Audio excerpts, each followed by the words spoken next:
Hello there, Boris Sleepy History here. In this episode, we focus on the rise and the fall of the Han Dynasty. Tonight we return to ancient China, to a moment when an empire had just collapsed and a peasant rose to rebuild it with his own hands. What follows is not a story of conquest or spectacle or endless military victories. It is a story of reconstruction, of finding stability in the middle of chaos, of how a man with no noble blood became the architect of a dynasty that would endure for centuries. This is a story about making order out of disorder, about learning to lead through listening, about understanding that sometimes the most powerful person in the room is not the one who fights the hardest, but the one who thinks the clearest. Before we begin, get comfortable. If you can, dim the lights. Turn off any distractions that might pull you away. Put your phone somewhere you cannot see it. This is the kind of story that asks you to slow down, to breathe, to imagine a world 4,000 years distant, but somehow still familiar in its deepest concerns. Like the video and subscribe, but only if this kind of history genuinely speaks to you. If stories of how empires are built and rebuilt resonate with you. Let me know in the comments where you're from. What draws you to these old stories? Why history matters to you? It's always fascinating to hear from people around the world. Now, let's settle in together. The year is 210 BCE. An emperor has just died, and the empire he built with such certainty is about to shatter like pottery dropped on stone. The Qin dynasty had unified China only 14 years before. 14 years. That is the entire span of Qin rule, the shortest of any major dynasty in Chinese history. It seems impossible that such a brief moment could have shaped the future so completely, but that is precisely what happened. When Qin Shi Huangdi, the first emperor, died in 210 BCE, he left behind an empire that was simultaneously the most advanced and the most fragile thing China had ever seen. The Qin had accomplished miracles. They had connected walls across thousands of miles to keep out invaders from the north. They had built roads that unified territory that had never been unified before. They had created a system of administration so centralized, so precise, that it made the old kingdoms look like children playing with toys. But all of this had come at a cost that was almost unbearable. The cost was paid by peasants. The cost was paid by farmers conscripted into labor gangs, working under the sun for years, building monuments to power and eternity. The cost was paid in the form of taxes so heavy that families had to choose between eating and paying. In some regions, farmers gave away everything they had and still owed more. The Qin ruled through fear and nothing but fear. Legalism was the philosophy that guided everything, the rigid ideology that shaped every decision from the capital to the smallest village. Legalism believed that human nature was fundamentally corrupt, that people obeyed laws only when threatened with punishment, that mercy was not just a sign of weakness, but an invitation to chaos. The first emperor trusted no one. He surrounded himself with officials he suspected of plotting against him.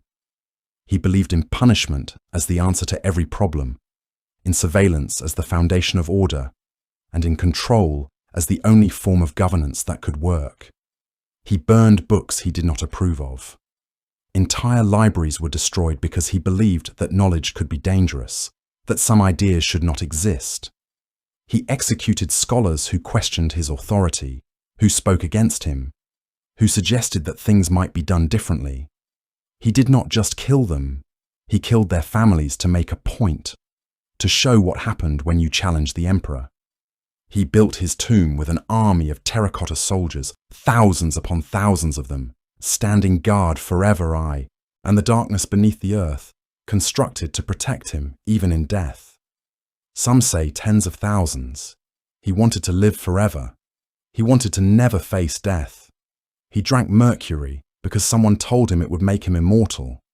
It did not. When he died, The system he had created did not simply continue or slowly decline. It began to crack immediately, violently, from the inside out. The empire was already suffering from droughts and floods. The kind of natural disasters that people in this era believed indicated the loss of heaven's favor, a sign that the gods had withdrawn their approval from the emperor and his dynasty. Harvests failed year after year. People were hungry. Children went without food. Starvation crept into villages and cities as stored grain ran out and new harvests failed. The Qin government responded the only way it knew how, the only way it believed would work. By increasing taxes on a population that had nothing left to give. By demanding more labor from people who were already exhausted. By tightening control over people who were beginning to lose everything, including hope. It was like pressing down on a spring that was already compressed to its absolute limit, compressed beyond any reasonable point, compressed until the metal itself was about to break under the strain.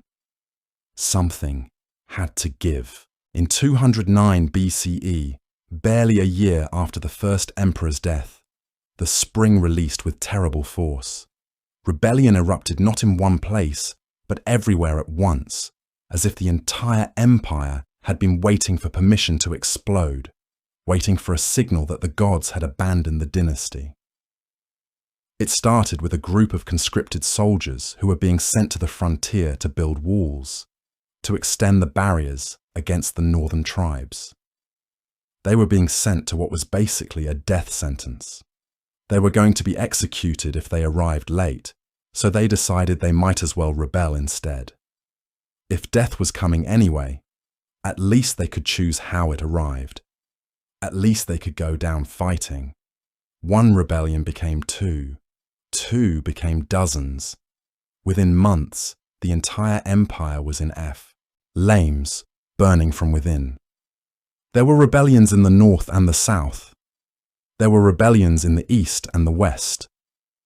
The Qin army, stretched thin across an empire the size of a continent, could not contain them all. Local officials, seeing the tide turn, began to switch sides before it was too late. Generals started declaring themselves kings of regions they had been sent to control. The bureaucracy that had held everything together began to dissolve like salt in water, losing its form and its power in a matter of years. The first emperor's son, still ruling from the palace, was trapped in a situation he did not understand and could not control. He was surrounded by officials who were more interested in their own power than in serving him or the empire. Within a few years, he was dead, likely murdered by the people around him who saw him as useless, as an obstacle to their own ambitions. The Qin dynasty, which had seemed so permanent, so eternal, so unshakable just a few years before, was gone. All that remained was a vacuum, a vast empty space where power used to be, waiting to be filled by whoever was strong enough and clever enough to claim it. By 207 BCE, when the dust was beginning to settle from the most chaotic period of the Civil War, China had fragmented into 18 separate kingdoms. 18 independent states, where once there had been a unified empire under the Qin, each one ruled by a man who had proven strong enough to survive the chaos, tough enough to emerge with power and territory when others had fallen into defeat or death. These were not the gentle philosophers or the careful administrators who had served the Qin dynasty. These were warlords in the truest sense, tough men who had fought their way to power in the brutal civil war that followed the Qin's collapse. They had survived through strength, cunning, ruthlessness, willingness to commit violence when necessary, and often when not necessary. These were men who understood power, who understood that in times of chaos, the person with the strongest sword and the most loyal soldiers would survive. The person with the weakest will would die. The strongest of them was a man named Shang Yu. He had come from nobility, from a family that had ruled the region before the Qin dynasty conquered everything and eliminated the old power structures, killed the old kings, erased the old kingdoms. He was a brilliant military strategist, the kind of general who could see whole, WA battle would unfold before it began. Who could visualize the movements of armies and predict where his enemy would go? He was also a brutal fighter, a man of physical power who had personally killed dozens of men in combat, who was said to have the strength of 10 ordinary men. When the Qin fell apart, Xiang Yu became the dominant force among all the rebels, the figure around whom others gathered, the man everyone looked to for leadership. After the capital was destroyed and the imperial family was dead, executed or fled to distant regions, Xiang Yu made the crucial decision about how the 18 kingdoms would be divided among the victorious warlords who had helped him defeat the Qin. He gave himself the title Hegemon King of Western Chu, a position that seemed to place him above the others, even if technically they were all kings with their own territories. He gave pieces of the empire to other warlords based on what he thought would serve his interests, based on their loyalty to him or their ability to hold territory or their family connections to him. He did not destroy the Qin administrative system entirely, but he did modify it fundamentally. Instead of one central emperor ruling through a centralized bureaucracy, he created a different system where he was the most powerful among equals, a kind of federation held together by his military might and his personal reputation. It looked like an improvement to some, a move away from the tyranny of the Qin towards something more balanced and less oppressive. But federation is a fragile thing to maintain. It requires rest from the person at the top. It requires the kind of leadership that says, I am strong, but I will not use all my strength. I am the most powerful, but I will not dominate completely. Xiang Yu did not have that kind of restraint. It was not in his nature. He was arrogant in the way that came naturally to him. He believed that his superiority was obvious to everyone, that his power was so great that no one would dare challenge him directly. He believed this with absolute certainty, the kind of certainty that comes from being right repeatedly, from winning every battle, from never having to fear an enemy in combat. He believed this right up until someone did challenge him. Someone emerged who was strong enough and clever enough to say, I will not accept your superiority. I will not bow to you. I will fight you for the empire. I will stand against you. Among the men who had risen to power in the chaos was a man named Liu Bang. He was not a noble. He had no claim to ancient lineage or royal blood. He carried no family name that meant anything to powerful people. He was not a great military strategist or a brilliant political thinker in the abstract sense. He came from Pei County, in the conquered state of Chu, and he had started his career as a minor law enforcement officer, a man hired to arrest people for breaking local rules, a man with no authority beyond his small town and the few soldiers under his command. He was nobody. He had no pedigree to lean on, nothing to point to except his own actions. He had no grand military victories to point to. He had no claim to power except that he had survived the chaos while many others had not, except that he had managed to gather men who would follow him. When the rebellion began against the Qin, Liu Bang was not at the forefront. He was not leading massive armies or giving speeches about restoring the old kingdoms or reviving ancient traditions. He was simply a man trying to survive in a world that had become violent and unpredictable, trying to keep himself alive long enough to understand what was happening, trying to gather people who believed he could lead. But Liu Bang had something more valuable than noble birth or military genius in this new world of chaos. He had judgment. He could read people the way a scholar reads ancient texts. He understood what others wanted and what they feared. He could sense when a person was telling the truth and when they were deceiving him. He was willing to listen to advisors, something most warlords found deeply difficult, something many in that era saw as a sign of weakness, as a failure of confidence. But Liu Bang saw it as practical wisdom. He was pragmatic to his core. He did not cling to ideology the way the Qin had done. He did not believe he knew the only true way to govern. If something worked, He used it regardless of where it came from. If it did not work, he tried something else without regret, without shame. As the civil war between the great powers developed, Liu Bang found himself in an interesting position relative to Xiang Yu. He was strong enough to survive on his own, but not so strong as to be a direct threat to the hegemon. He was useful to Xiang Yu. He was loyal enough, or seemed to be. He had not challenged Xiang Yu's authority openly. He had not gathered so much power that it worried the hegemon. This made him valuable to Xiang Yu, someone worth keeping around, someone useful in managing other warlords. But it also made him dangerous in a way that took time to become apparent to Xiang Yu, a danger that grew quietly while the hegemon was focused elsewhere. Xiang Yu began to see Liu Bang not as a subordinate, but as a potential rival, a man who was growing too capable, too independent, too able to think for himself, too able to act without Xiang Yu's permission. The turning point came in 206 BCE at an event that would become famous throughout Chinese history, an event that would be retold and retold for centuries until it became legend, until it became a story that everyone knew. Xiang Yu invited Liu Bang to a great feast at a place called Hongmen near the city of Xianyang. It was an invitation that required careful consideration. This was a test disguised as hospitality, a gesture that contained hidden meaning beneath the surface courtesy.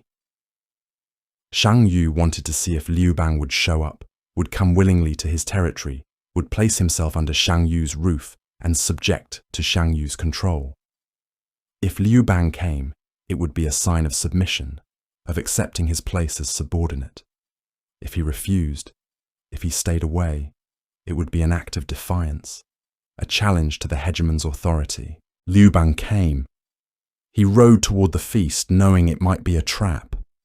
He rode knowing it might be his last ride. It was a risky move that said something about his character and his judgment, about his ability to calculate risk and reward, about his willingness to face danger directly. As Liu Bang arrived at the feast with his small retinue, his allies immediately warned him plainly. Xiang Yu had arranged to assassinate him during the meal. There was no doubt about it, no possibility of misunderstanding. The plan was clear. Xiang Yu had decided that Liu Bang had become too much of a threat to allow to continue living. The hegemon king wanted to kill him quietly, in the middle of a feast, surrounded by his own soldiers and servants, people who would see nothing, say nothing, remember nothing when asked. It would be easy to accomplish. Liu Bang would be outnumbered and unarmed. He would be expected to behave peacefully as a guest. No one would question it if he suddenly became ill or had some kind of accident. But something happened at that feast that neither man could have predicted with certainty. Xiang Yu drank wine. A lot of wine. He became intoxicated. Cup after cup, he drank, and with each cup, his judgment became less sharp, his thinking less clear. Liu Bang, meanwhile, remained calm and controlled. He watched carefully. He flattered Xiang Yu constantly throughout the evening, telling him how great he was, acknowledging his military genius, his leadership, his power. Liu Bang made himself small and unthreatening. He praised the feast. He expressed his gratitude for being invited. The combination of alcohol and pride in Xiang Yu's mind made him hesitate. He was so convinced of his own superiority, so certain in his knowledge of his power, that he did not feel any urgency about killing Liu Bang that particular night. Surely, he thought in the warmth of the wine, I can kill him whenever I want. There is no need to rush. There is no need to do it tonight. But there was one man at the feast who understood the danger far better than Xiang Yu himself. His name was Zhang Liang, and he was Liu Bang's closest advisor, a man of tremendous intelligence and unshakable loyalty. Zhang Liang saw what was happening. He watched carefully. He saw the soldiers moving into position. He saw the knife hands approaching through the crowd. He saw the opportunity narrowing, the window of escape closing down. He signaled Liu Bang very carefully, making sure only Liu Bang would understand. Liu Bang understood immediately what it meant. Liu Bang excused himself from the feast, using the ordinary excuse that he needed to use the toilet. It was a perfectly normal request at a feast, but he did not come back. With the help of another loyal man named Fan Kuai, a soldier of great strength and courage, Liu Bang escaped from the feast and fled into the night. He had been invited to a feast.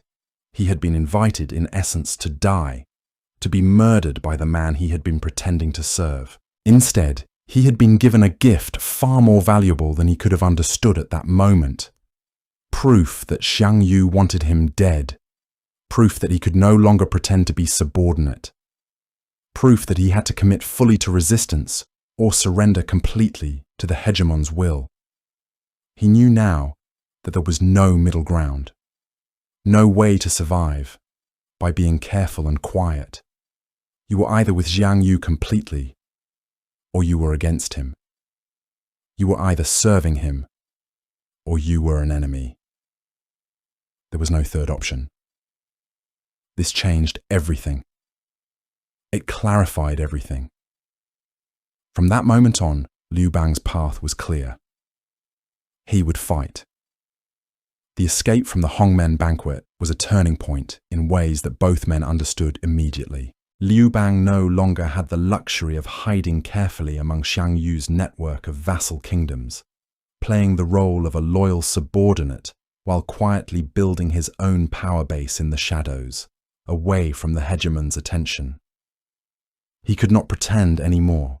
He could not smile and bow and scrape at Xiang Yu while secretly planning against him.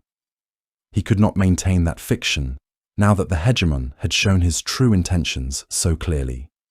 He had to commit completely to one path or the other. He had to choose between submission and defiance, between safety and ambition, between accepting his place in the established hierarchy and challenging it directly. He knew what submission meant because Xiang Yu had shown him. It meant eventually being executed. It meant being useful until you were no longer useful, and then being eliminated. It meant his children would never rule. It meant the end of everything he was building. He could not accept that. He chose defiance. He chose to fight. He began to gather his forces quietly across his territories, moving carefully so as not to seem too threatening too quickly, trying not to provoke Xiang Yu into attacking him before he was ready. He began to move against Xiang Yu's territories, claiming lands that were not currently under direct hegemon control, taking advantage of the fragmented system of the 18 kingdoms. He began building alliances with warlords who were tired of pretending to be subordinate, who resented the hegemon's arrogance and his constant assertions of superiority over them. He offered peace and fairness to those who were exhausted by the hegemon's demands, by his constant extraction of resources and soldiers. Other warlords, watching this carefully, began to shift their allegiances. They watched to see if Liu Bang would be able to hold his position, to survive against the military, might that Xiang Yu could command if he chose to destroy Liu Bang. When they saw signs of strength, when they saw that Liu Bang was not being immediately crushed, when they saw that he was actually gaining territory and allies, they began to move toward him, began to send emissaries to negotiate, began to consider joining him.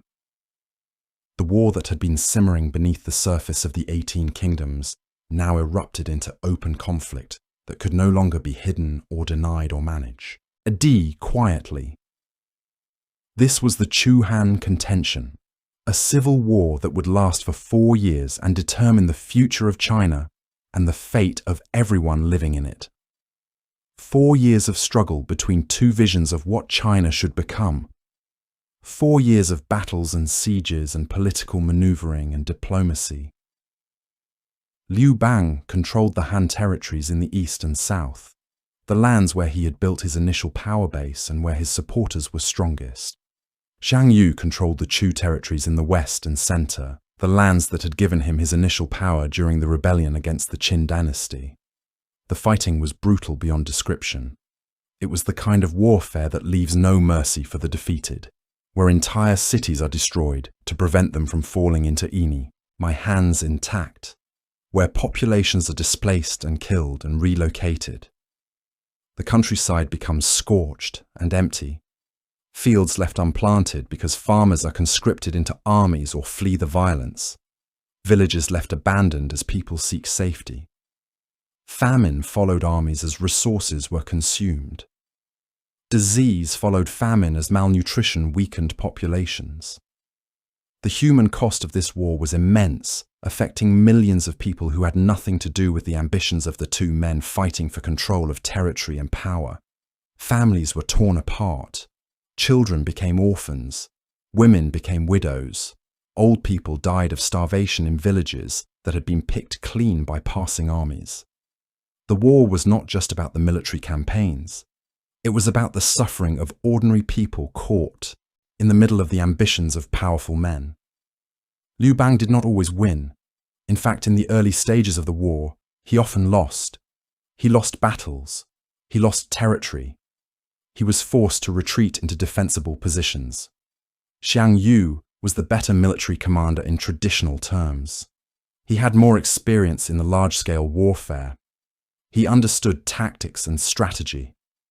His soldiers were more afraid of him, more disciplined through fear and through the threat of terrible punishment. They obeyed because they had to, because disobedience meant death. But Liu Bang had something that was more valuable in a war of attrition, in a war that would last years and could not be won quickly through a single brilliant victory. He had people who believed in him for reasons other than fear. He had generals who fought for him because they thought he would treat them fairly, that he would reward them justly after the war ended. He had soldiers who died for him, not because he had threatened them with punishment, but because they understood what he was fighting for, what he represented. He was fighting to end the chaos that had consumed China for years, to bring order and stability back to lands that had known only war and suffering. He was fighting for stability and peace.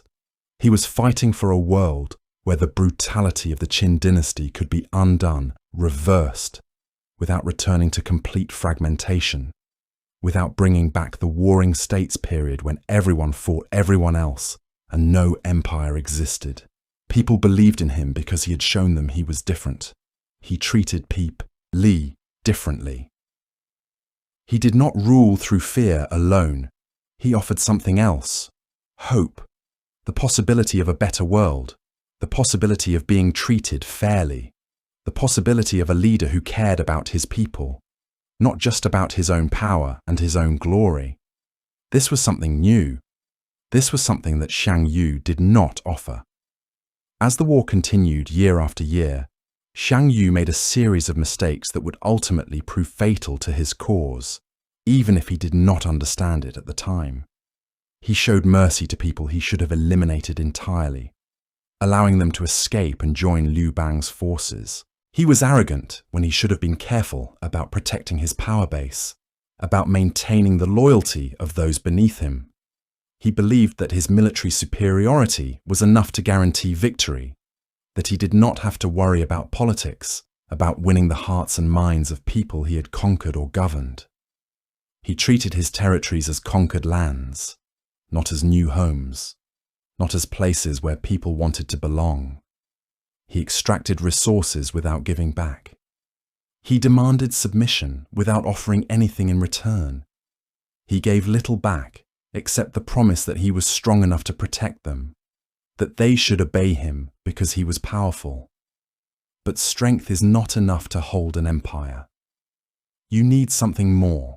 You need the willing consent of the people you rule. Liu Bang, meanwhile, did the opposite in almost every way. He was humble in victory when he defeated opponents. When he defeated someone on the battlefield, he did not execute them. He did not force them into servitude. He did not humiliate them in front of their people.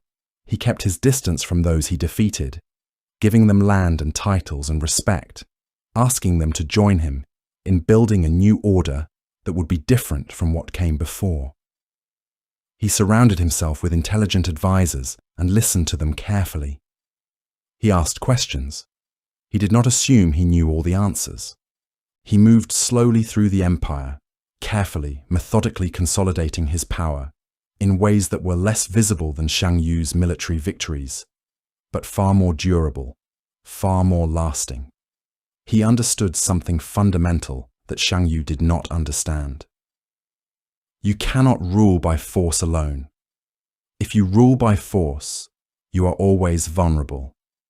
You always have to be ready for the next rebellion, the next challenge to your authority. You have to give people a reason to want you to succeed, a reason to support you beyond fear. You have to offer them something better. For 4 years, the two men struggled for control of China. There were victories for Liu Bang and terrible defeats. There were advances, and there were terrible retreats that forced him to abandon territory. Armies clashed on the plain, and in the mountains. Cities fell to siege and starvation. The countryside became a wasteland of conflict, abandoned fields, burned villages, people displaced and dying. But slowly, gradually, the balance began to shift in Liu Bang's favor. The shift was not dramatic at first. It was gradual. It happened over months and years, not in single moments. More and more warlords began to see him as the future, rather than Xiang Yu as the present. More and more soldiers began to desert Xiang Yu's armies and join Liu Bang's forces, voting with their feet, choosing with their actions what they believed in, where they wanted to place their loyalty. The hegemon's control over the 18 kingdoms began to weaken visibly. The alliances he had built on fear and force cracked and fell apart as people looked elsewhere for leadership. By 202 BCE, the outcome was becoming clear to anyone who was paying attention to the movements of armies and the allegiances of warlords and the slow, inevitable flow of history. The Chu-Han contention was approaching its end. The final confrontation was coming, and both men knew it. This could not go on for much longer. Something had to be resolved. One man would emerge as the ruler of China, as the new emperor, as the architect of a new dynasty. The other would fall. The other would either die in battle, or surrender, or flee, or take his own life. There was no other possible outcome, no third option, no compromise that both sides could accept. One empire, one ruler, or endless war. And the people of China, exhausted from years of fighting, wanted the war to end. They wanted stability. They wanted order. And increasingly, they believed that Liu Bang could provide it. In the distance, across the empire, the armies were gathering. The final battle was coming. The final confrontation between two men and two visions of what China should be. History was about to turn on its axis. The armies met across the vast plains of central China, and when they collided, the sound was like the breaking of bone. The Chu-Han contention did not unfold as a single dramatic clash between two sides facing each other across open ground. It was messier than that, more fragmented, more brutal. It was a series of campaigns that stretched across provinces and lasted across seasons. Campaigns that turned villages to ash and left nothing behind but scorched earth and the smell of smoke. Villages that had existed for generations, places where families had lived and worked the same fields for centuries, were suddenly in the path of armies and were destroyed almost as an afterthought, erased because they happened to be in the way, or because their resources were needed, or simply because soldiers were hungry and angry and tired. The countryside became dangerous, farms were ransacked, and travel became something only the desperate attempted. The first years of the war saw battles that seemed to confirm everyone's initial assumptions about who would win. Xiang Yu, with his superior military training and his reputation for invincibility, won battle after battle. His cavalry was faster, His soldiers were more disciplined. They had been trained in the old ways, in the warrior traditions of the kingdoms that had existed before Qin unified everything. They knew how to fight in formation. They knew how to respond to commands without hesitation. They knew how to press advantages when the enemy wavered. They had survived previous conflicts and understood warfare in ways conscripted soldiers did not. Xiang Yu was a warrior of legendary prowess who had personally killed men in single combat. Stories spread about his supernatural abilities, about how no weapon could pierce him, that perhaps the gods favored his cause. For a man who loved combat, who believed that strength should determine the course of history, Xiang Yu seemed perfectly suited to command. But strength is a peculiar thing in warfare. It is not always the strongest person who wins. It is not always the best fighter. Sometimes victory goes to the person who understands something deeper about how to move armies, how to keep soldiers loyal when victory is not certain, how to think about problems not as individual obstacles, but as systems that must be balanced against each other. Sometimes the winner is the person who understands that you can push people only so far before they break, that you can demand only so much before they begin to wonder if the cause is worth the sacrifice, that you can rule through fear only until someone shows them a better way to live. Liu Bang lost battles. He lost them repeatedly in these early years. He would advance and then be forced to retreat. He would gain territory and then be pushed back into his defensive positions.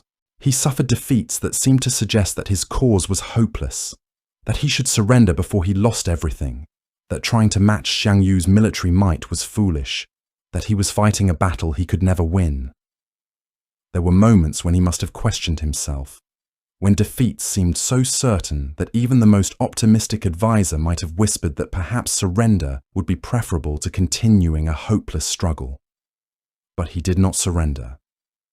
He did not retreat all the way home. He did not give up. Instead, he did something different, something that only became clear in retrospect was actually brilliant strategy, though it might have seemed like simple practicality at the time. He began to understand the war not as a series of individual battles, but as something longer, something that would require patience, something that could not be won in a single season or through a single brilliant victory.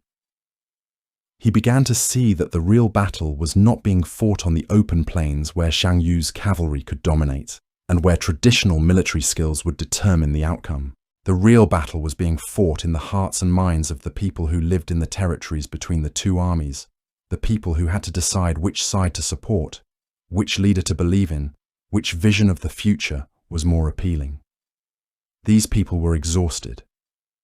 They had already fought in the war against the Qin. They had already lost sons and brothers and fathers to conscription and battle.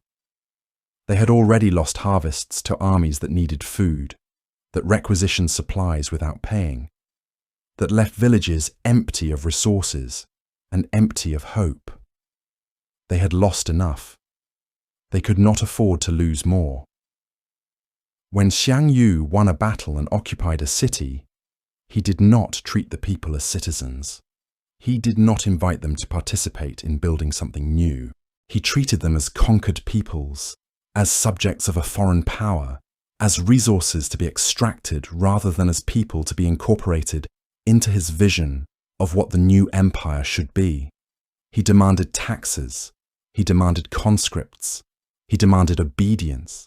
He gave nothing back except the promise that his military might would protect them from other warlords, and the implicit threat that resistance would be met with violence. And after a while, people began to wonder if that promise was actually true. If Xiang Yu was so strong, so powerful, so certain to win, then why was he still fighting? Why was he still struggling against Liu Bang? If the outcome was predetermined, if heaven had truly blessed his cause, then why did the war continue year after year with no decisive conclusion? The mandate of heaven, that ancient concept that justified imperial rule, was supposed to manifest itself in victory and order. But people were seeing endless struggle and endless demands for resources.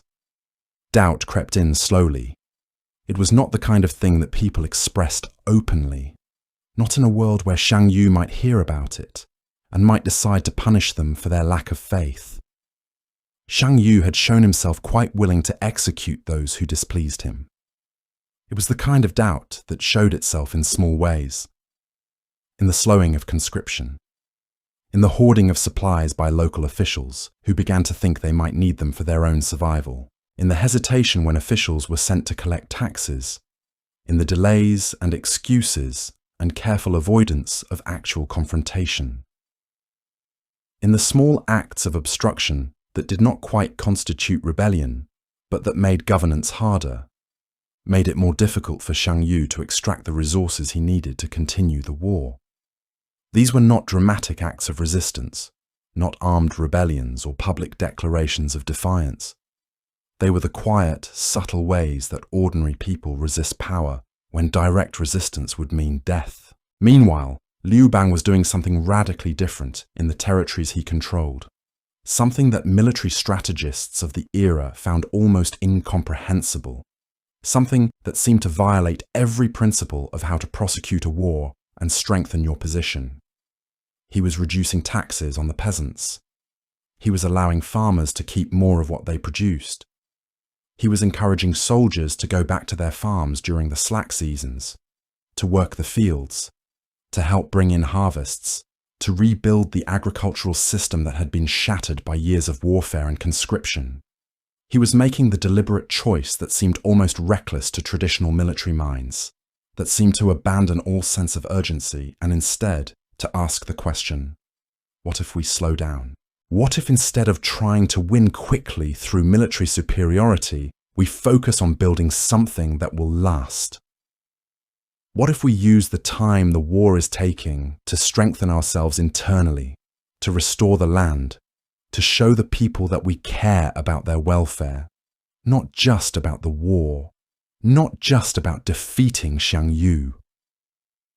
These policies had immediate effects on people in Liu Bang's territories, effects that began to reshape the war.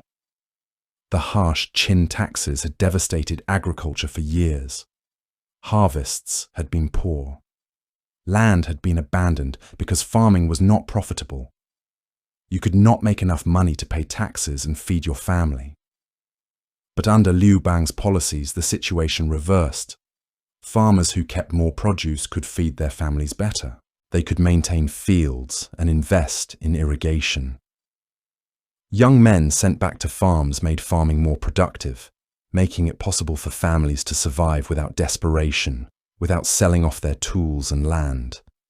As agriculture recovered, the population began to grow.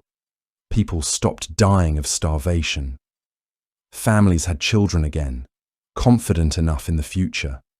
The number of people available to conscript into armies increased, not through force, but simply through people living longer and children surviving to adulthood.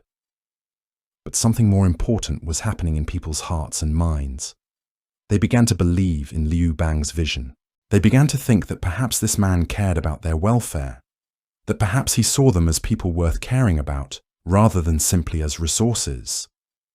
This kind of loyalty, coming not from fear, but from genuine conviction, cannot be commanded through force.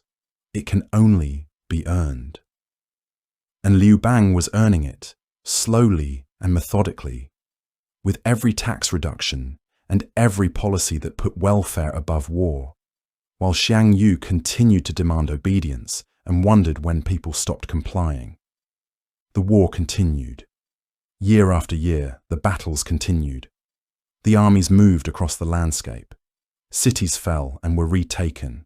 Fortifications were built and destroyed. But the underlying momentum was shifting in ways that were not always visible to everyone at the time, in ways that only became obvious when you looked back at the whole picture.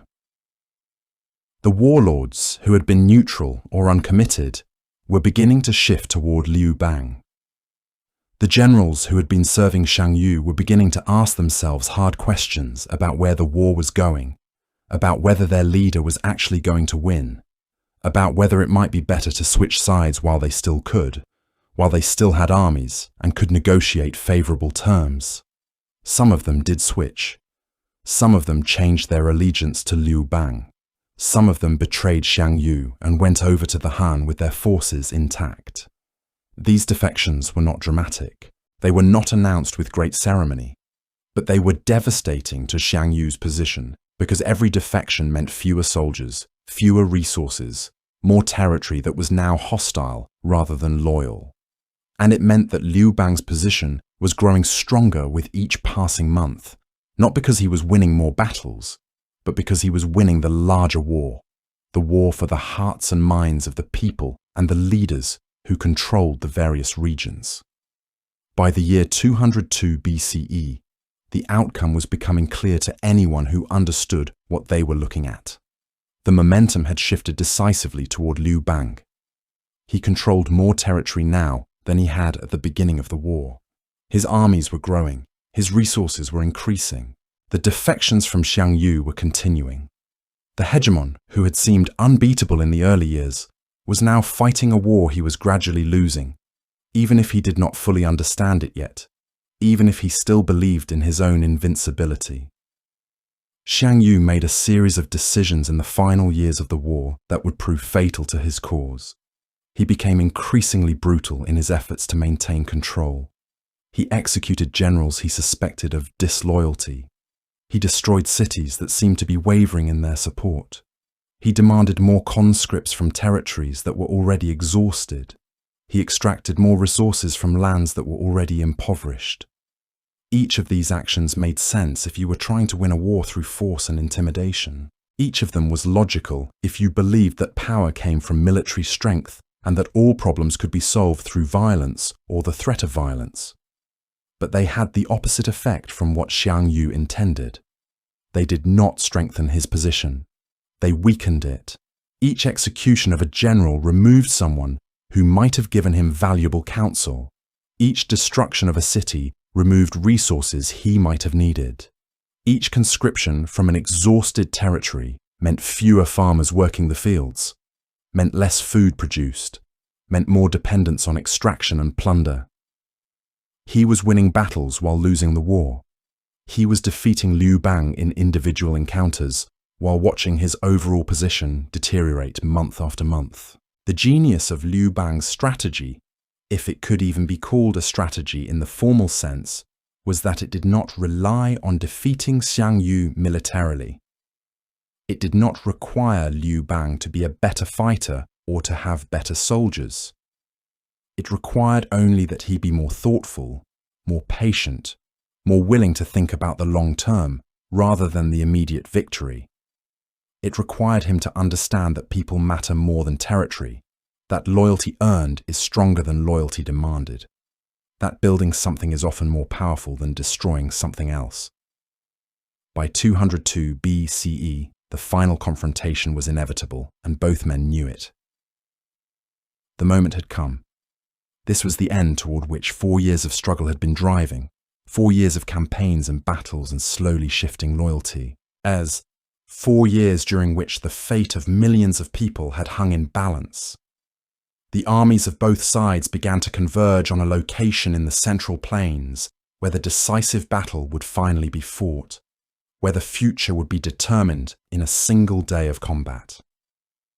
This was no longer about controlling pieces of territory, no longer about regional dominance or maintaining hegemonic authority over the 18 kingdoms. This was about determining who would rule the entire empire.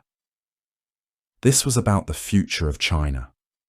This was about whether the empire would be unified under a single ruler, or whether it would fragment back into the Warring States period, that ancient time of division when dozens of states fought each other endlessly and no empire existed. Everyone understood that whichever way the battle went, it would change everything. History would turn on this moment. The place they chose, or rather the place where their armies happened to meet, was called Gaixia, located in what is now Anhui province in the central plains of China. It was a canyon, a narrow place where large armies would be constrained and hemmed in, where the advantage of Xiang Yu's superior cavalry would be less pronounced, where the terrain itself would dictate the form of the combat. This geography would prove crucial. It meant that Xiang Yu could not use his cavalry to sweep around enemies and break formations the way he might have on open ground. It meant that the bigger army had the advantage rather than the better trained force. Liu Bang had arrived with forces that were now superior in number, significantly superior, with forces that had grown through the careful policies of recovery and recruitment he had pursued, while Xiang Yu had been losing soldiers and resources. His army was larger, his soldiers were better fed and better motivated, having known that their emperor cared about their welfare, that they were fighting for something worth fighting for. His generals were more experienced in the kind of strategic thinking that had allowed them to survive the years of war, and more loyal, having chosen to be with Liu Bang, rather than having been conscripted or pressed into service. The balance of power, which had seemed so fixed in Xiang Yu's favor in the early years of the war, which had seemed absolutely immutable, had shifted completely, almost imperceptibly at first, and then with increasing certainty. Xiang Yu arrived with his remaining forces, perhaps 80,000 soldiers, men who had been with him through years of campaigning, men who had fought in the great battles and survived, men whose loyalty to him had never wavered even as the war turned against them. But they were tired now. They were hungry. They had not been paid regularly because the treasuries had run dry. The hope that had sustained them in the early years, the belief that they were following an invincible leader blessed by heaven, was beginning to fade, worn away by months of declining fortune, and watching generals defect and territories slip away. When the armies lined up at Gaetsia, facing each other across the open ground of the canyon, the terrain compressed and claustrophobic, everyone understood that this would be the final battle. This would be the moment when the future would be decided, when years of struggle would be resolved, when one vision of China's future would survive and another would be destroyed. The battle began with the maneuvering of forces, with armies shifting and adjusting position, with generals calling out orders and soldiers responding, with the sound of thousands of feet moving across the canyon floor. Liu Bang had more soldiers, so he was able to surround the Chu forces, using his numerical advantage to trap Xiang Yu's army before the main fighting even began. He formed his army in concentric rings around Xiang Yu's position, 3 interlocking layers of soldiers and cavalry, trying to encircle him completely, trying to cut off escape routes so that Xiang Yu would have to fight to the death with no possibility of retreat, nowhere to go except forward into the Han lines or backward into themselves. Xiang Yu, faced with encirclement, understood immediately what was happening. He saw the Han forces moving into position. He saw the rings forming around his army. He understood that this was a trap designed to destroy him completely, not to defeat him, and allow him to retreat and regroup for another fight. This was the end, and so he decided to attempt a breakout. He gathered his remaining cavalry, the men who were most mounted and most mobile, his most loyal soldiers who he believed would follow him to the death, and he tried to force his way through the Han lines at a weak point, trying to punch a hole through the encirclement that his remaining soldiers could pour through. For a moment, it seemed like he might succeed, like the legend of his invincibility might hold true even now, like his will and his strength might be enough to defy the numbers arrayed against him. The Chu cavalry was still fierce, still fearless, still committed, still fighting with the desperation of men who had nowhere else to go and nothing left to lose, men who had dedicated their lives to Xiang Yu and would die for him if necessary. But Liu Bang had anticipated this. He had understood Xiang Yu's character, his pride, his refusal to surrender, his belief that strength could overcome any obstacle. He had moved his generals into position to counter exactly this kind of breakout attempt, stationing his best generals at the weakest points of the encirclement, where he knew Xiang Yu would try to break through. The fighting was intense and brutal beyond description. Soldiers died, lots of them. Blood was spilled on the ground until the earth itself looked red and wet. The earth was trampled under the hooves of horses, and the feet of thousands of soldiers locked in combat, crushed into mud. The bodies of the fallen pressed into the ground by the weight of living soldiers still fighting. The air was filled with noise, with the sounds of combat, with the cries of the wounded and dying, with the shouts of officers trying to maintain control, with the crash of weapons meeting armor and flesh. But the encirclement held. It did not break. It compressed around Xiang Yu's forces like a tightening noose, like a python slowly strangling its prey, constricting with each movement, each failed breakout attempt bringing the rings closer together. The escape route that had seemed possible, that had seemed like it might be accessible if only they fought hard enough, began to narrow as Han soldiers moved in to fill the gaps, began to close as reinforcements arrived to shore up the weak points. Soldiers who had fought bravely, who had fought with everything they had, began to realize that they were being surrounded, that the encirclement could not be broken, that they could not win, that death was coming whether they fought or not, that their only choice was how they would die. Some of them broke and fled, pushing through the lines, trying to escape, preferring to run than to stand and die. Some of them surrendered, dropping their weapons and offering themselves as prisoners, preferring captivity to death. Some of them died where they stood, fighting to the end because they had nothing left to lose, fighting because Xiang Yu was fighting because their entire lives had been spent following this man, and they would not betray him now, even in defeat. Xiang Yu himself, still fighting with the sword in his hand, still wielding it with the legendary strength and skill that had made him famous, managed to break through the encirclement with a small group of loyal followers. Perhaps 800 men escaped with him initially, warriors who had dedicated everything to following him, who had believed in him and fought for him through years of warfare. They rode toward the Wu River, desperately trying to reach safety, trying to get beyond the reach of Liu Bang's pursuing armies, trying to reach a place where they could regroup and consider their options. But they could not outrun pursuit. The Han armies were faster, better supplied, more numerous, and most importantly, they were fighting for someone they believed in.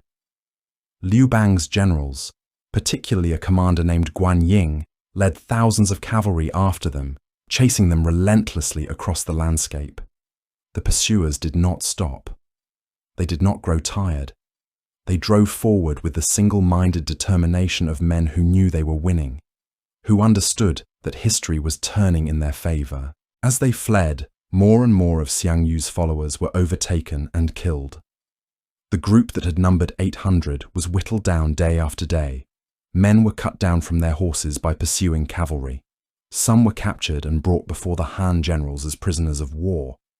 Some were killed in brief skirmishes as they tried to hold off the pursuers to give the main group more time. By the time Xiang Yu reached the Wu River, the legendary general was reduced to a pitiful state. Only perhaps 28 men remained with him, a shadow of the army that had once seemed invincible. They were trapped. Behind them, the pursuing army was getting closer, so close now that they could hear the hoofbeats, could see the dust raised by the horses. Ahead of them, the river offered no escape, running deep and swift and impassable. Xiang Yu looked at the water and then at the men who had remained loyal to him through years of warfare and countless battles, men who had never questioned his orders, who had followed him into situations that must have seemed increasingly desperate. He looked at the sky, perhaps wondering if heaven was watching, if the gods saw his defeat. He looked at the earth that he had never truly conquered, despite all his efforts. And then he made a decision that would become one of the most famous moments in Chinese history. A moment that would be retold and retold for thousands of years. A moment that captured something essential about the man and about the age in which he lived. He could have surrendered. He could have accepted capture, could have accepted whatever fate Liu Bang might have given him, could have lived as a prisoner, or perhaps been granted clemency. Instead, he chose death. He took his own life rather than face the humiliation of surrender, rather than live to see himself paraded before Liu Bang and the Han court as a trophy of victory.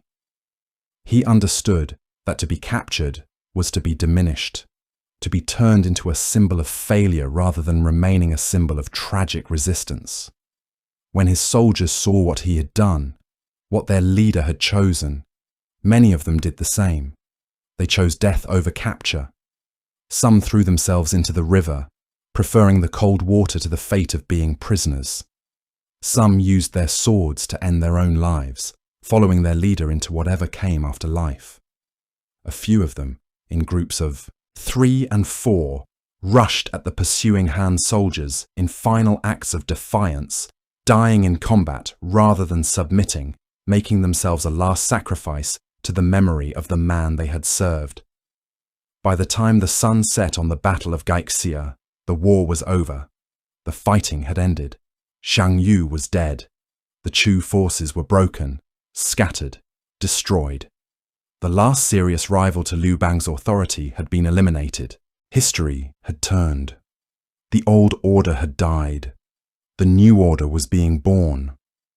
The ancient world had not yet invented modern news networks or instant communication, but the word spread quickly anyway, travelling from army to army, from city to city, carried by messengers and merchants and refugees. The hegemon king of Western Chu was dead. The great military commander, the man who had seemed unbeatable, the man who had inherited the mantle of authority from the fall of the Qin dynasty, had been defeated and had taken his own life rather than face capture. What this meant became clear very quickly. It meant that the civil war was over. It meant that Liu Bang had won. It meant that he would be the one to unify China, to establish a new dynasty, to create the next chapter in the long history of imperial China. In the cities and towns across the empire, people received the news with a strange mix of emotions. Some were relieved that the fighting would finally end. Some were grieving for relatives who had died in the war. Some were concerned about what the new order would look like, about whether Liu Bang would be a benevolent ruler, or whether he would simply replace Xiang Yu with another form of tyranny. But mostly, people wanted the war to be over. They wanted to know that there would be no more conscription, no more armies passing through their villages demanding food and supplies, no more uncertainty about the future. They wanted stability. They wanted peace. They wanted a leader who would allow them to go back to their farms and their families and their normal lives. In the winter of 202 BCE, Liu Bang returned to Chang'an, the ancient city in the west that had been designated as the capital of the new empire. He had been reluctant to take the position of emperor. He had initially suggested that perhaps one of the kings from the old kingdoms, one of the survivors of the pre-Qin era, should rule instead, but his advisors had convinced him otherwise. They had told him that the empire needed a strong hand, that unifying China required someone who had the support of the people and the armies, that he was the only person who could hold the fragmented pieces of the empire together and keep them from flying apart again into chaos. They had told him that refusing the position would be a form of selfishness, that it would be putting his own comfort ahead of the needs of the empire. So Liu Bang accepted. In 202 BCE, he proclaimed himself emperor, the first emperor of what would become known as the Han Dynasty. He took the title Emperor Gaozu, and he established his dynasty with the capital at Chang'an, in the secure, defensible Guangdong region in the west of China. The choice of Chang'an was strategic. It was removed from the most turbulent regions. It was surrounded by natural barriers that would make it difficult to attack. It was located in an area where agricultural resources were abundant. It was a place where the new emperor could establish his authority, while at the same time building institutions that would outlast him, that would survive his reign and continue to govern the empire long after he was gone. As the first emperor of the Han Dynasty, Liu Bang faced an immediate problem. The empire was devastated. Years of civil war had destroyed much of the infrastructure that had been built under the Qin dynasty. Cities had been damaged or destroyed. Roads had fallen into disrepair. Irrigation systems that had fed millions of people had been abandoned and had deteriorated. The population was decimated by years of warfare, conscription, and the famine that followed when armies consumed all the available food. Agricultural productivity was at catastrophically low levels. The treasury was nearly empty. Armies needed to be paid, officials needed to be appointed and compensated, and the basic functions of government needed to be restored. The situation seemed almost impossible. A lesser leader might have despaired. But Liu Bang did something that seemed counterintuitive in a situation where resources were scarce and the government's needs were enormous. He reduced taxes. He cut the tax burden on the peasants dramatically compared to what it had been under the Qin dynasty. He reduced the demands for conscription. He allowed soldiers to go back to their farms during the off-seasons to help with agricultural work. He began to make decisions that seemed to suggest that he was prioritizing the welfare of ordinary people over the immediate needs of the state. This was not altruism. This was not compassion in the abstract sense. This was pragmatism of the highest order. Liu Bang understood something that the Qin dynasty had never understood. You cannot extract more from people than they have to give. You cannot demand taxes from farmers who are starving. You cannot conscript soldiers from a population that is dying of famine. You cannot build an empire on the bones of people who have been crushed by the weight of the empire's demands. Instead, you have to allow the population to recover.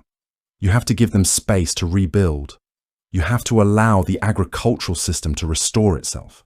You have to show the people that your government cares about their welfare, that you are not simply going to repeat the mistakes of the Qin dynasty. And by doing this, by reducing taxes and reducing demands and focusing on allowing the empire to recover, Liu Bang was actually investing in the long-term strength of the Han Dynasty. As agriculture recovered, as the population began to grow, as resources began to accumulate, the empire would grow stronger. The treasury would become richer. The population would become larger. And all of this would happen because the emperor had the wisdom to understand that sometimes the strongest thing you can do is to relax your grip, to trust the people, to believe that given the chance, they will rebuild their own lives, and in so doing, will rebuild the empire. The problem, however, was that stability could not be purchased with benevolent gestures alone. Liu Bang understood this with a clarity that had come to him only through years of struggle and political maneuvering. And that is why what he did in the years following his victory at Gaixia in 202 BCE was far more than simply being kind to peasants or making speeches about the virtues of moderation. What he did was calculating, strategic, pragmatic, and ultimately effective in ways that went far beyond what any observer in the immediate aftermath of the Civil War could have predicted. He understood, in a way that few rulers truly understand, that consolidating power in the aftermath of civil war was perhaps the most delicate and dangerous task that any leader could face, one that required him to carefully balance competing interests, to placate those who had helped him achieve victory without empowering them too greatly, and to prevent the kind of fragmentation and regional autonomy that had characterized the 18 Kingdoms period and nearly destroyed the empire again. The question that defined the early years of the Han Dynasty was brutal in its simplicity. How do you reward those who have served you, who have risked their lives and fortunes to bring you to power, without creating rivals powerful enough to threaten your rule? How do you distribute power widely enough to satisfy your supporters, while keeping ultimate authority firmly in your own hands? How do you create an empire that will endure when you know that the moment you relax your grip, there are rivals waiting to exploit that moment and tear the state apart? Liu Bang faced a specific and extraordinarily complicated problem. He had won the Chu-Han contention through a combination of military force, political acumen, and a willingness to make long-term strategic decisions that others might have found too patient or too slow. But he could not have done it alone. He had relied on generals, brilliant military minds who understood warfare and strategy, on administrators who could organize logistics and supply lines, on regional leaders who could command the loyalty of their territories, on soldiers who had fought beside him through years of conflict and bled for his cause. These people expected rewards. They had earned them. They expected power. They expected to be treated as partners in the new empire, or at minimum as people whose loyalty and service deserved genuine recognition and substantial compensation. Many of them had taken enormous personal risks. They had committed their own resources, their own families, their own lives to the cause of supporting Liu Bang. They had done this not out of abstract patriotism or altruism, but because they believed that Liu Bang would be grateful, that victory would bring them wealth and power and position in the new order, that they would be honored for their service. But if Liu Bang gave too much power to these regional leaders and military commanders, if he allowed them to establish independent bases of authority that were not subject to direct imperial control, then he risked creating a new version of the 18 Kingdoms problem, a new period of fragmentation where regional warlords could challenge imperial authority and the state would descend once again into the chaos and bloodshed of civil war. He had seen what happened when power was dispersed. He had witnessed the consequences during the Chu-Han contention, when multiple warlords claimed legitimacy and the empire itself became a battleground. He could not afford to repeat that mistake, but he also could not afford to disappoint his supporters, could not afford to openly betray those who had served him faithfully, could not afford to create the impression that victory for Liu Bang meant betrayal and abandonment for everyone who had helped him achieve it. This was the tension, the impossible balancing act, the central contradiction that would define much of Liu Bang's reign, and that consumed much of his energy and attention in the crucial years following his victory at Gaixia. Liu Bang's solution was not found in any single dramatic policy or declaration, not in one sweeping edict that changed everything, but rather in a series of moves that seemed moderate and reasonable in the moment, but that proved extraordinarily effective over time, that revealed their true strategic genius only in retrospect when their cumulative effects became clear.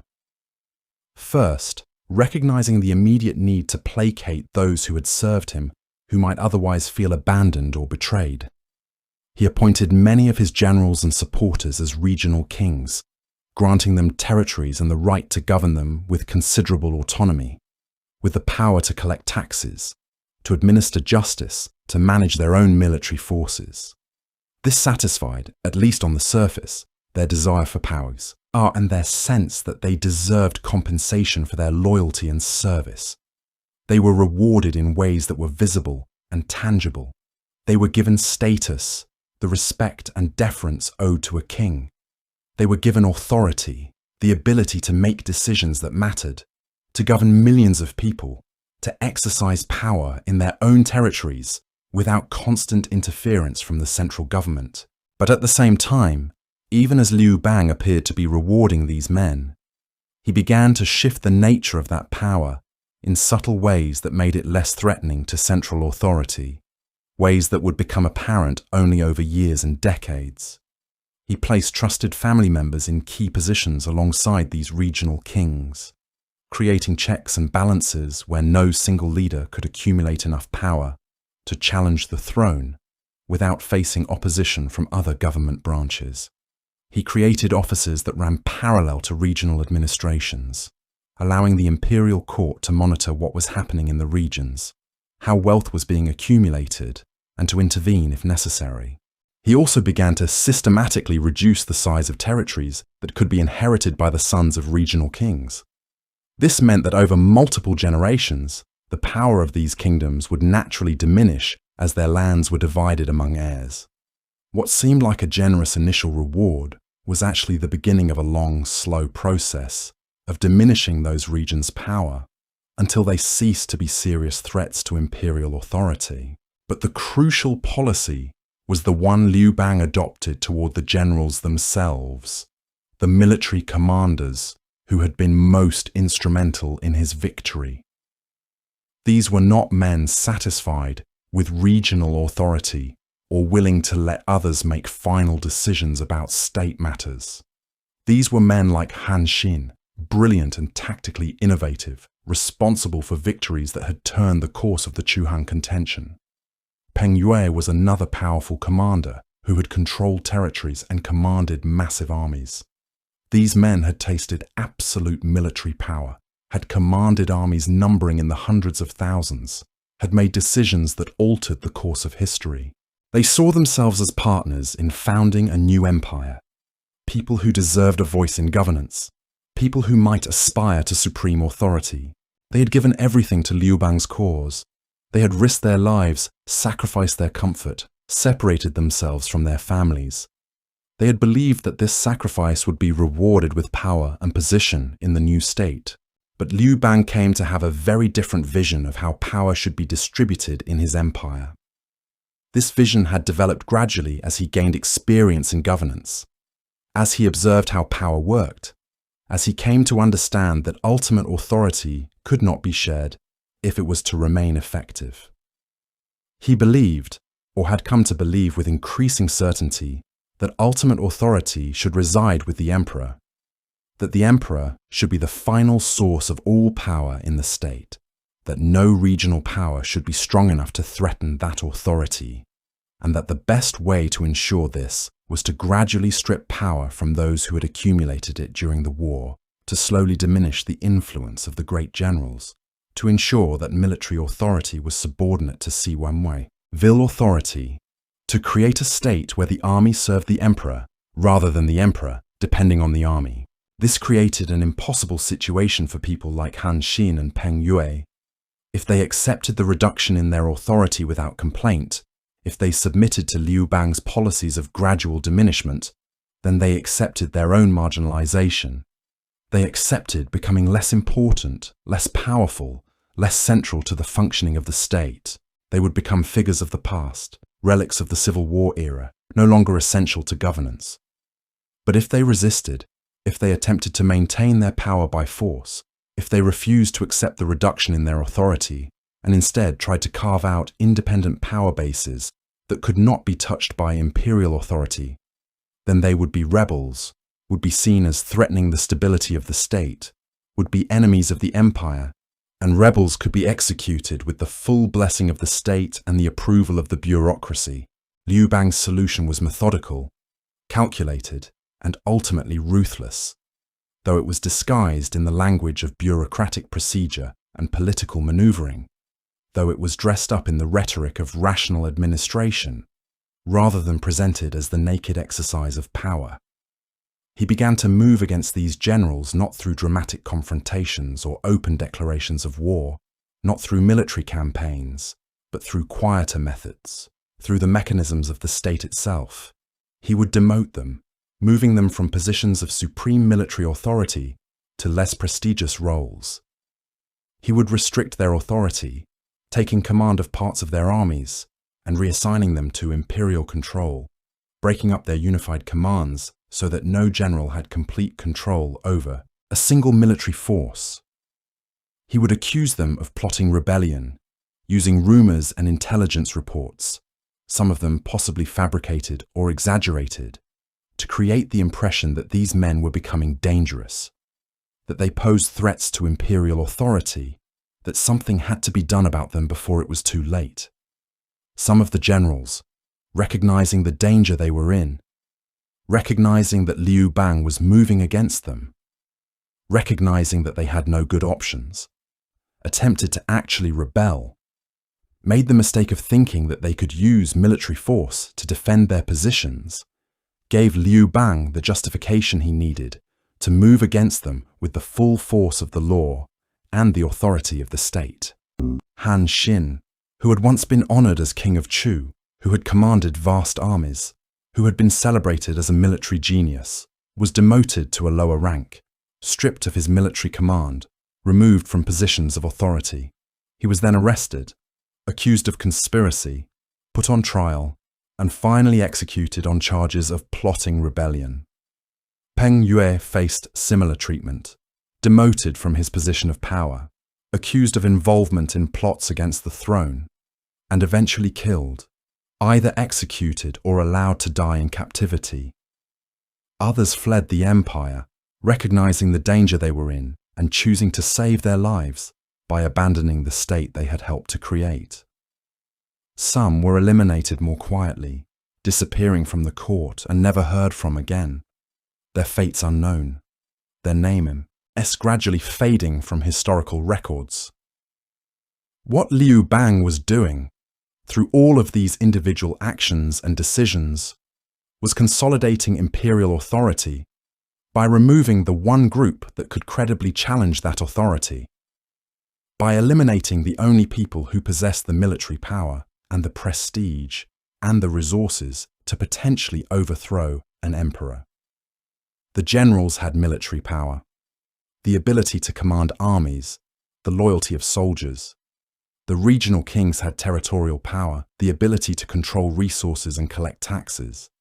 But the emperor had the authority of the state behind him, had the legitimacy that came from being the founder of the new dynasty, had the support of the bureaucracy, and Liu Bang was willing to use all of these advantages ruthlessly to eliminate any threat to his supremacy, to remove any obstacle to the consolidation of imperial authority. This process of consolidation and concentration of power continued throughout Liu Bang's reign, lasting from 202 BCE until his death in 195 BCE, a gradual, relentless, almost inexorable movement toward concentration of power in the hands of the emperor and the imperial family.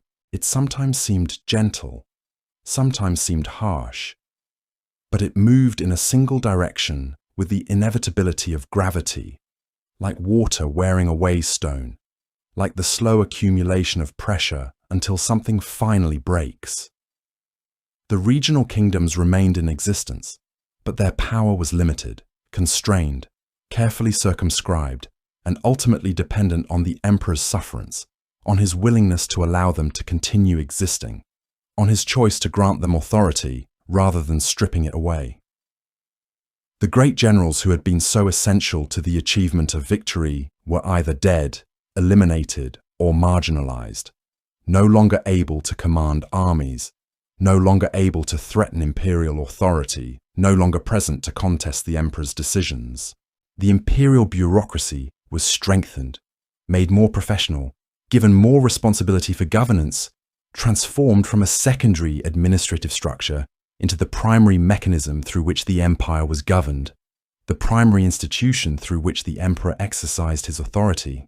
The imperial family was established as the ultimate source of authority in the empire, as the foundation on which all power ultimately rested, as the institution that would survive even if individual emperors proved weak or incompetent. By the time Liu Bang died in 195 BCE, he had successfully accomplished what had seemed almost impossible in the immediate aftermath of civil war, what had seemed nearly beyond the capability of any human being to achieve.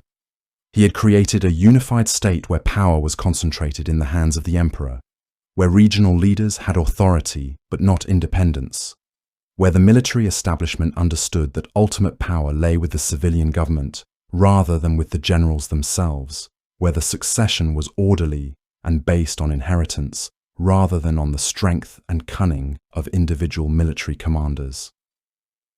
But the process of consolidation was not truly complete when Liu Bang died. In fact, it could be said that his death created a new kind of challenge, one that would test whether the institutions he had created were strong enough to survive his absence, whether the structures he had built could persist even when the brilliant political operator who had created them was no longer present to maintain and adjust them. Liu Bang's son, Liu Ying, who was still young, became emperor. But young emperors have limited authority, limited ability to command respect through force of personality or demonstrated competence. The real power fell to Liu Ying's mother, Empress Lu, the woman who would become known in history as Empress Gaohu. who held the true power in the government, who controlled access to the young emperor, who made the decisions that determined the fate of the empire. Empress Lu was not content to be a regent in name only, to serve as a caretaker holding power temporarily until the young emperor came of age and could assume full authority. She was ambitious, intelligent, determined, possessed of a clear vision of what she wanted to accomplish, and resolved to maintain the power that had accrued to her through her position as the mother of the emperor. She began to maneuver within the imperial court, to place members of her own family in positions of authority, to consolidate power in the hands of her relatives and allies, rather than allowing it to remain in the hands of the traditional bureaucracy or the regional kings. Empress Lu's period of dominance lasted for approximately 16 years, from the time Liu Ying became emperor around 188 BCE until her death in 180 BCE, though her influence extended beyond even these dates. During these years, she pursued policies that were designed to strengthen her own position and the position of her family at the expense of others, that were calculated to ensure her continued control even as circumstances changed around her. She executed some of Liu Bang's old generals who she believed might be threats to her power, who might challenge her authority or resist her attempt to redistribute power within the government. She elevated members of her own family to positions of authority, placing them in key administrative roles, giving them control over resources and military forces.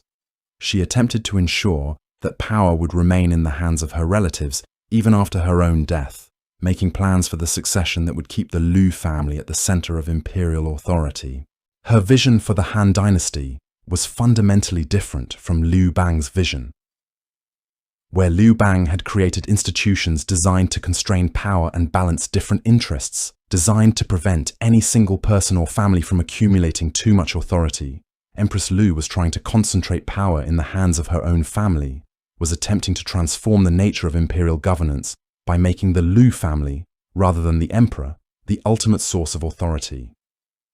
She was, in effect, attempting a kind of coup, attempting to transform the Han Dynasty into a dynasty ruled by the Liu family, rather than by the Liu family that had founded it, attempting to subvert the hereditary principle that was supposed to govern the succession. But Empress Lu had miscalculated.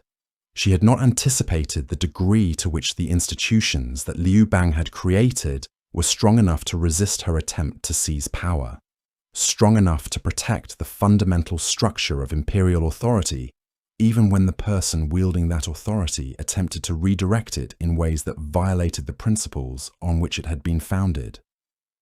More importantly, she had not anticipated the reaction of the regional kings and the traditional bureaucracy to her attempt to transform the nature of imperial authority, had not foreseen that these groups, despite their own disagreements and competing interests, would come together to resist her, would recognize that her attempt to seize power threatened the principles that held the empire together. When Empress Lu died in 180 BCE, having ruled the empire for more than a decade, the forces that opposed her came together with surprising speed and coordination. The regional kings, sensing an opportunity to reassert their power, sensing that the moment had come when they might be able to roll back some of the consolidation that Liu Bang had achieved, began to move against the Liu family, began to gather armies, began to prepare for confrontation. The bureaucracy, concerned about the precedent being set by a family attempting to seize imperial authority, concerned about the implications for the future if the Liu family succeeded in transforming the empire into a family-dominated state, supported the regional kings in their resistance. Within a short period of time, the Liu family had been emanated from power, their members executed or exiled, their attempt to seize dynastic authority brought to an abrupt end, their influence stripped away, their dream of a Liu dynasty destroyed before it could truly take root. The crisis created by Empress Lu's attempt to seize power was resolved not through the further centralization of authority, not through the emperor reasserting his power, but through a kind of negotiation and compromise between different factions within the government. The regional kings and the traditional bureaucracy together selected a new emperor a man from the Liu family named Liu Heng, who was the grandson of Liu Bang, who would become known in history as Emperor Wen, the scholar emperor. The selection of Emperor Wen represented a kind of compromise between those who wanted a strong central authority and those who wanted to preserve and defend regional power, those who wanted rapid expansion and those who wanted stability, those who wanted active governance and those who wanted to step back and allow natural processes to unfold. But what happened next was unexpected, was surprising to many of the people who had orchestrated the selection of Emperor Wen, was contrary to the expectations that many observers had held about what the new emperor would do once he came to power.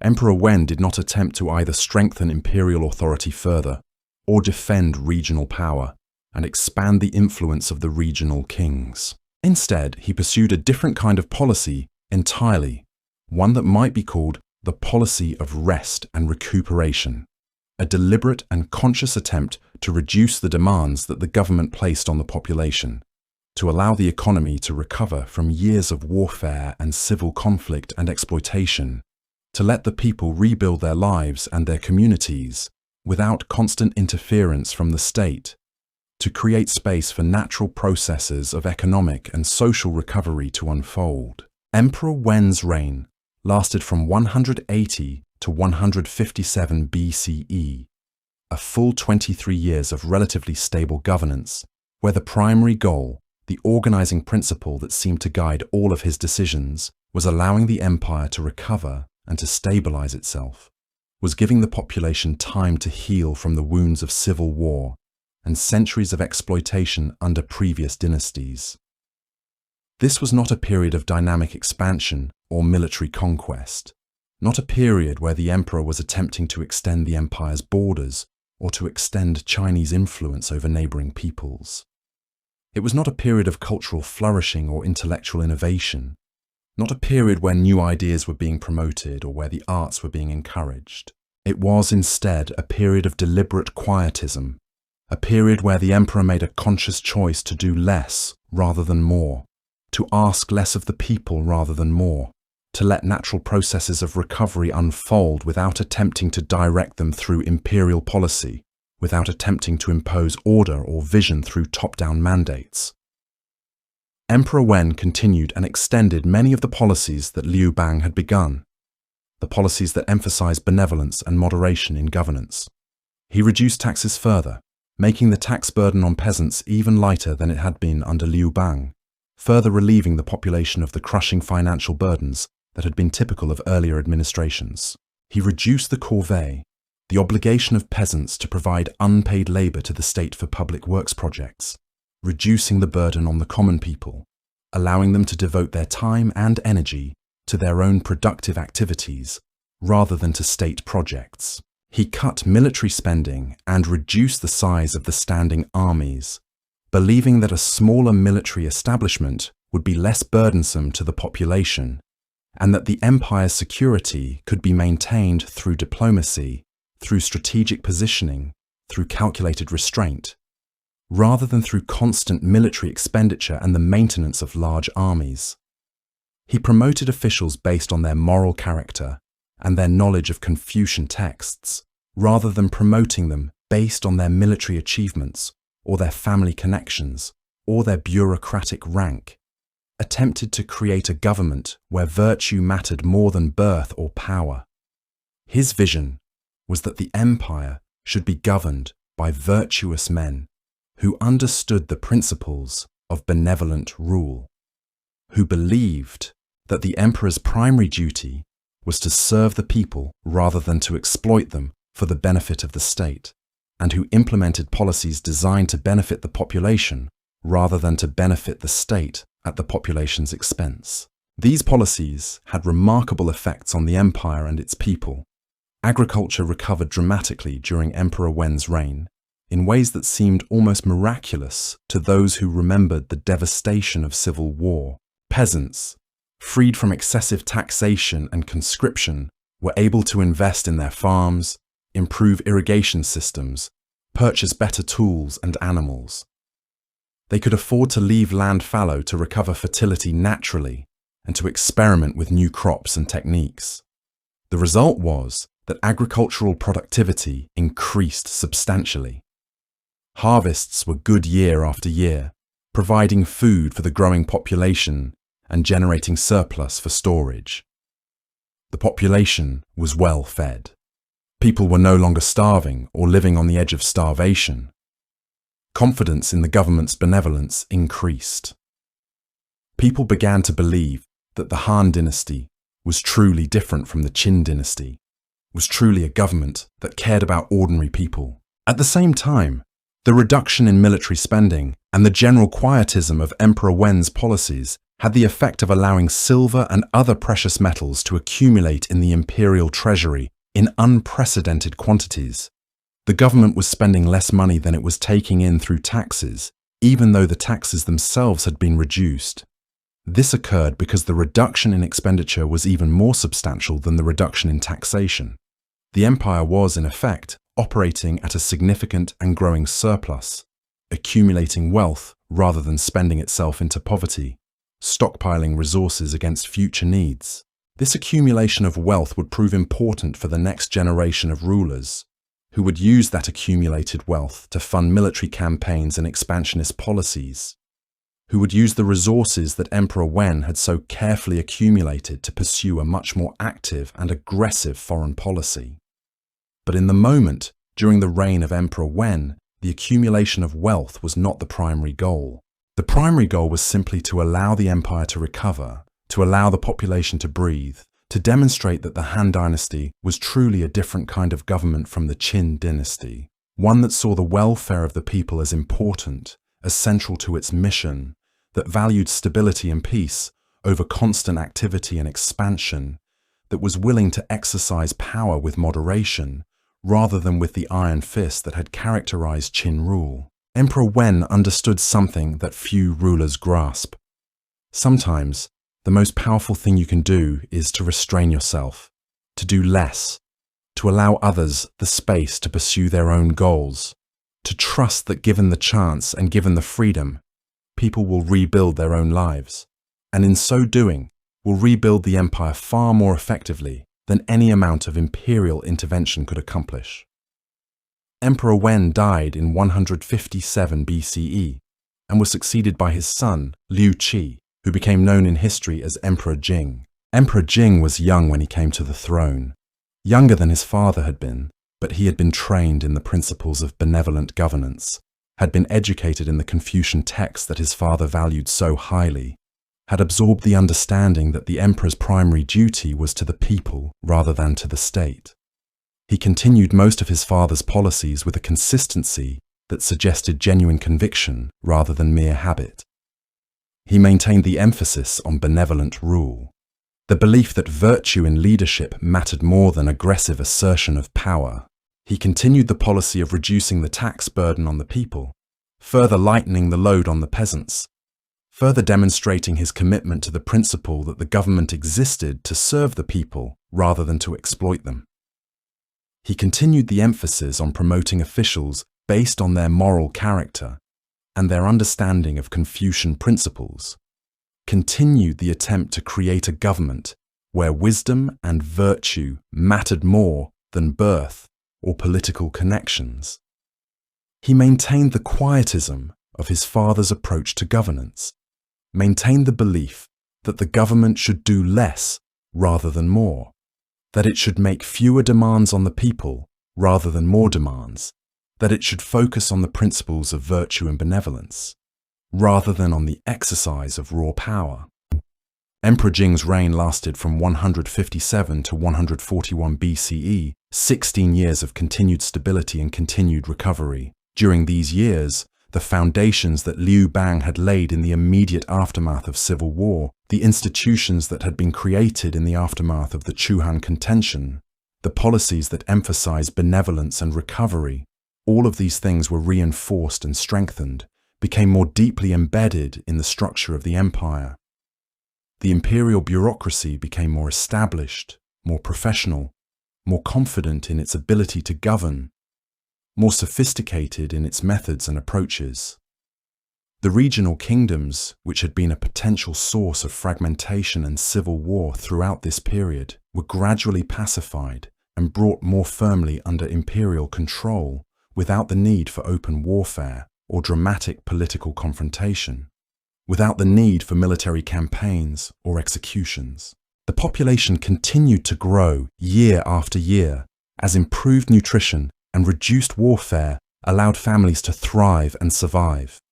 Agriculture continued to prosper, continued to generate the surpluses that allowed the population to grow, that allowed cities to develop and expand.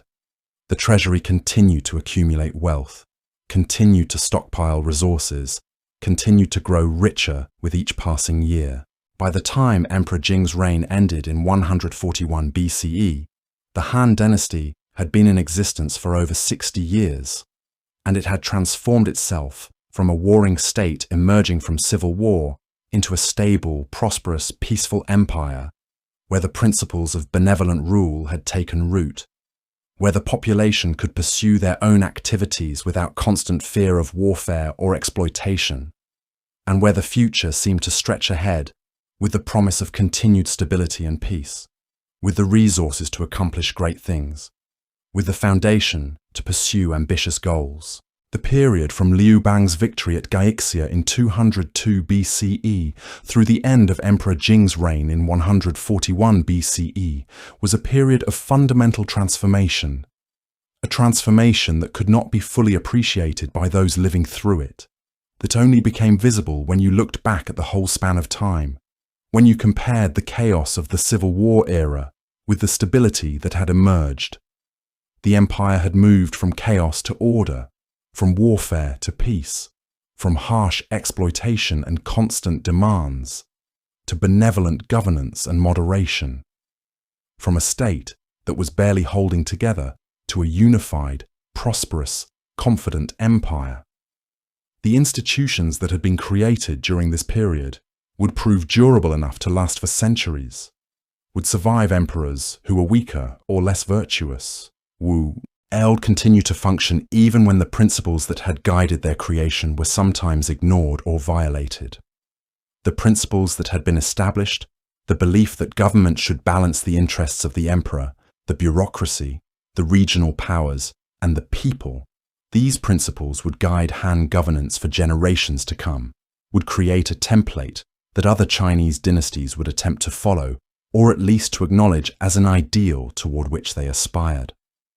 The foundations had been laid, the stability had been achieved, and the empire was ready to enter a new phase of its history, a phase that would see expansion, military conquest, cultural flowering, and the emergence of the Han Dynasty as the dominant power in East Asia and beyond, as a civilization that would be remembered for centuries to come. And yet, what remained after Emperor Jing's death in 141 BCE, as his son Liu Che prepared to assume power and become known to history as Emperor Wu, was something far more subtle than mere stability. What had been built during the reign of Liu Bang and continued and refined during the reigns of Emperor Wen and Emperor Jing was a complete transformation in how the empire understood itself, what it valued, what it believed about the purpose of government and the relationship between the ruler and the people. The Qin dynasty had believed that power flowed downward from an absolute emperor who commanded through fear and through the threat of punishment, who believed that law meant control, that order meant obedience, that the people existed to serve the state rather than the state existing to serve the people. The Han Dynasty, at least in its official ideology and in the principles that guided many of its better administrators, had come to believe something fundamentally different.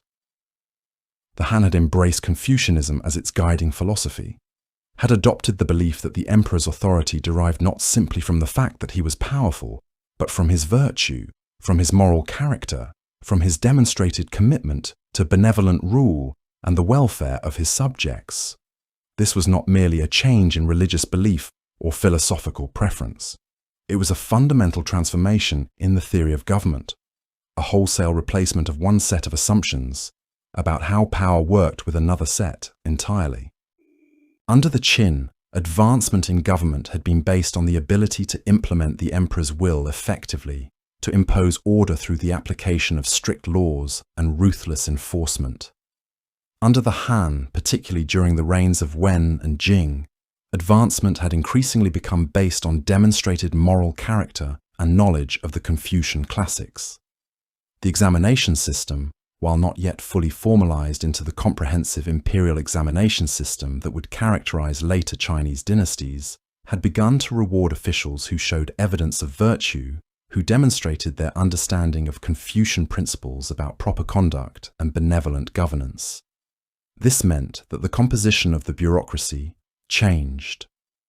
Rather than filling government offices with military men and practical administrators, the Han began to promote scholars, men who had spent years studying classical texts and who believed that proper understanding of tradition and virtue should guide policy.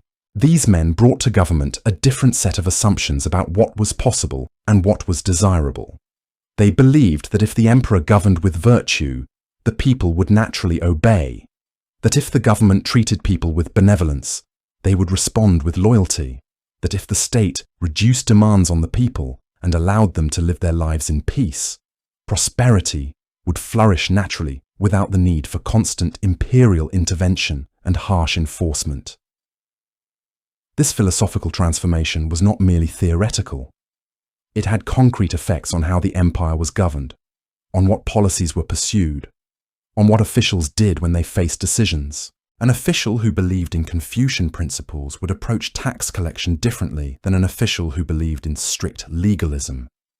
A Confucian official might reduce taxes to allow peasants to recover and rebuild, might forgive debts during years of poor harvest, might reason that short-term loss of revenue was acceptable if it meant the long-term stability of the agricultural base on which the empire ultimately depended.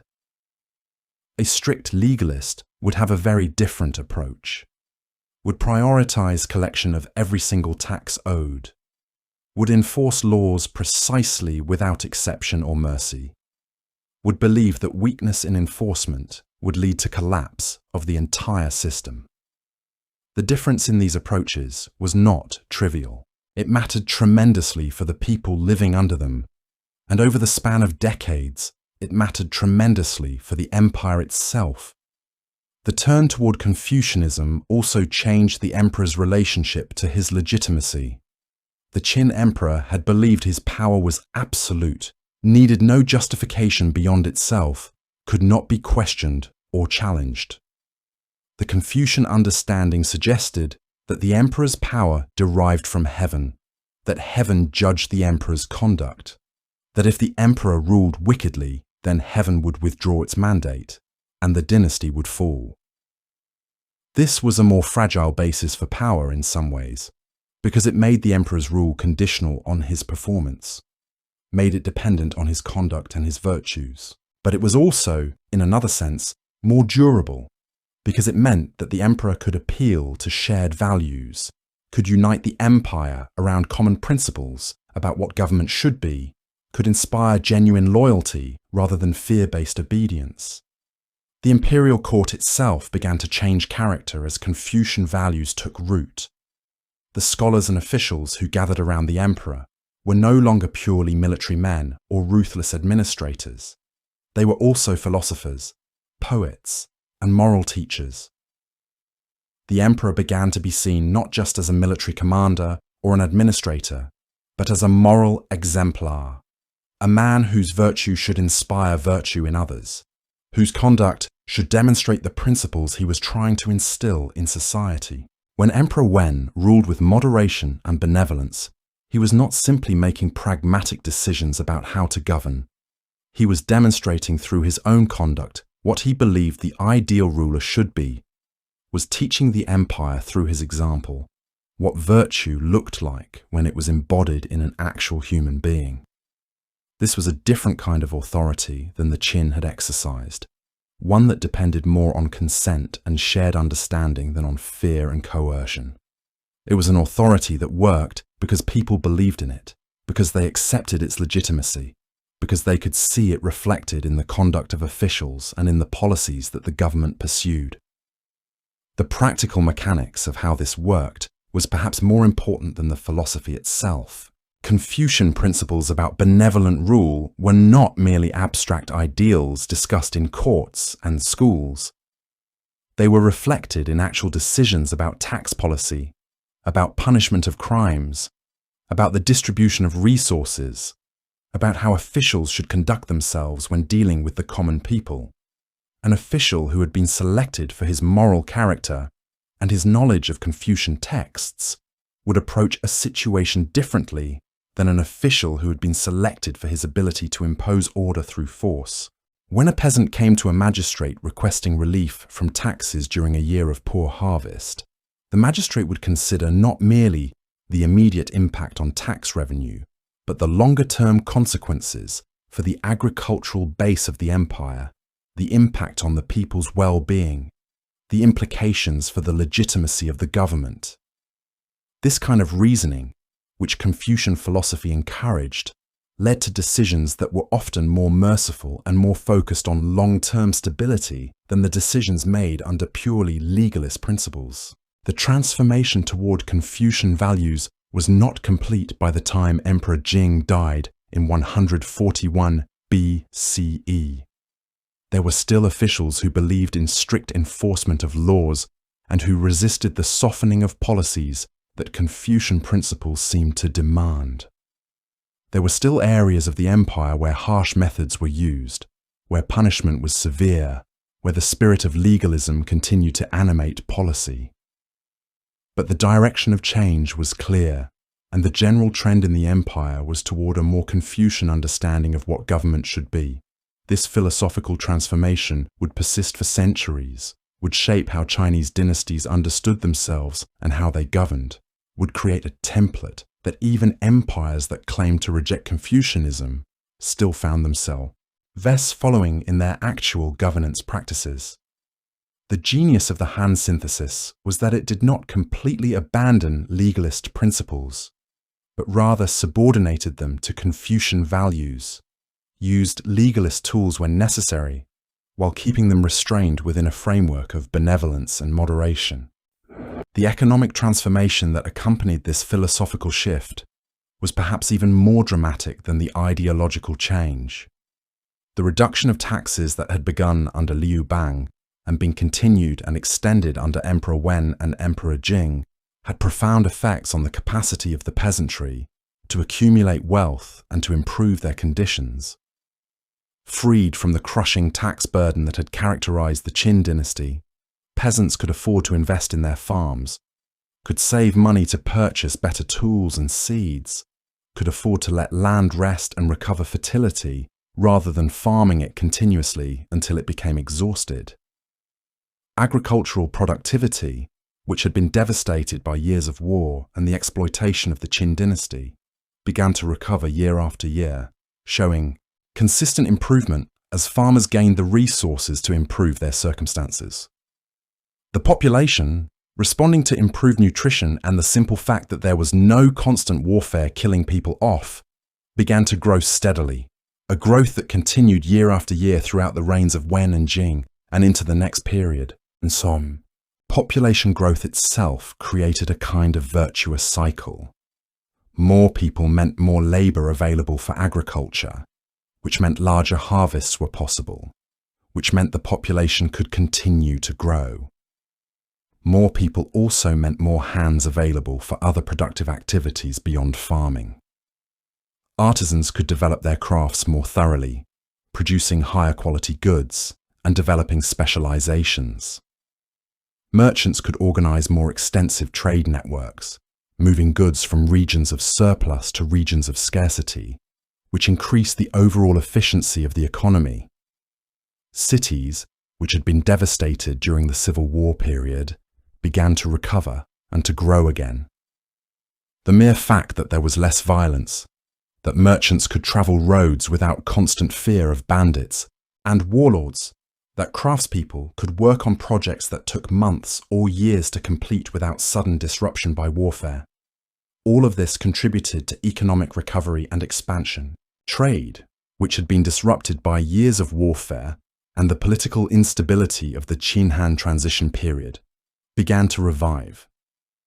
Merchants took to the roads again, moving silk and pottery and tea from regions of production to regions of demand. Long-distance trade routes, which would eventually become formalized as the Silk Road, began to develop as merchants discovered that there were markets for Chinese goods far beyond China's borders, and that goods from distant regions could be brought to China and sold at substantial profit. The expansion of trade meant that wealth could be accumulated, that merchants could prosper, that resources could flow into the empire from outside its borders in exchange for Chinese goods.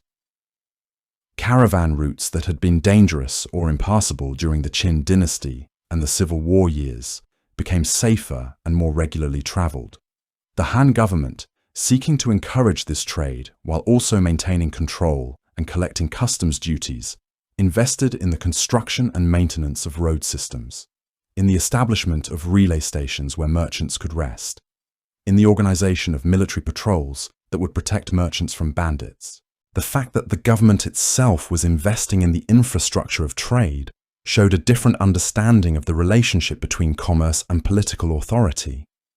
Rather than seeing merchants as a threat or as people to be squeezed for taxes, the government saw them as contributors to prosperity, as people whose success would ultimately benefit the entire empire through taxes and through the circulation of wealth. The most visible effect of all this economic activity was the accumulation of wealth in the imperial treasury. Emperor Wen, pursuing his policy of reduced spending and reduced taxes, had the remarkable experience of presiding over an empire where the government was collecting less money, but somehow the treasury was growing richer year after year. This occurred because the reduction in expenditure exceeded the reduction in taxation. Massive armies were no longer being maintained. Constant military campaigns were no longer being funded. Public works projects, while still undertaken, were scaled back and pursued at a more measured pace. The result was that year after year, the empire spent less money than it received in taxes, and the surplus accumulated in the imperial treasury, piling up like snow accumulating on a mountain, building reserves that would eventually be so vast that they could fund massive military campaigns and expansionist projects. The consequences of this economic prosperity were visible in the everyday lives of people throughout the empire. In the countryside, families that had been struggling with marginal existence suddenly found themselves able to breathe, able to eat better food, able to afford small luxuries they had never considered possible. Children who had been malnourished were suddenly getting enough to eat. Families who had been living in fear of starvation during bad harvests suddenly had enough grain stored to get them through lean years. The demographic impact was profound. Families could afford to have more children, knowing that the children would be fed. Infant mortality, which had been horrifyingly high during the Qin and during the Civil War period, began to decline as better nutrition and more stable conditions meant that more children survived to adulthood. Marriage, which had been an unaffordable luxury for many peasants during the chaos of previous eras, became something that common people could engage in. In the cities, merchants and artisans prospered. Successful merchants could afford to build larger houses, could afford to educate their children, could afford to purchase items of luxury that had previously been available only to the nobility.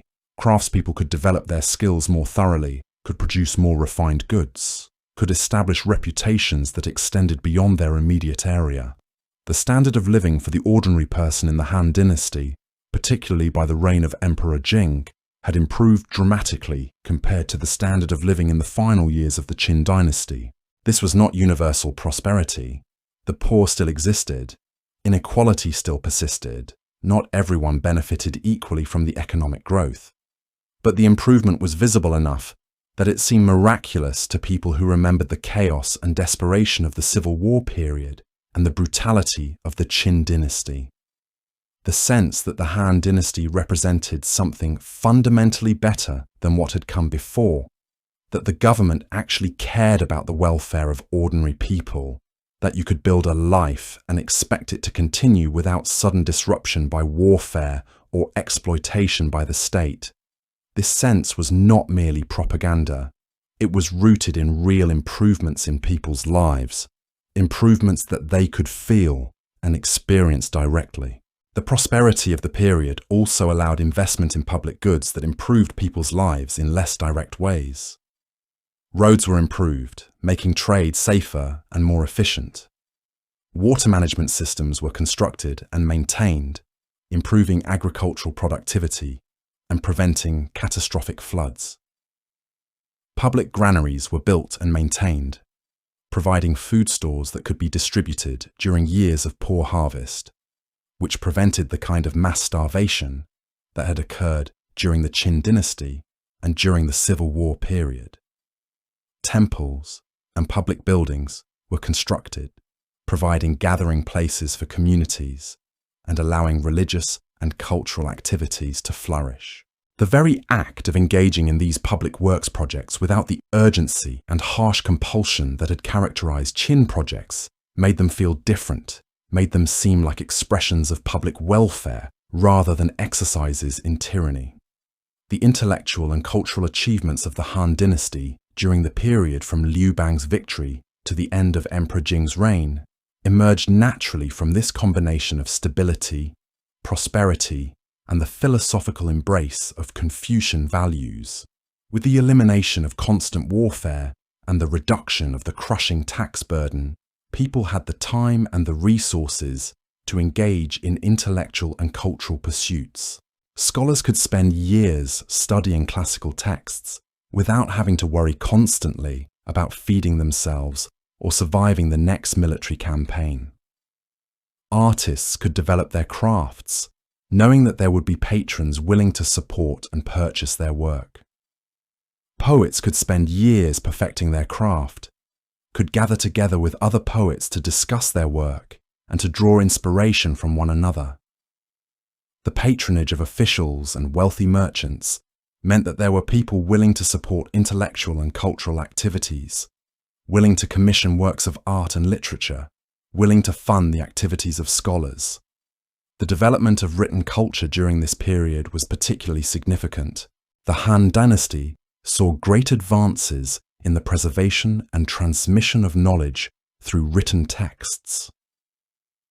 Scholars worked to collect and preserve the classical texts that were central to Confucian learning, to create authoritative versions that could be used for the examination system. New works were written, building on classical foundations but adding new insights and new approaches. The art of calligraphy, which had existed before, flourished during this period as scholars and officials brought to it a level of refinement and standardization that made it truly an art form rather than merely a practical skill. Paper, a Chinese invention, became more standardized and more widely available during this period, making the recording and transmission of written knowledge easier than it had been with earlier materials, like bamboo strips and silk. The creative arts flourished as well.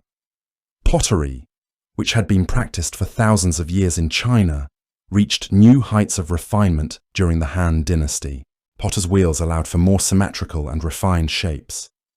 Glazing techniques were developed and refined, allowing for a much greater range of colors and effects. The pottery that was produced during the Han Dynasty, particularly the figurines that were placed in tombs, shows a sophistication and artistry that suggests a culture that had reached a high level of development and that had the resources and the leisure time to pursue refinement for its own sake. Bronze work, another ancient Chinese craft, reached similarly high levels of refinement during the Han Dynasty. Metalworkers created vessels and ornaments of extraordinary complexity and beauty, showing mastery of their materials and technical innovation in the methods of production. Literature, particularly poetry, flourished during this period. The Han Dynasty inherited poetic traditions from earlier dynasties and from the classical works of philosophy and history that formed the core of Confucian learning.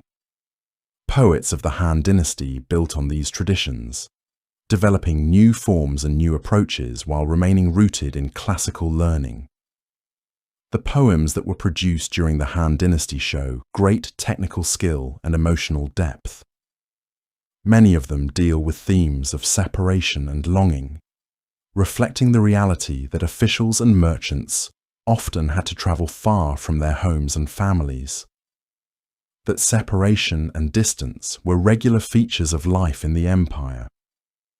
Other poems dealt with themes of nature and with philosophical reflection on the meaning of lie, fee, and the proper conduct of the virtuous person. Music was also an important cultural form during the Han Dynasty. The court maintained orchestras that performed for official ceremonies and celebrations. Music theorists developed increasingly sophisticated systems for thinking about music, for understanding scales and harmonies, for teaching musicians the proper techniques. Musical instruments were refined and improved, with innovations in design allowing for greater range and more refined tones. The development of music theory suggests that music was not merely entertainment, but was understood as something with deeper significance, as an art form worthy of serious study and refinement. The cultural achievements of the Han Dynasty emerged not from a sudden burst of creativity or from the patronage of a single powerful ruler, but from the combination of a stable political environment, economic prosperity, the embrace of Confucian values that emphasized the importance of culture and learning, and the accumulation of resources that made it possible for people to devote time and energy to cultural and intellectual pursuits. The transformation of military capability during the early Han Dynasty, from the point of view of a state at rest, was less visible than the economic and cultural changes, but it was nonetheless significant for what it would make possible in future years. Liu Bang, after the Chu-Han contention, had disbanded most of his armies, had let soldiers return to farming, had reduced military spending dramatically. This reduction in military spending was necessitated by the fact that the empire could not afford to maintain large standing armies when the economy was devastated and the treasury was empty. But it also reflected a philosophical belief on Liu Bang's part that the best defense against future rebellion was not a massive standing army that itself might become a source of instability, but rather a stable empire, an economically prosperous empire, an empire where the common people had no reason to rebel because their conditions were improving. However, the early Han rulers also faced a genuine military threat that could not be resolved through philosophy or benevolence alone. The Xiongnu, a nomadic confederation that controlled the steppes to the north and west of China, posed a constant threat to Han territory and to Chinese merchant caravans that traveled the routes leading westward. The Xiongnu were not like the internal threats that had characterized the Civil War period. They were an external threat, posed by a militarily powerful confederation that had no reason to accept Han authority and that often used military raids as a means of acquiring wealth. The early response of the Han to the Xiongnu threat was not to attempt military conquest, which the Han were not yet equipped to undertake, but rather to pursue a policy of accommodation and marriage alliances. Liu Bang himself had pursued the Heqin policy, an arrangement by which Han princesses were sent to marry Xiongnu leaders, creating bonds of family relationship and obligation that would, it was hoped, reduce the likelihood of Xiongnu raids. These marriages were typically not matters of romantic love, but were political arrangements, ways of trying to manage a difficult relationship with a powerful neighbor. The princesses who were sent to marry Xiongnu leaders were often reluctant participants in these arrangements, leaving behind their families and their homeland to live in a foreign culture, and many of them suffered profoundly from the separation and the alienation they experienced. But from the perspective of the Han government, the Heqin policy represented a pragmatic attempt to deal with a threat that could not yet be addressed through military means.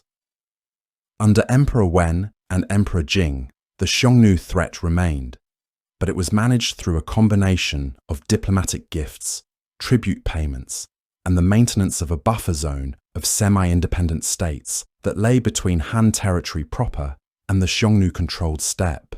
These buffer states were not truly independent, but were instead client kingdoms that looked to the Han for protection and for trade, while providing a first line of defense against Xiongnu incursions. Maintaining these arrangements required resources and required a diplomatic skill that the Han court gradually developed. Gifts had to be given at the proper times, tribute had to be paid at the right amounts, negotiations had to be conducted with skill and with an understanding of what the Xiongnu valued and what they wanted. But beneath the surface of diplomacy and accommodation, the Han were gradually building military capacity. The accumulated wealth in the imperial treasury was not merely being stored, it was being invested in the production of weapons, armor, and the infrastructure that would be necessary for large-scale military campaigns. Horses were bred and trained for military use, with the Han government establishing breeding facilities in appropriate regions and gradually building a cavalry force that would eventually be one of the finest in the ancient world. Craftspeople were employed in the production of crossbows, swords, and other weapons that would become the foundation of Han military power. These weapons were improved over time as armorers and weapon makers experimented with materials and techniques, developing more effective designs that would give Han forces significant advantages in combat. Military logistics were developed, with roads improved and supply systems organized so that large armies could be moved across the empire and supplied with the food and equipment they needed. The Han established granaries not merely as civilian facilities for dealing with famine, but as military supply depots that could support army movements and campaigns. Military strategists were studied and discussed, with the Han leadership gradually developing the ideas and the plans that would eventually be implemented when the resources and the political situation allowed for more aggressive military action. Generals were trained in the classical texts of military strategy, in the principles of Sun Tzu and other military theorists, so that when the time came to pursue more aggressive campaigns, they would do so with the benefit of thought and planning, rather than merely with martial courage. The military preparations that were undertaken during the reigns of Liu Bang, Wen, and Jing were not visible to observers at the time. There were no great military campaigns, no dramatic victories. But the groundwork was being laid for what would come. The generals were being trained, the troops were being organized, the weapons were being produced, the logistics systems were being developed.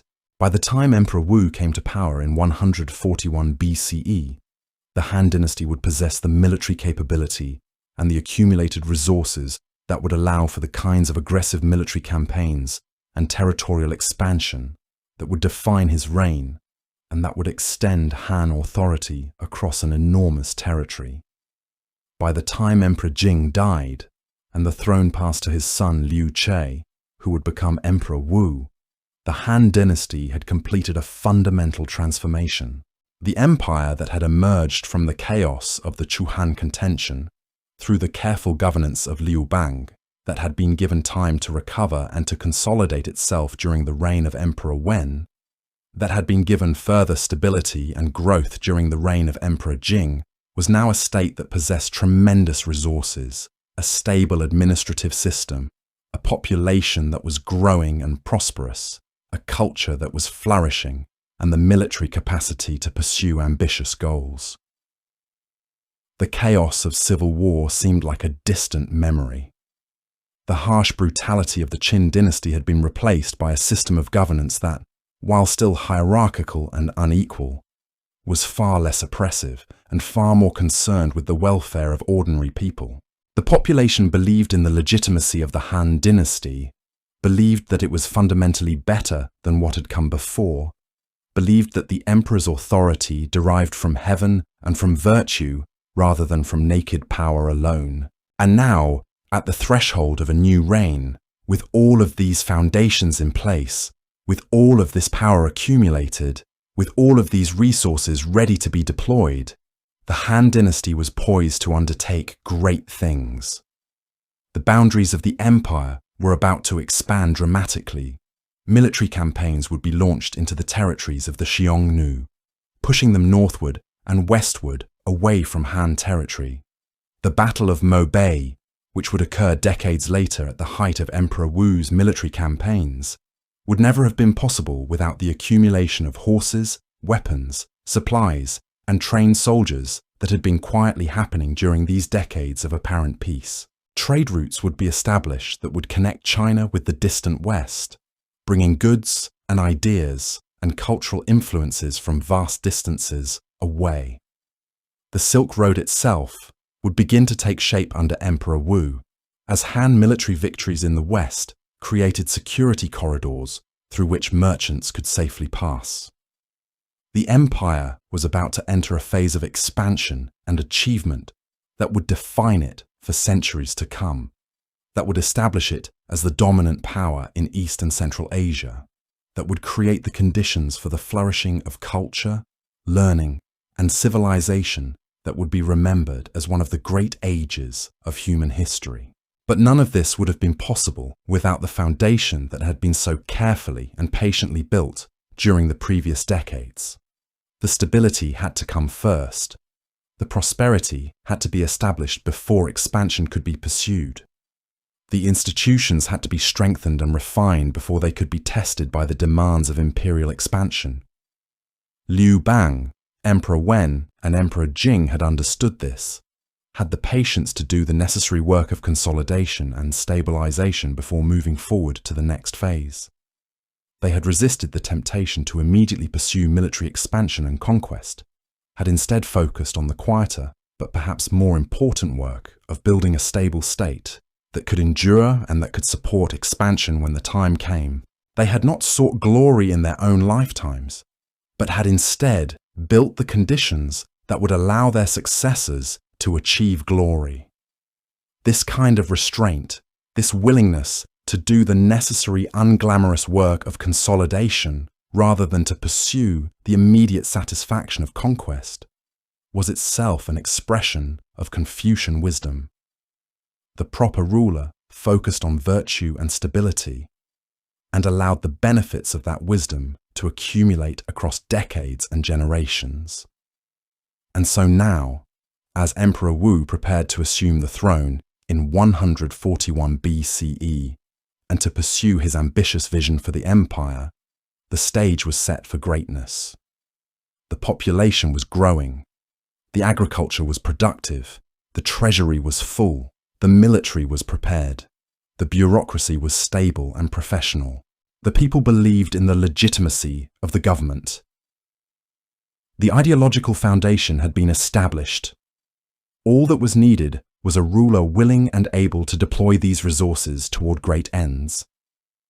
The Han Dynasty, which had begun as a warring state emerging from chaos, which had been consolidated through the careful governance of its early leaders, which had been given time and stability to recover and to develop its potential, was now ready for its golden age. The period from 206 BCE to 141 BCE had been a period of recovery, of building, of laying foundations. The period that was about to begin would be a period of expansion, of achievement, of the Han Dynasty reaching toward its full potential and grasping it. In the second part of this episode, we are going to focus on the fall of the Han Dynasty. We're going to move backward in time, about 2,000 years, to a place where an empire thought it had everything figured out. It believed in order, in systems, in the idea that if you just structured things correctly, if you just appointed the right people and wrote the right laws, stability would follow as naturally as water flowing downhill. The Han Dynasty had lasted for centuries, and that longevity created a kind of confidence, the quiet certainty that comes from success accumulated over generations. But confidence, real confidence, requires constant attention. It requires people willing to question, to reform, to admit when something isn't working. And what happens when that attention fails, when the institutions designed to catch problems become corrupt instead? What happens when the very people meant to maintain order are the ones destabilizing it? This is the story of how one of China's greatest dynasties didn't fall in a moment of dramatic collapse, but rather came apart quietly, piece by piece, through the slow erosion of everything it had built. By 141 CE, the Han Dynasty had already been ruling for centuries, and that was both its greatest strength and its deepest vulnerability. Let's begin where things were still stable before the fractures showed, at the moment when history's decline was becoming inevitable. In 141 CE, the Han Dynasty stood at what appeared to be a position of remarkable stability and power.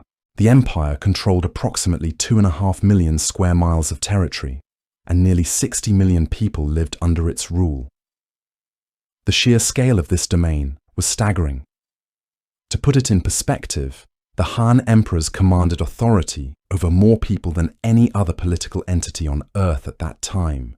These weren't small numbers. These were civilizations within a civilization. Think about what it meant to administer that many people without modern communication, without railways or telephones or any of the technologies that we now take for granted. Everything had to move by horse, by boat, on foot. Information had to travel the same way. Orders took weeks to reach distant provinces. Reports took weeks to come back. And yet, the system held. It held because it was built on several interlocking principles that had proven their worth over centuries. The emperor himself, known as the Huangdi, or Son of Heaven, was more than just a political leader. He occupied a position that blended the secular and the sacred. In the eyes of his people, he was connected to the divine world in a way that no ordinary mortal could be. His authority came not just from administrative machinery or military force, though he certainly had both. His authority came from a belief that heaven itself had endorsed his rule, that cosmic forces aligned behind his decisions. This was the mandate of heaven, and it gave the emperor a kind of legitimacy that transcended mere political power. When everything was functioning well, this system worked beautifully. It created a coherent worldview where order, hierarchy, and stability all reinforced each other.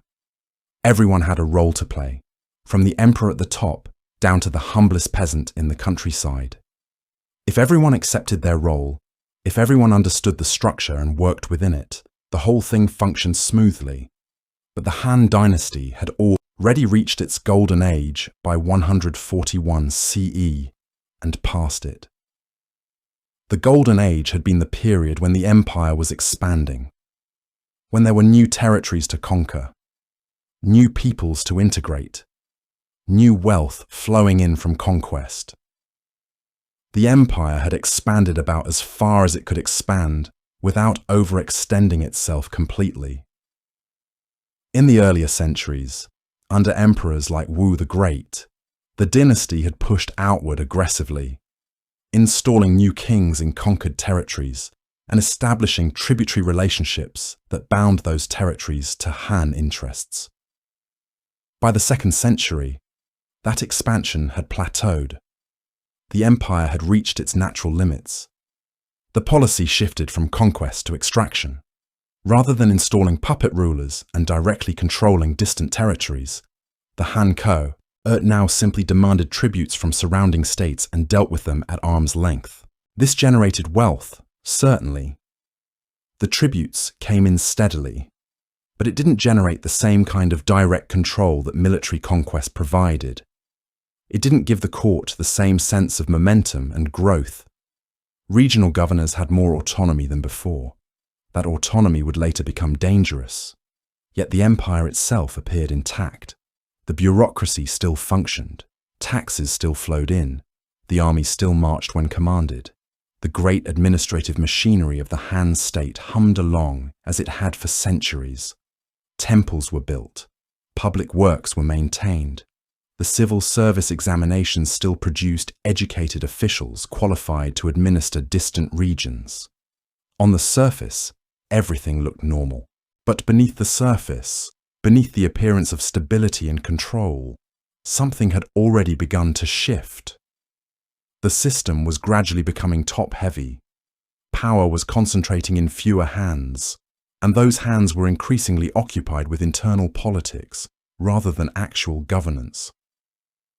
The court at the capital had become a place of intrigue, factionalism, and competing interests, where people who should have been thinking about the welfare of the empire were instead thinking about their own position and influence. And it was there, in the palace itself, surrounded by luxury and power, but increasingly disconnected from the reality of the empire it supposedly ruled, that the dynasty's real decline would begin. Between 141 and 168 CE, a pattern began to establish itself that would prove devastating to Han stability.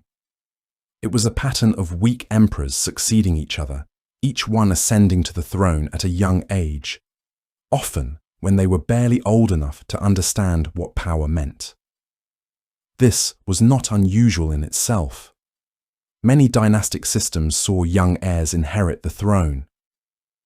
The question was whether the institutions around the young emperor were strong enough to guide him until he reached maturity, and whether those institutions had the integrity to actually serve the empire rather than individual interests.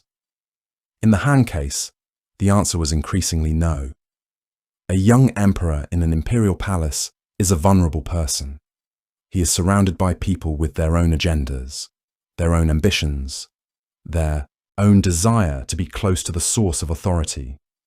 He is educated by tutors who may be more interested in pleasing him than teaching him.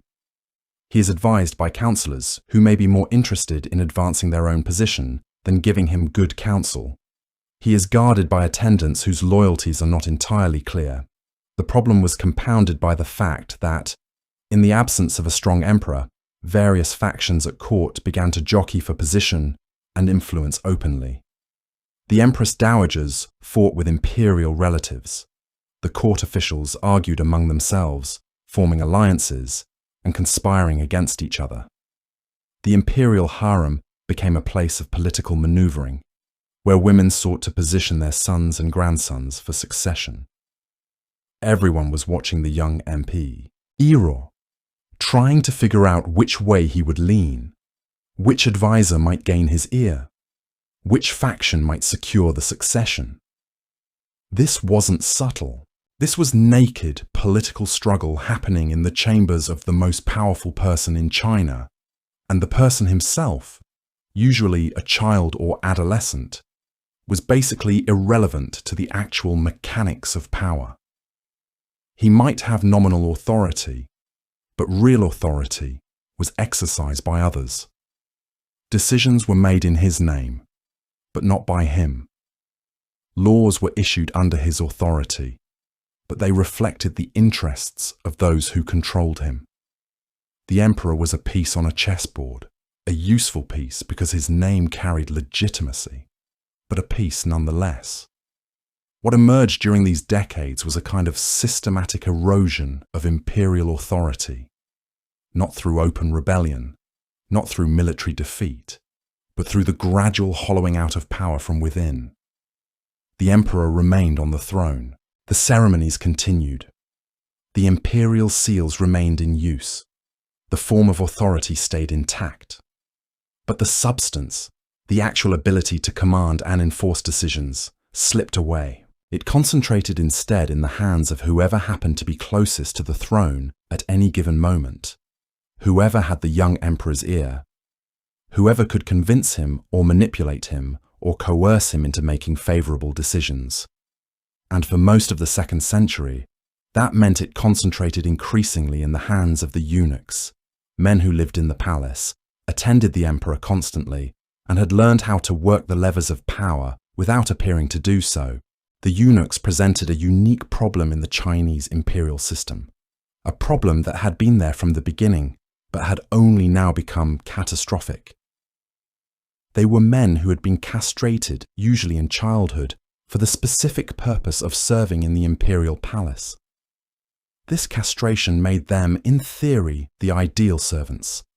They could be trusted in the inner chambers where the emperor and the imperial women lived, because they posed no romantic threat. They had no heirs of their own, no family interests they might promote, no personal dynasty they might try to establish. They couldn't pass power to a son or nephew because they had no children. This made them theoretically disposable. They could be fired without fear that they would rebel with a family army at their back. At least, that was the theory. In practice, the eunuchs occupied an extraordinarily privileged position, one that the theory makers had completely failed to account for. They spent more time with the emperor than anyone else, more than his mothers, more than his teachers, more than his closest advisors.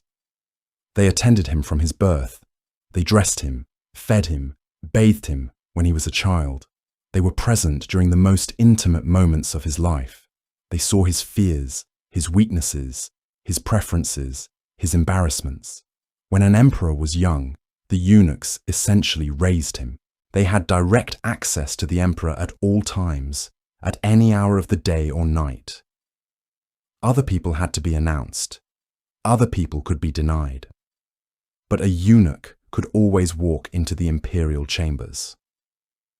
In a system where proximity to power was power itself, where being close to the emperor meant having the ability to whisper suggestions in his ear, to frame his options, to influence his thinking.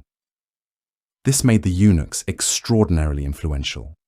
By 159 CE, during the reign of Emperor Huan, the eunuchs had already begun to consolidate their influence openly. They helped resolve a succession dispute that threatened the stability of the court, and in return, they gained the emperor's favor and gratitude. Emperor Huan came to trust them more than he trusted his own officials. He began elevating them to positions of official authority, positions of great honor and power. He granted them titles and positions in the bureaucracy that should have been reserved for scholars and administrators who had spent years studying the classics and proving their competence through rigorous examination. The eunuchs had no such training. They had no scholarly credentials. They had not spent years mastering Confucian philosophy or learning the principles of good governance. But they had something more valuable in that moment. They had the emperor's ear and his trust. And gradually, step by step, they used that advantage to position themselves as the true wielders of power. By 124 CE, earlier in the dynasty, the eunuchs had even managed to place their own candidate on the throne, a child they could control completely. He didn't last long, but the fact that such a thing was possible at all shows how completely the power structure had been inverted from what it was supposed to be. The emperor, theoretically, the most powerful person in the empire, had become a puppet, and the eunuchs, theoretically servants with no authority, had become the real wielders of authority.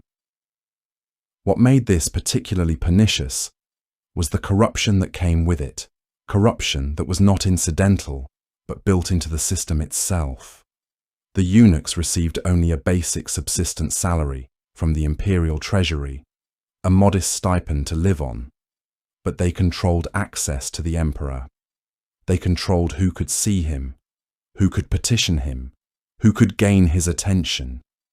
If you wanted something from the throne, if you wanted favorable ruling, if you wanted a position or a privilege or a contract or any advantage at all, you needed to bribe the appropriate eunuch.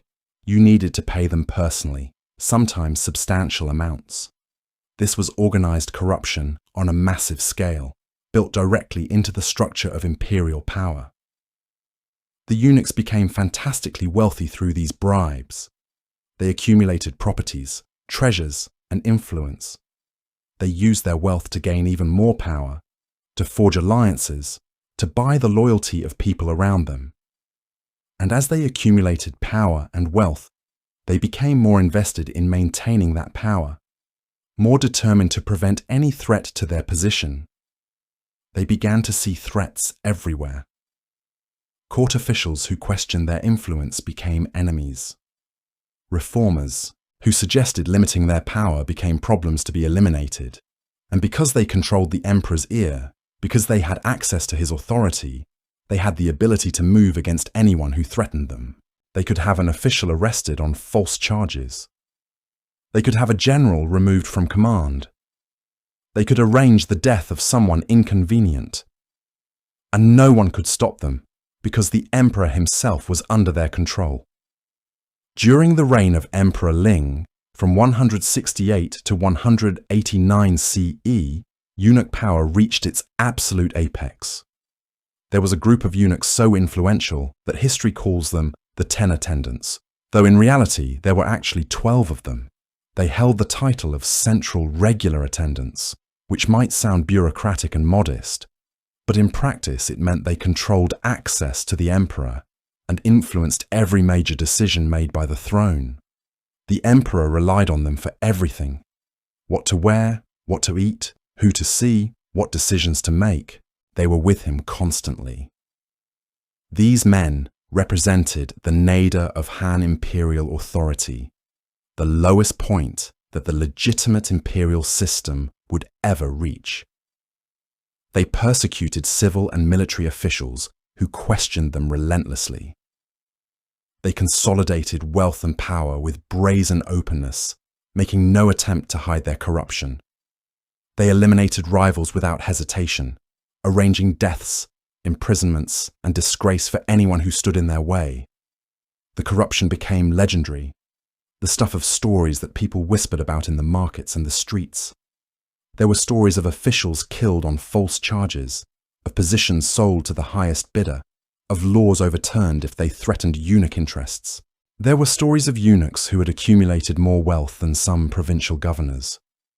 And because the eunuchs controlled the emperor, because they controlled access to authority itself, the emperor himself was powerless to stop them. Even if he wanted to, even if he had the will to resist, he had no way to act. They were always around him. They controlled his information. They controlled who he could talk to. To outside observers, to people living in distant provinces who received reports from the capital, the Han Dynasty still looked powerful. The borders still held. The armies still existed. The imperial seals were still in use. Tribute still flowed in. The bureaucracy still functioned, at least on the surface. But inside the palace, inside the actual machinery of decision-making, authority had been completely inverted from what it was supposed to be. The eunuchs had become the real government, and they exercised that power without any of the constraints that historically limited authority in China. They answered to no one. They could not be removed by anyone. They were protected by proximity to power itself, by the fact that they were constantly at the emperor's side. This was the period when a scholar official could study for years, work hard to prepare himself for service, pass rigorous examinations, earn a position of responsibility in the government, and then find that all his authority meant nothing because a eunuch with no qualifications and no experience could simply overrule him with a word to the emperor, a suggestion whispered in the imperial ear. It was the period when talented administrators looked at the capital, looked at the situation there, and decided they had no future in that environment. They went to the provinces instead and attempted to build their own power bases, their own local authority, becoming semi-independent warlords. It was the period when the mechanisms that had held the empire together for centuries began to seize up and demalfunction. Officials stopped cooperating, information stopped flowing, decisions took longer and longer, and the eunuchs, far from seeing this as a problem to be solved, saw it as an opportunity to consolidate their control further. They eliminated or sidelined anyone who represented a threat to their power. Court officials who spoke against them were purged, removed from office, sometimes executed. Generals who seemed too independent were removed from command, replaced with more cooperative men. The intellectual and administrative life of the empire began to narrow dangerously to only those willing to work within the system the eunuchs had created, only those willing to accept eunuch authority.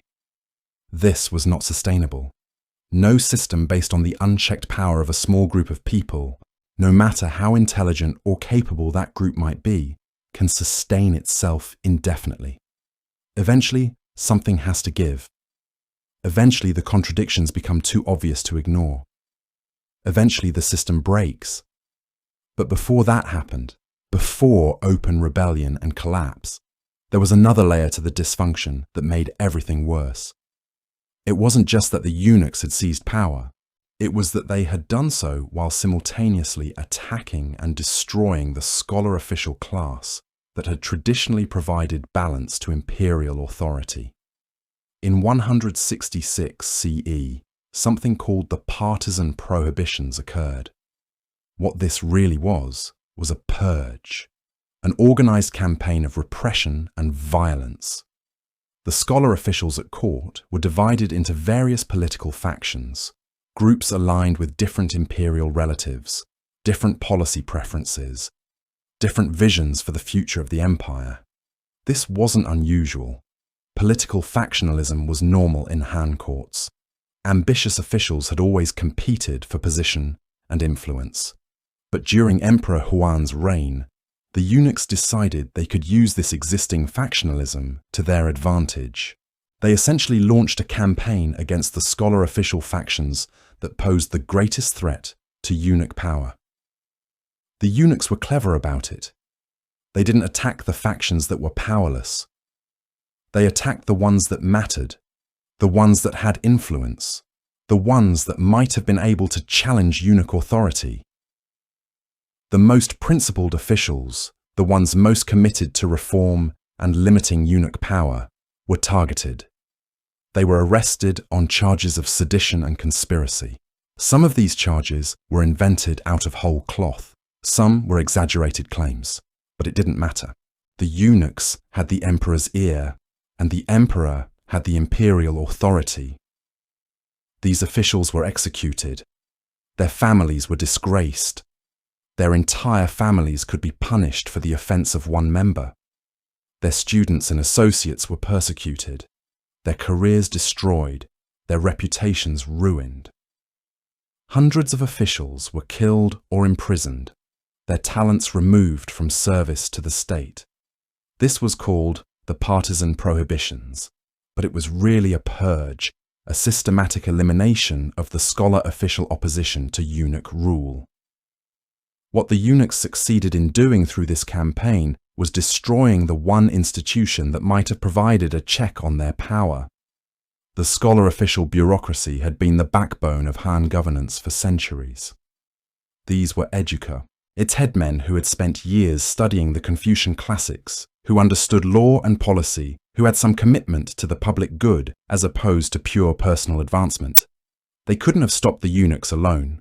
No single official had that kind of power, but collectively, as a class, they might have pushed back, might have created resistance, might have provided alternative centers of authority and legitimacy. By removing them, by killing them, or driving them from the capital, the eunuchs removed their primary opposition, but they also removed the intellectual and administrative competence that had kept the empire functioning. You can't just eliminate everyone who knows how to actually run a government, everyone who has studied governance and administration and law, and expect everything to continue smoothly. The system requires knowledge. It requires trained people. It requires institutional memory. And the eunuchs were destroying all of it. The competent officials who remained in the capital were either sycophants with no actual ability, or they were keeping quiet, keeping their heads down, trying to survive. Either way, the quality of governance dropped, the intellectual life of the empire contracted, and it didn't recover. By the 170s and 180s CE, the Han Empire was operating with a drastically degraded administrative system.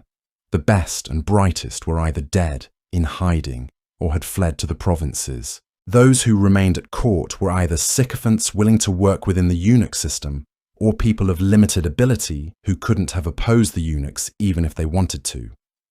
The empire was basically running on autopilot, continuing previous patterns because it had inertia, but not actually being governed in any meaningful sense. And meanwhile, the fundamental economic structures that supported the empire were deteriorating.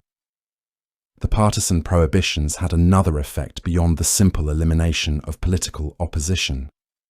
They terrified the entire scholar official class. Those who weren't killed became cautious. They learned not to speak too openly about reform.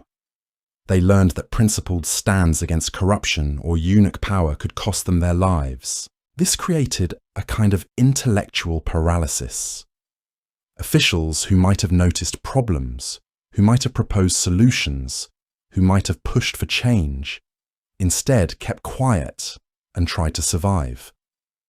And silence in a deteriorating system is its own kind of failure. What was happening economically during this same period made the political corruption even more destructive. The Han Empire, like most ancient empires, depended on agricultural production and taxation. Peasants worked the land, paid taxes to the state, and in return received the benefit of order, security, infrastructure, and the promise that if they obeyed the rules, they would not be exploited beyond reason. But in the 2nd century CE, this basic arrangement was coming apart. Recent economic analysis, based on careful studies comparing the Han and Roman empires, has shown that the Han Dynasty had actually higher economic inequality than Rome. Think about that for a moment. Rome, known for its vast wealth and its division between rich and poor, was actually more equal than Han China. The richest 1% of the population in the Han Empire earned about 26% of total income. If you looked at the top 5%, they earned 42% of the total income. This kind of extreme inequality is destabilizing in any system, but it was particularly unstable in China because of how the economy was structured and because of the philosophical foundations that justified the empire. The Han system relied on a kind of compact between the state and the people. The people paid taxes, obeyed the law, and worked the land. In return, the state provided order and security. That was the deal. If you held up your end of the bargain, the state would hold up its end. But when inequality becomes too extreme, when the rich begin to capture state power to protect their interests, when the state becomes a tool for the wealthy rather than a protector of the general population, that compact breaks down. And that's exactly what was happening in the Han Empire. The wealthiest landowners were increasingly converting state power to their advantage. They used their connections at court to gain favorable treatment. They paid bribes to officials, including eunuchs, to protect their interests and advance their wealth. They used state power to reduce their tax burden while making sure everyone else paid what was owed. Meanwhile, ordinary peasants were being squeezed harder and harder. As the central government became less efficient, as corruption increased and honest officials were removed, the state needed more and more revenue just to function. Since it couldn't easily raise revenue from the wealthy, the ones with power and connections, it raised it from the poor. Taxes on peasants increased repeatedly. Peasants were conscripted into the army more frequently, taking them away from their farms during critical growing seasons. Peasants were forced to work on public projects and state building without adequate compensation, their labor extracted for the empire's benefit. At the same time, land ownership was concentrating in the hands of the wealthy at an accelerating rate. A peasant who couldn't pay his increasingly high taxes might lose his land to a wealthy creditor. A peasant forced into military service for years might lose his land because he couldn't cultivate it, couldn't plant crops, couldn't harvest them, couldn't generate the revenue he needed to pay his obligations. Once a peasant lost his land, he had very few options open to him. He could become a tenant farmer, renting land from a wealthy owner and paying them half or more of what he produced, meaning he would never accumulate enough to buy land back. He could become part of the permanent underclass that drifted from place to place looking for work, hoping to find employment for enough days to feed his family. Or he could join a bandit gang, giving up on the system entirely and turning to banditry as a survival strategy. Many chose the last option. The wealth gap in the Han Empire at this time was something like 80% of wealth extraction happening through state mechanisms, a vastly higher rate than Rome managed. The Han system was extracting wealth at an almost unsustainable rate, and this aggressive extraction was fueling desperate poverty in the countryside. The economy was eating itself, consuming its own foundation. The more the state extracted, the more unstable the foundation became. The more peasants lost their land, the more bandits formed. The more bandits formed, the less secure the countryside became. The less secure the countryside, the harder it was to extract taxes. This was a downward spiral. As the 2nd century progressed, a series of natural disasters struck the empire and made everything worse, confirming to many people what they already suspected. In the 170s CE, the Yellow River flooded repeatedly. The mighty river that was the lifeblood of northern Chinese agriculture, overflowing its banks and destroying the agricultural lands it was supposed to nourish.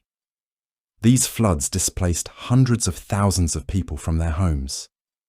In the northern provinces, prolonged droughts followed the floods, creating harsh famine conditions where crops failed year after year. An epidemic swept through the afflicted regions, killing people and livestock in massive numbers, killing so many that grain yields in some areas dropped by half or more. People were dying, not in battle, not in any kind of violence that could be blamed on enemies, but from starvation and disease. From the perspective of the peasantry, these disasters arrived like cosmic punishment. And in the context of Han political philosophy, which was the official framework for understanding the world, they were cosmic punishment. The mandate of heaven, the belief that heaven endorsed a good ruler through providing good fortune and withdrawing endorsement through providing disaster, worked both ways. It was not a one-way street. If disasters struck, that was not random. That was a message. That meant heaven was withdrawing its endorsement. The heavens were angry. The cosmic order was disrupted. And the reason for heavenly anger was clear to most people. The Han Dynasty had become corrupt.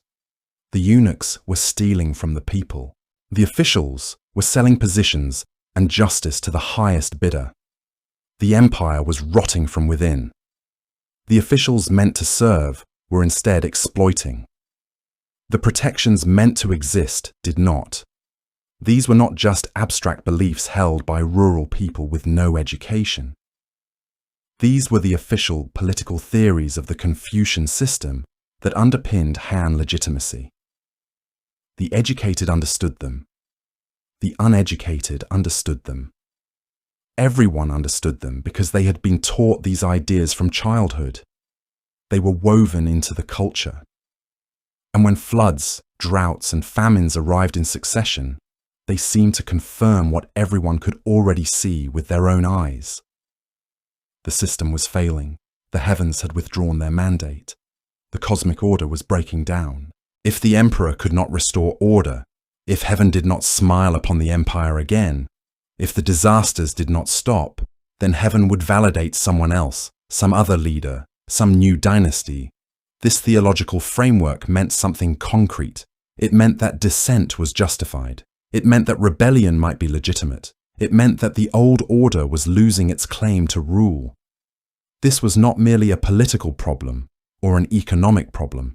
It was a legitimacy crisis of the most fundamental kind.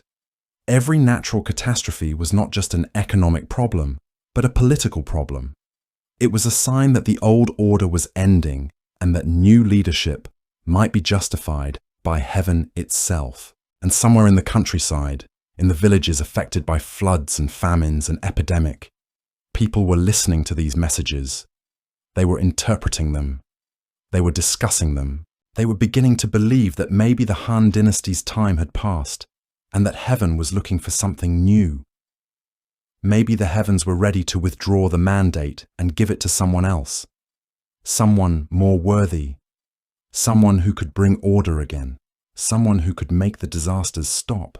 By 184 CE, the tensions accumulated throughout the 2nd century finally broke open. A charismatic faith healer named Zhang Jue had been preaching a message of religious renewal and social reform through networks he had established over the course of a decade. He called his movement the Taiping Tao, the way of the great peace.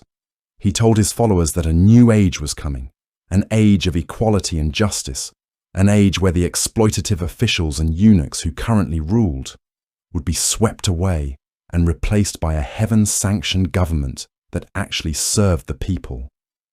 Zhang Jue had gained a massive following during the repeated disasters of the 100s and 70s. He had used rituals and healing practices to help people survive the famines and epidemics. He had told them that their suffering was not random, that it meant something, that it was a sign of heaven's withdrawal of mandate from the Han Dynasty. In early 184 CE, Zhang Jue's followers rose in rebellion.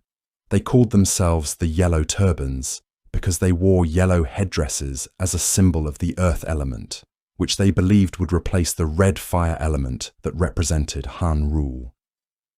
They numbered in the millions. What had started as a religious movement became a peasant rebellion of unprecedented scale. The Han Dynasty had finally provoked a response large enough to shake it. The rebellion was not just a spontaneous eruption of anger, though anger was certainly part of it. Zhang Jue had built something more organized than that. Over the course of a decade, he had established networks of communities, cells of followers linked together through shared belief and shared suffering. There were 36 districts, each with its own leadership structure, each connected to the others through messenger networks and coordinated ideology. The rebellion was given a date, a moment when all of these cells would rise simultaneously across the empire. This kind of organization took patience and planning. It took people willing to travel between villages, spreading the message of the Taiping Tao, gaining adherents, building trust. It took communities willing to keep the secret, that something was being prepared, knowing that if the authorities discovered what was happening, the consequences would be severe. Peasants had to be willing to hide information from local officials. Merchants had to agree not to report what they heard in the villages they passed through. Entire communities had to commit themselves to a vision of the future that was still theoretical, still unproven, still something they could only take on faith. It took faith that heaven was on their side, that their moment was truly coming. Zhang Jue himself had acquired an almost supernatural reputation by the 180s. He was said to have healing powers, to be able to cure illnesses through rituals and incantations. He had apparently healed people during the epidemics and famines. Whether he actually had such powers, whether there was some hidden knowledge in his practices, whether it was simply that people desperately wanted to believe in something that offered hope when official channels had failed them so completely, it doesn't matter much. What matters is that people did believe. They gathered around him. They sought him out. They traveled long distances to see him. They told others about him. Stories spread. Rumors circulated. By the 180s, Zhang Jue had become one of the most important spiritual figures in northern China, possibly more influential among the peasantry than any official representative of the Han government. His followers called him the Great Teacher. They treated him with reverence, usually reserved for the emperor himself. Maybe more reverence because the emperor felt distant and irrelevant, while Zhang Jue was present and active. They believed he had been given divine scriptures, the Taiping Qingling Shu, the scriptures of great peace and purity. According to the tradition, Zhang Jue had received these texts directly from heaven during an illness, as a transmission of divine knowledge meant to transform the world. These texts promised that the old age of the Han Dynasty, the age of fire and chaos, was ending. A new age of great peace would begin, the age of earth. The prophecy was clear.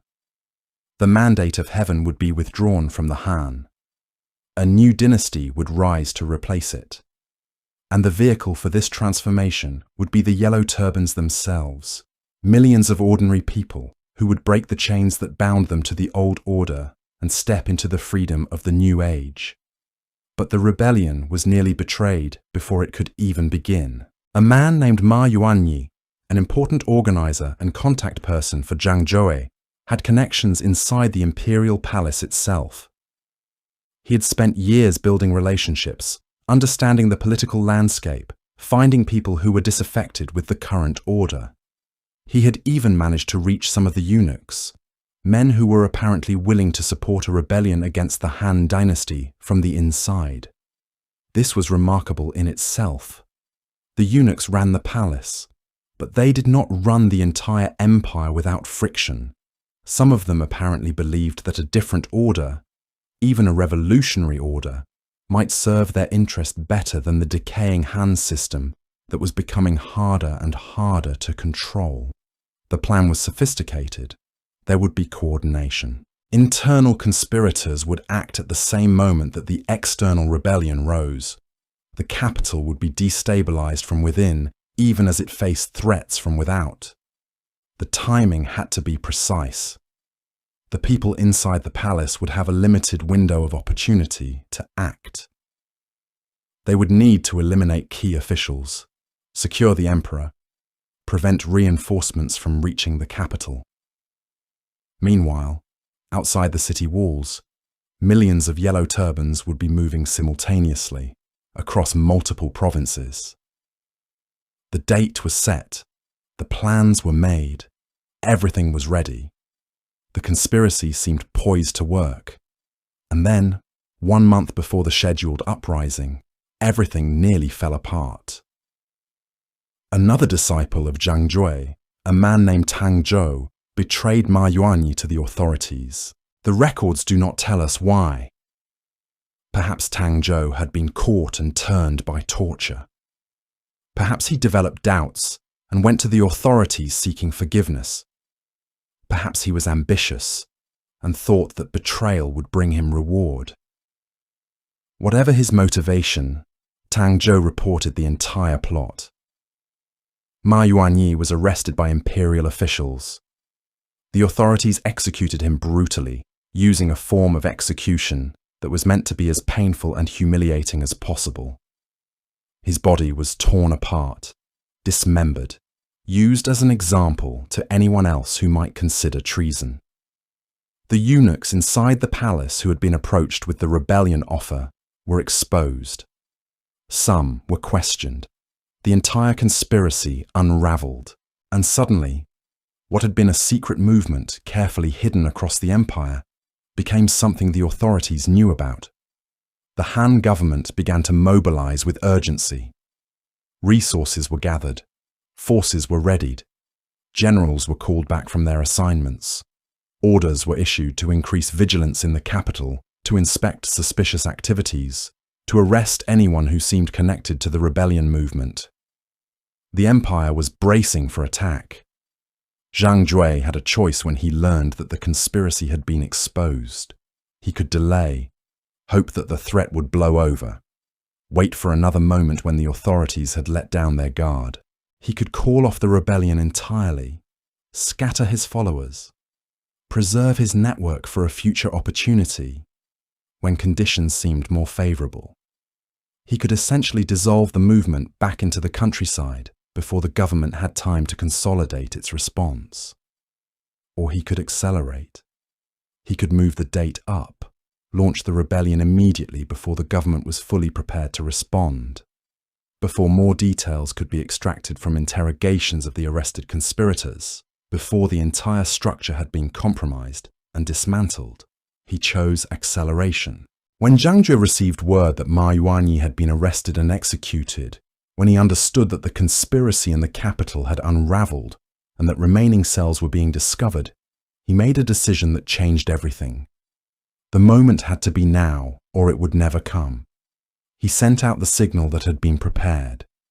In early 184 CE, Zhang Zhou declared that the moment had come.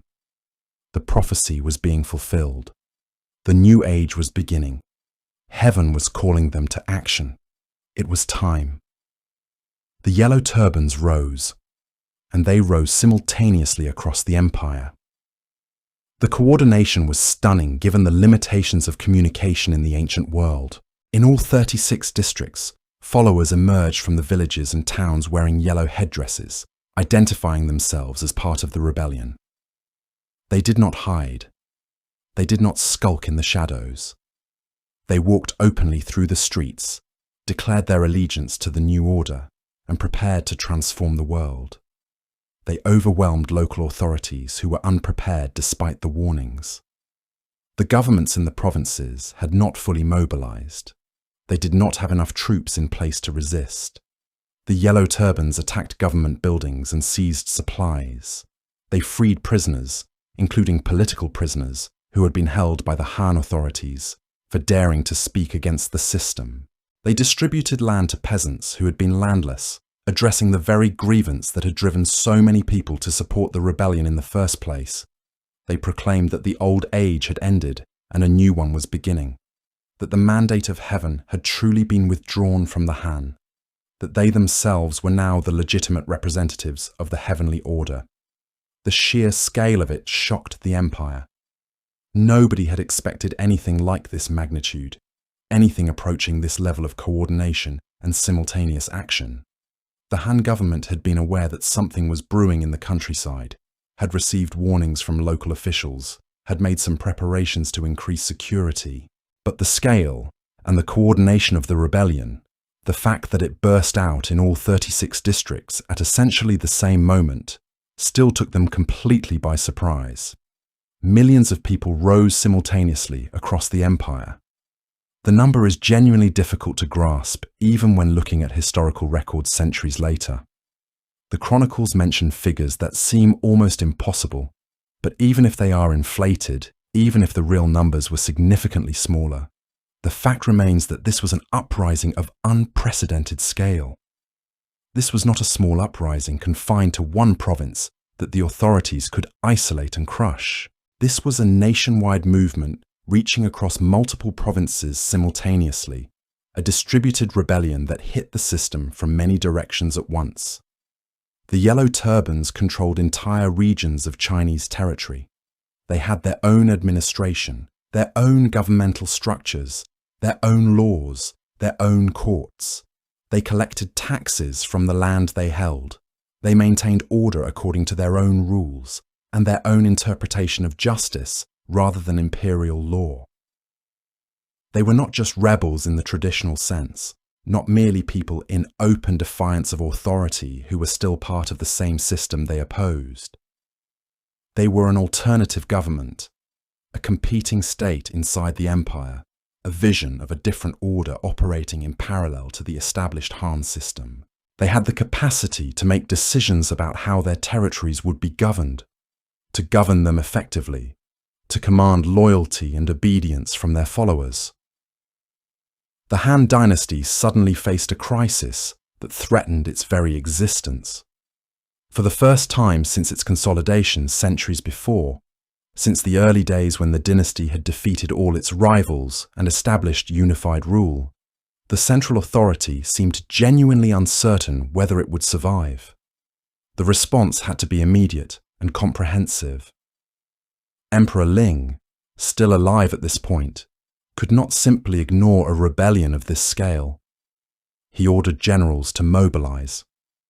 He appointed experienced military commanders to suppress the uprising.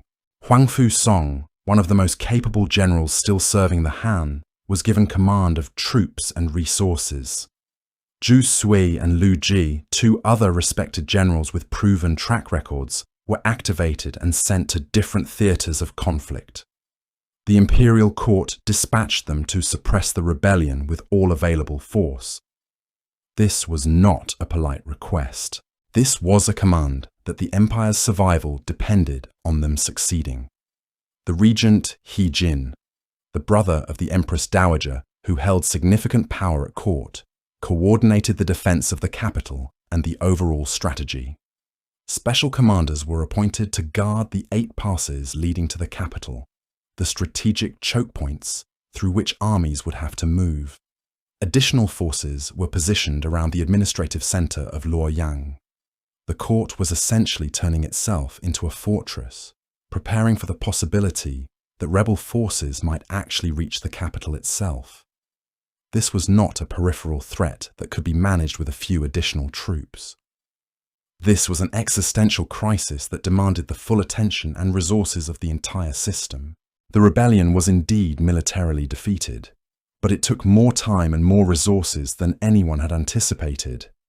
The Yellow Turbans, for all their numbers and organization, were ultimately unable to withstand the consolidated force of the Han military when it was directed against them systematically. They lacked the training that professional soldiers had spent years acquiring. They lacked the experience of coordinated large-scale military operations. They lacked the logistics infrastructure to sustain armies in the field for extended campaigns. They were brave. Many of them died fighting hard, demonstrating genuine courage and commitment to their cause. But bravery is not sufficient against an experienced enemy with better weapons, better tactics, better supply lines, and better communication. What happened militarily was that the rebellion fragmented under pressure. Because the 36 districts had been semi-autonomous administrative structures, because they operated relatively independently with local leadership, they could not coordinate effectively once battle began. When the Han generals attacked, they attacked each district separately, concentrating overwhelming force at each point, defeating one district militarily before moving to the next. It was classic military strategy, divide and conquer, made possible by the fact that the rebels themselves had a decentralized structure. The local magnates and landowners who had been threatened by the rebellion, who saw their wealth and power being challenged by peasant uprisings, also raised their own private armies to defend their interests and their land. These forces competed with the peasants for recruitment, for soldiers, for resources. They pulled away the potential pool of soldiers the Yellow Turbans could draw from. They fought on the side of the Han government, not out of loyalty to the emperor, but out of self-interest. They wanted the rebellion crushed because the rebellion threatened them directly. By 185 CE, the initial rebellion had been militarily suppressed. The coordinated uprising had been broken, but the government could not fully declare victory even then. Remnants of the Yellow Turban movement persist, stubbornly. Holdouts remained in various regions, refusing to surrender, continuing to fight. Small rebellions continued to flare up in provinces where Han authority had been weakened. It took until 205 CE, a full 20 years after the initial uprising, to fully suppress all the remaining resistance. Even then, the spiritual ideas behind the Yellow Turbans never fully disappeared. People continued to believe in the prophecy of great peace. They continued to gather in secret. They continued to study the Taiping Tao teachings. They continued to hope that the new age was coming, that the mandate of heaven would eventually manifest in the way Zhang Jue had prophesied. The rebellion had failed militarily, but it had succeeded in doing something far more damaging to the long-term stability of the Han Dynasty. It had destroyed the myth of Han invulnerability. It had shown that the empire could be challenged on a massive scale. It had shown that millions of people had lost faith in the existing order and were willing to risk their lives to replace it. What made the aftermath of the rebellion more important than the rebellion itself was what happened to the military commanders who had been appointed to suppress it. These generals had been given enormous armies to command. They had been given resources that previously had been scattered among different military units. They had been given authority to make decisions about deployment, strategy, and logistics without constant reference back to the capital. They had been given the power to implement martial law, to requisition supplies, to conscript soldiers. And once they defeated the Yellow Turbans, they did not disband their armies. They did not submit their troops back to central control. They did not return to their home provinces and go back to small-scale local administration under imperial oversight. Instead, they kept their forces under arms. They kept the troops they had assembled. They used these military forces to consolidate power in their respective regions, to establish themselves as semi-independent warlords. The generals who had saved the Han Dynasty from the Yellow Turbans now became warlords themselves, powerful military rulers who nominally acknowledged the emperor's authority, but in practical terms answered to themselves. They collected their own taxes from the regions they controlled. They made their own decisions about governance without asking permission from the capital. They appointed their own subordinates. They answered to no one but themselves. The empire had survived the rebellion, but in doing so, it had created the conditions that would lead to the empire's final collapse. Military authority, which had previously been subordinate to the civil administration, had now become primary. The generals had proven themselves indispensable. They had shown that only military force could hold the empire together. And once they understood their own power, once they had experienced commanding large armies and seeing those armies obey their commands, once they had tasted the independence of ruling their own territories, going back to being subordinate to a distant emperor in the capital proved impossible. The Han Dynasty had won a military victory and lost its future in the process. Emperor Ling continued to reign during all of this rebellion and suppression. The Yellow Turban uprising rose and fell while he was still emperor, still nominally in control, still making decisions about how to respond. But his health was beginning to fail under the weight of it all. The stress of the rebellion, the coordination of the military response, the constant tension of governing a realm in crisis where multiple provinces were in revolt simultaneously, all of it took its toll on his body and mind. He had been emperor for over 20 years, and the weight of that responsibility, combined with the constant machinations of court factions all trying to gain advantage, had worn him down. In 189 CE, Emperor Ling died. He was not old by contemporary standards, not particularly ancient as men went, but he was profoundly exhausted. He had given everything to the position, and the position had drained him, and when he died, the succession crisis that followed would prove far more destructive than the Yellow Turban Rebellion had been to the stability of the empire. Perhaps in some ways more destructive because it came from within the system itself, from the very people meant to support the throne. Ling had designated his young son, Liu Bian, to succeed him. The boy was only 13 years old when the death came, when he was suddenly elevated to the most powerful position in the empire. He became emperor, officially known as Emperor Shao, a 13-year-old boy thrust into a world of imperial politics, where grown men with armies and influence competed ruthlessly for power, where mistakes could cost you your life, where alliances formed and dissolved in moments. The position of regent, the person who would actually run the government until the young emperor reached maturity, went to his mother, the Empress Dowager He.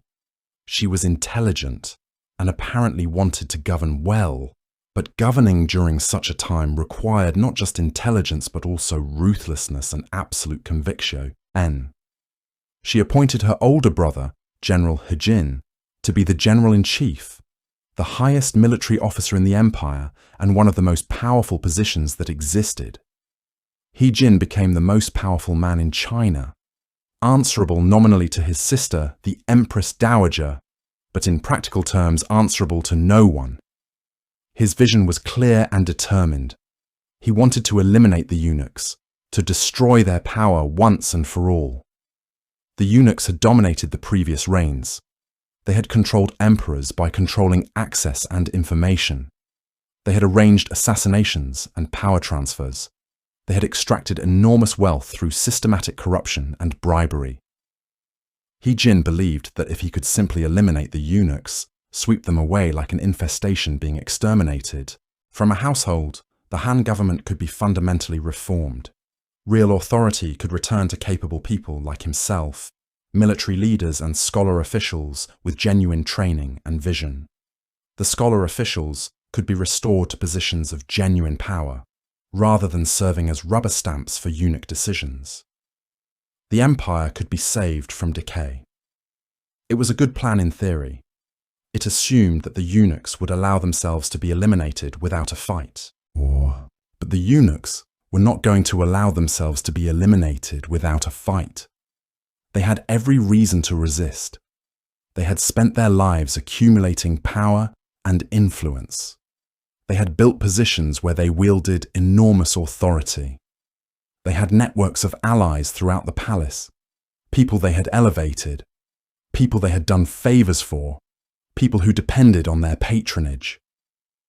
They knew that if He Jin succeeded in his plan, if they were purged from the palace, many of them would be executed, not quietly retired, not permitted to live out their days in exile, executed, made examples of, their families disgraced and impoverished.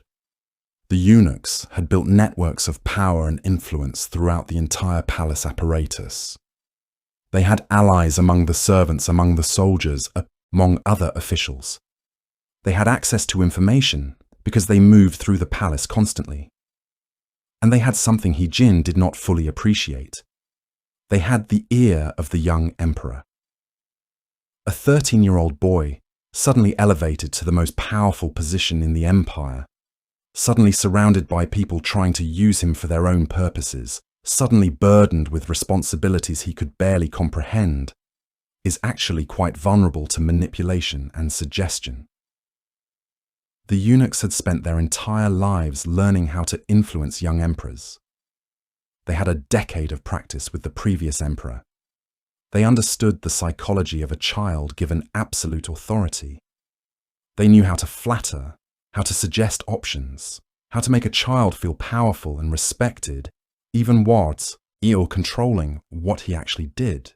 They could be the friendly voices in a sea of demanding adults. When He Jin began to move against them, when he started removing key eunuchs from their positions one by one, when he began openly making plans to eliminate them entirely, the eunuchs realized they were facing extinction.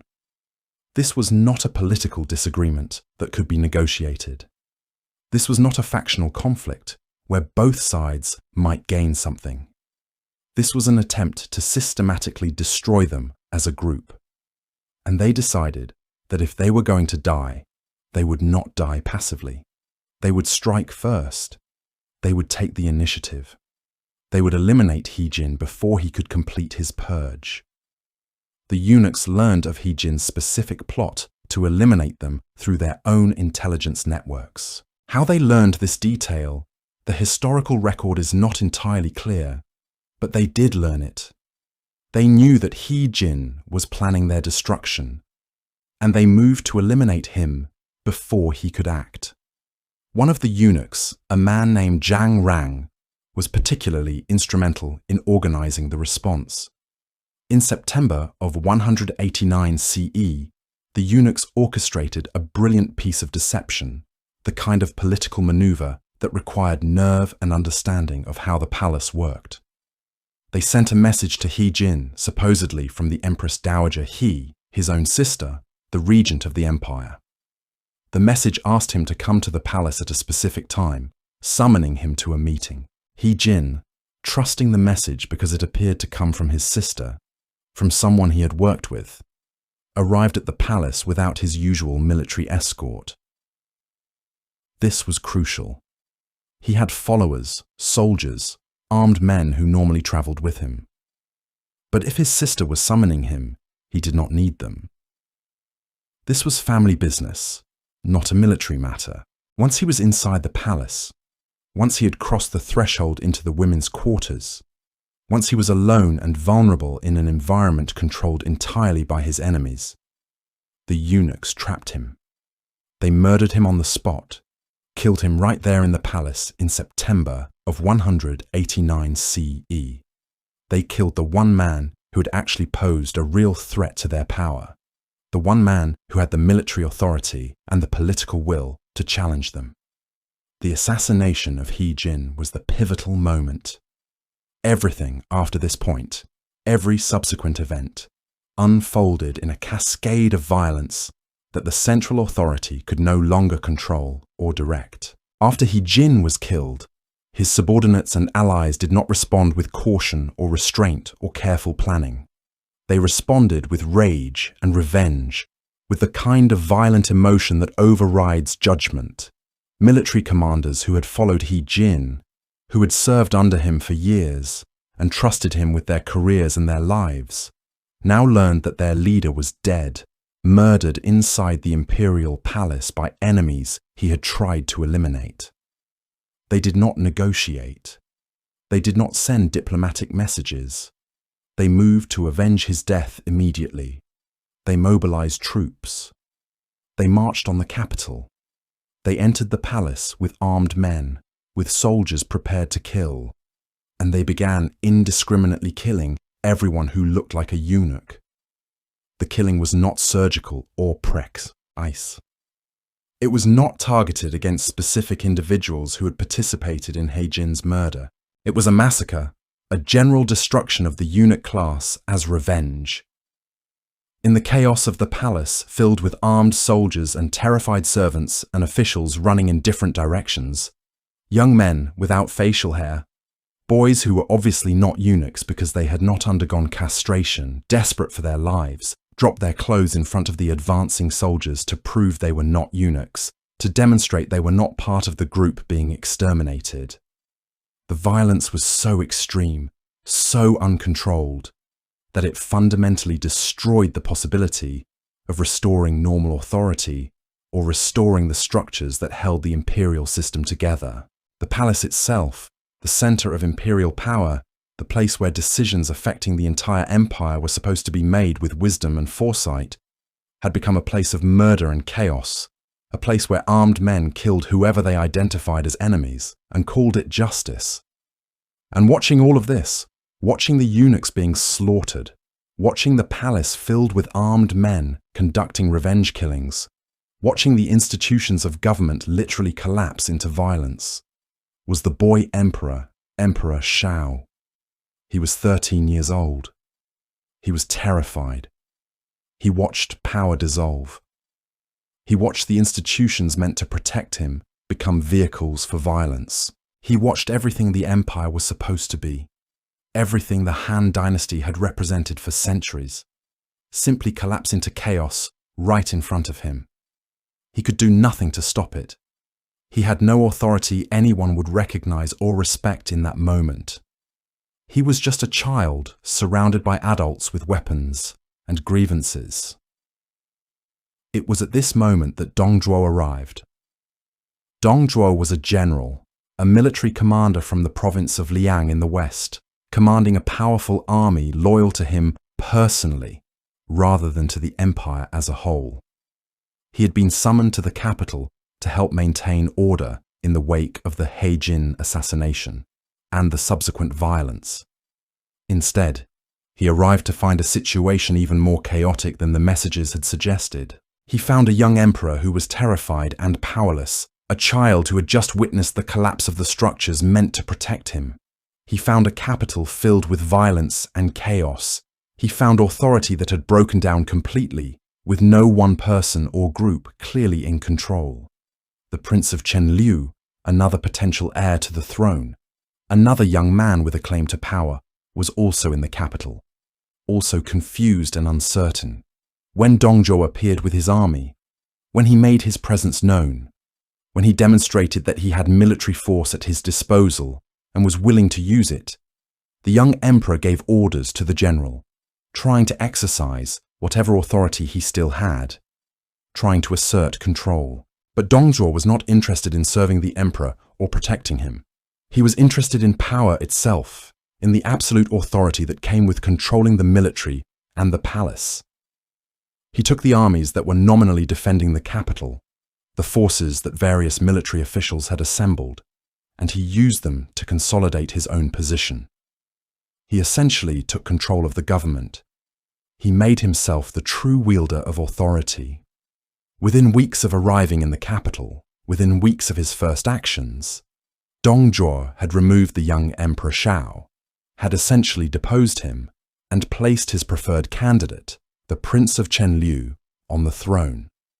The Prince of Chenliu became Emperor Xian, and Dong Zhuo ruled through him as a de facto dictator. Dong Zhuo granted himself the title of Chancellor of State, a position that had not been held since the early Han Dynasty centuries before, since the time of Xiao He, who had been a key figure in founding the dynasty. This title announced that he was the most powerful person in the government after the emperor, the head of the civil administration.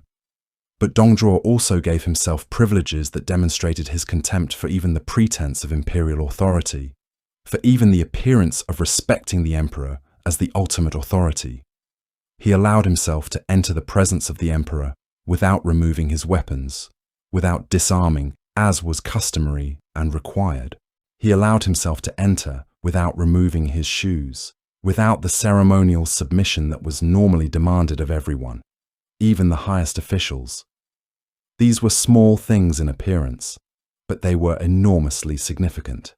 They announced without words, without any need for explanation, that the emperor was no longer truly in control, that real power now lay with Dongzhuo alone, that the young emperor was a figurehead at best. Dongzhuo was announcing a new order, one where military power had completely subordinated imperial authority. He was making clear that he answered to no one, that the chains of command ran through him alone, that the empire had fundamentally transformed into something new. The Han Dynasty was ending, not with a dramatic collapse, but with a quiet transformation, a replacement of the old order with a new arrangement where a general with an army held the real power and the emperor held nothing but the title. And in that moment, the die was cast. The empire had not yet fragmented into open warfare, but the transformation was already complete. Power had shifted from the institutional hands of the bureaucracy into the personal hands of one man with an army. Dongzhuo had announced something unprecedented, something that would reshape how the empire functioned at its most fundamental level. Authority now flowed through military command rather than through inherited imperial legitimacy. The emperor was not dead, not yet disposed of entirely, but the emperor was irrelevant. The mechanisms that held the empire together, the complex network of responsibilities and chains of command that had been built over centuries, had not been destroyed. They had simply been inverted. Someone else was now giving the orders. Someone else was now making the decisions. Someone else was now the true wielder of power. And the young emperor, Emperor Xian, watched all of this happen and had no capacity to prevent it. He was too young, too inexperienced, too isolated within the palace to understand fully what had occurred or how to resist it. He was 12 years old when he became emperor, 11 or 12 when Dongzhuo seized control of him. A child thrust into the most powerful position in the empire, but that power was theoretical only. Real power belonged to the man with the army. He had become a figurehead almost overnight, a symbol of authority rather than an actual wielder of it, and the empire had become a place where military force was the only language that mattered, where decisions were made not through discussion and consensus among scholar officials and the imperial court, but through the threat and application of violence. The old ways, the traditional methods of imperial governance that had functioned for centuries, had become irrelevant overnight. What mattered now was who had soldiers, who had weapons, who had the capacity to impose their will through force. Everything else was secondary to that fundamental reality. But even Dongzhuo understood that direct, obvious rule was unstable. If he simply disposed of the emperor, if he made himself openly and formally the supreme ruler, if he claimed the throne for himself, then everyone would know exactly what had happened. Everyone would understand that the empire had been conquered, that the old order was gone, that a new warlord had taken power by force, and that open declaration of conquest would invite resistance. Other military commanders would feel threatened. They would understand that if Dongzhuo could take power this way, then they could too, and that no one's position would be safe. The scholar officials who had always served the Han would resist. They had spent their entire lives serving the imperial system, had built their careers and their identities around that service. To openly serve a usurper would be to betray everything they believed they stood for. Regional officials who had always answered to the emperor would refuse to obey a warlord usurper who claimed power through force alone rather than through imperial legitimacy. The whole system would splinter immediately into open rebellion against his rule. So instead, Dong Zhuo maintained the fiction. The emperor was still the emperor. The emperor was still the source of legitimate authority. Dong Zhuo was simply an advisor, a helper, a general acting in service to the throne. He was a loyal servant of the Han Dynasty, protecting it from chaos, preserving it through these difficult times. That was the story. That was the narrative he promoted. The orders came from Dong Zhuo, but they were presented as coming from the emperor. The decisions were made by Dong Zhuo, but they were announced as imperial decisions. The power belonged entirely to Dong Zhuo, but the legitimacy, the theoretical right to rule, still came from the emperor. This was a distinction without a real difference, but it was an important psychological and political distinction. It meant that people could continue to obey the system without fully admitting that the system had been overthrown. They could tell, airly themselves, that they were still serving the Han Dynasty. They could maintain the fiction of legitimate authority even as they served someone who had taken that authority by force. It was the kind of arrangement that allowed everyone to function without facing the uncomfortable truth directly. People are often willing to believe comfortable lies, to participate in fictions that allow them to avoid confronting difficult realities. Dong Zhuo understood this about human nature, understood that people would prefer to tell themselves a story about serving the emperor rather than serving a brutal general who had seized power. But not everyone accepted this fiction. Not everyone was willing to pretend that nothing had fundamentally changed. In the spring of 190, just months after Dong Zhuo's consolidation of power, a coalition began to form. Provincial officials, military commanders, and regional administrators who had not been part of Dong Zhuo's inner circle realized that the empire they had served their entire lives was being subverted. They realized that if they did nothing, if they accepted Dong Zhuo's rule passively, then the Han Dynasty would cease to exist in any meaningful sense. It would become a vehicle for one man's personal power rather than the institution it had always been. It would become exactly what Dong Zhuo intended it to become, a fiction, a name used to justify the rule of a general who had seized control through violence. This realization provoked a response. These men understood that they had to act, that doing nothing meant accepting their own irrelevance, meant watching the system they had served and devoted their careers to crumble before their eyes. So they decided to challenge Dong Zhuo. They sent out messages to other commanders, other officials, other men who had military forces at their disposal. They proposed forming an alliance, a coalition of military strength that could confront Dong Zhuo and remove him from power. Conceptually, it was a good idea.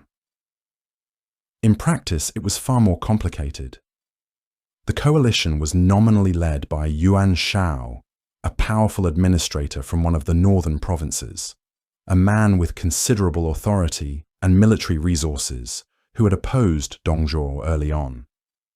He was chosen as the figurehead leader of the anti-Dong Zhuo movement, the man who would represent the coalition's interests and coordinate the response. Yuan Shao had the credibility and the military power to claim leadership of the coalition. More importantly, he had not been compromised by service to Dong Zhuo the way some other military commanders had been. He could claim to be fighting for the restoration of proper imperial order rather than fighting for personal power. The armies of the coalition were assembled and stationed at strategic locations, ready to move on the capital when the moment came.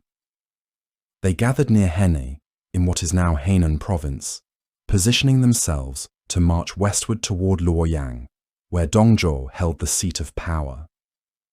The coalition appeared formidable, a gathering of military strength that should have been able to confront Dong Zhuo successfully. There were many commanders involved, many armies, many resources at their disposal. On paper, they looked like they might actually succeed in overthrowing Dongzhuo and restoring the imperial system to something closer to what it had been before. But the coalition had a fundamental problem. It lacked unity of command. Yuan Shao was nominally the leader, but he did not actually control all the coalition members. Each commander brought their own army to the coalition, but each army remained under its own commander's control. Loyalty flowed up through local chains of command, not through a unified hierarchy that extended to Yuan Shao. Different commanders had different interests, different ambitions, different visions of what should happen next. Some of them wanted to simply remove Dongzhuo but maintain strong military authority for themselves in their own regions. Some of them were hesitant about direct confrontation because they feared what would happen if they lost a major battle. Losing a major battle meant losing soldiers, losing resources, potentially losing their position of power if they were decisively defeated. Some of them were more interested in using the coalition to enhance their own positions than in genuinely defeating Dongzhuo. Why spend soldiers destroying Dongzhuo if you could instead use the crisis to expand your own territory at the expense of other coalition members? The coalition members were not sure of each other. They did not fully trust that everyone would fight with full commitment. They suspected that others might betray them, might strike a separate deal with Dongzhuo, might withdraw from the coalition at a critical moment to avoid losses. They were uncertain about what would happen after Dongzhuo was defeated, who would hold power, whose interests would be served. If they successfully removed Dongzhuo, then what? Would Yuan Shao take his place? Would the empire be divided among the coalition members? Would the emperor regain real authority, or would he simply become someone else's puppet? These uncertainties made them hesitant to actually attack. They gathered, they positioned themselves, they prepared militarily, but they did not move. They sent messages, they made demands, they threatened action, but they did not actually commit to the confrontation. They were afraid of Dongzhuo's military power, and they were also afraid of what their own coalition members might do.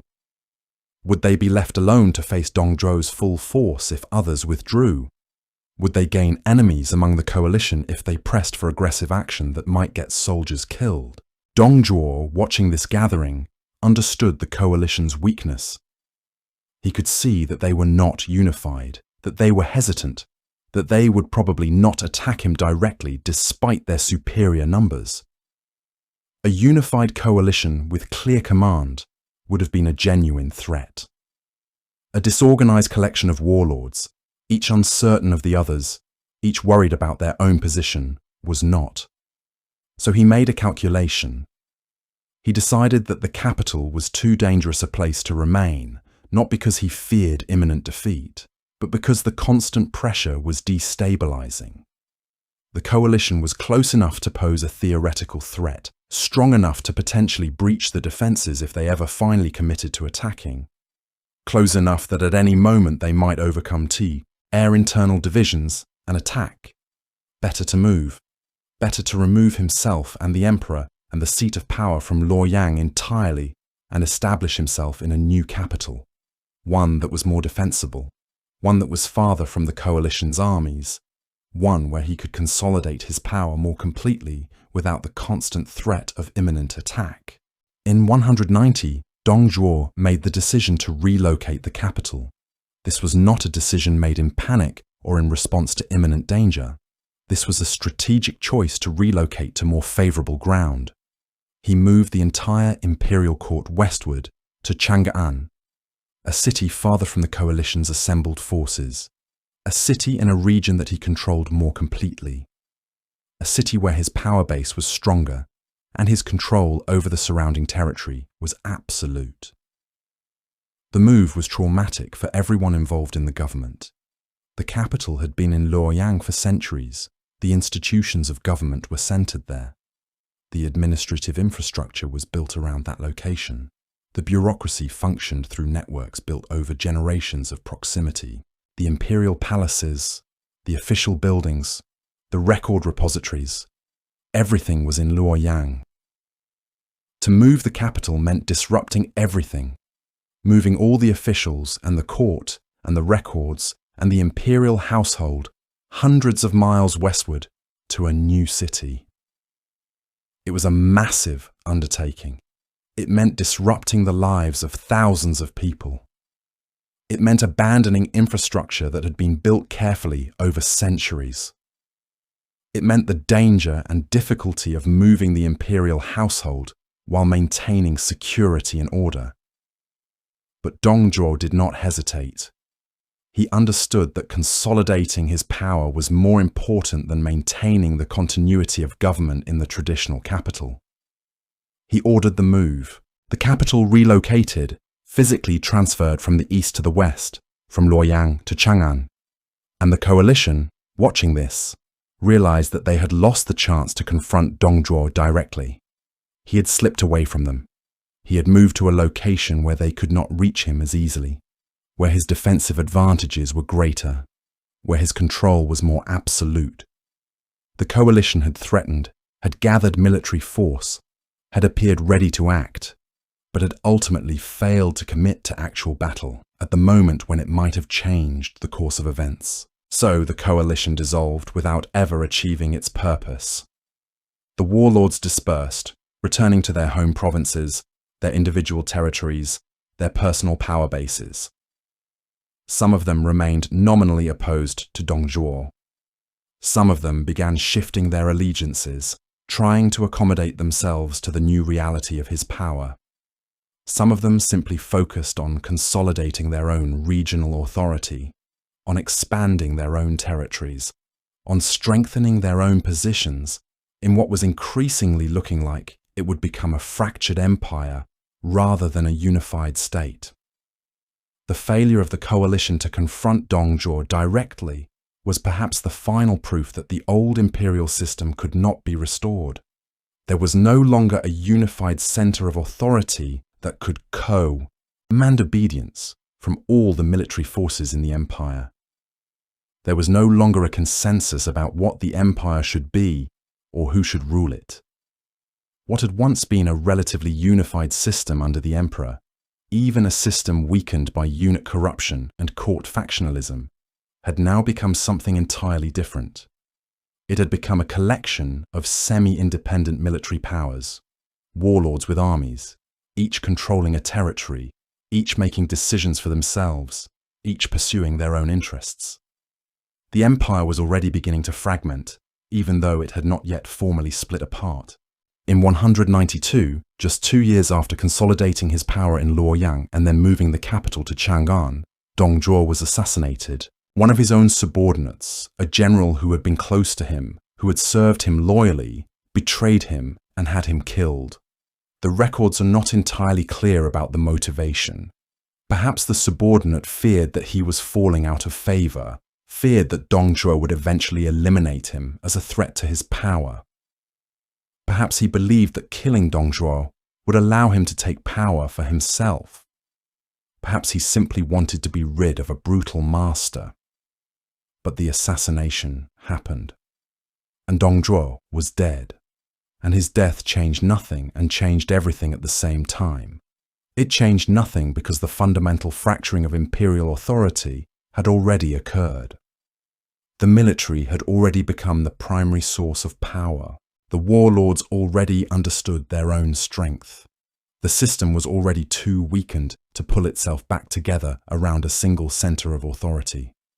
Dongzhuo's death did not restore the emperor's power. It did not make the imperial system function again the way it had functioned before. It changed everything because with Dongzhuo gone, there was now no central military authority at all.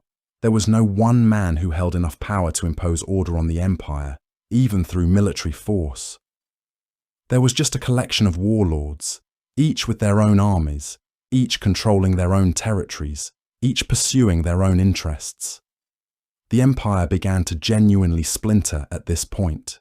The warlords who had opposed Dongzhuo, the ones who had gathered in the coalition, realized that with him gone, they could pursue their own ambitions more openly. The warlords who had served Dongzhuo realized that they needed to establish themselves as independent powers now that their master was dead. The regional military commanders, the local strongmen, who had always existed at the edges of imperial authority but had been constrained by the central government's power, realized that they could now expand their territories and their influence without constraint. The empire entered what historians call the warlord period, a time of fragmentation and constant warfare when multiple powerful military leaders fought each other for supremacy, when the emperor became completely irrelevant to the actual functioning of power, when the empire itself seemed to be dissolving into a patchwork of semi-independent kingdoms ruled by military strongmen.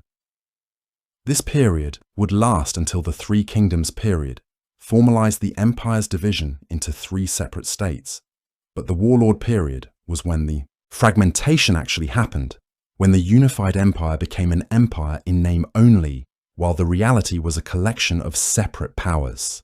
The warlords who emerged during this period were remarkable men in many ways.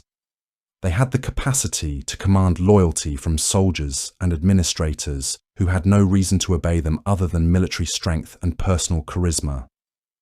They had the ability to organize complex military and administrative systems across large territories, to maintain discipline among troops, to coordinate logistics across hundreds of miles, to make strategic decisions that required balancing multiple competing interests and threats. They had the capability to make decisions quickly and implement them effectively, to adapt to changing circumstances, to adjust their strategies when conditions changed. They were often ambitious, intelligent, ruthless, and willing to do whatever was necessary to maintain and expand their power. These were men who understood that sentiment and morality had limited place in politics at this scale. What mattered was effective action, coordinated force, and the ability to maintain control over territory and people. Among the most significant of these warlords was a man named Cao Cao. Cao Cao was from a military family, descended from a line of military officers who had served the Han Dynasty for generations. His family had status and connections. He had military experience, administrative skill, and an understanding of how to coordinate large forces and complex systems. When the empire fragmented into the warlord period, Cao Cao was one of the military commanders who had forces at his disposal. But unlike some of the other warlords, Cao Cao had a vision that extended beyond his immediate territory, beyond the simple goal of securing his own power and expanding his own land. He genuinely wanted to reunify the empire. He understood that the fragmentation was destructive, that the constant warfare was draining resources and killing people, that the empire was being torn apart by competing military powers who had no higher authority to appeal to. Eventually, someone would need to conquer all the other warlords and impose unified rule again. He believed that person should be him, but more importantly, he understood something crucial about the nature of power and legitimacy. He understood that even though the emperor was now irrelevant to military and political power, the idea of the emperor, the symbol of imperial authority, was still important to people. They still wanted to believe in the empire. They still wanted their actions to be framed as being in service to the empire rather than in service to a warlord's personal ambition. They wanted a story that allowed them to believe that restoration was possible, that order could be restored, that they were not simply serving a tyrant, but serving the institution that had always existed. So Cao Cao did something clever. He located the young emperor, Emperor Xian, and brought him under his control. But unlike Dongzhuo, Cao Cao did not move the capital or change the fundamental arrangements dramatically. Instead, he simply took control of the emperor and the court. He made himself the emperor's chief advisor and military commander, the most powerful man in the government, while maintaining the fiction that power still flowed from the throne. He presented himself as serving the empire, as working to restore order and unified rule, as acting in the emperor's name and in service to the Han Dynasty. But in reality, he was using the emperor's legitimacy to justify his own military conquests and territorial expansion. The soldiers he recruited could tell themselves they were fighting for the Han Dynasty. The officials who served him could believe they were serving the emperor. The people in the territories he conquered could accept his rule because it was framed as imperial authority rather than warlord tyranny. Between 196 and 208, Cao Cao gradually expanded his territory and his military power. He conquered or absorbed one warlord after another. He integrated their armies into his own forces. He gradually extended his control northward and eastward across much of northern China. He used the emperor's name to legitimize his conquests. He presented his military campaigns as being conducted on behalf of the throne, as efforts to restore imperial unity rather than as naked territorial expansion. In reality, he was building a personal empire that would eventually encompass most of northern China. By 208, Cao Cao had become the most powerful military force in the empire. His armies were larger, better organized, better equipped than any other single warlord's forces. His territories were extensive and relatively well governed. He had created the closest thing to a unified empire that existed in the warlord period, and he seemed poised to eventually conquer all his remaining rivals, to unify the entire empire under his rule, to end the warlord period and restore centralized authority. But in 208 and 209, something happened that stopped him. The warlords who still controlled southern China, who had maintained their independence from Cao Cao's expanding power, formed an alliance against him. The most significant of these was Sun Quan, a southern warlord who controlled territories in the Yangtze River region, and Liu Bei, another southern warlord who had military forces and territorial control. These two realized that if they did not unite against Cao Cao, he would eventually defeat them separately, so they formed an alliance, and they prepared to confront Cao Cao's armies directly. The battle that followed, the Battle of Red Cliffs, was one of the most significant military engagements of the era. Cao Cao brought a massive army southward, an enormous force comprising hundreds of thousands of soldiers, intending to crush his remaining rivals and complete his conquest of the empire. The campaign was ambitious, perhaps too ambitious. He was moving far from his home territories, extending his lines of supply and communication across enormous distances. He was bringing his entire military force to bear in one location, betting everything on a decisive victory that would allow him to eliminate his rivals and restore unified rule under his authority. But the allied forces of Sun Quan and Liu Bei defeated him in a naval battle along the Yangtze River. The battle was fought on water, on the great river that separated north from south, that divided the empire geographically and increasingly politically. Cao Cao's armies, which had been built for land warfare, were at a disadvantage on the water. The southern forces, more familiar with naval operations, more adapted to fighting on the river, exploited these advantages.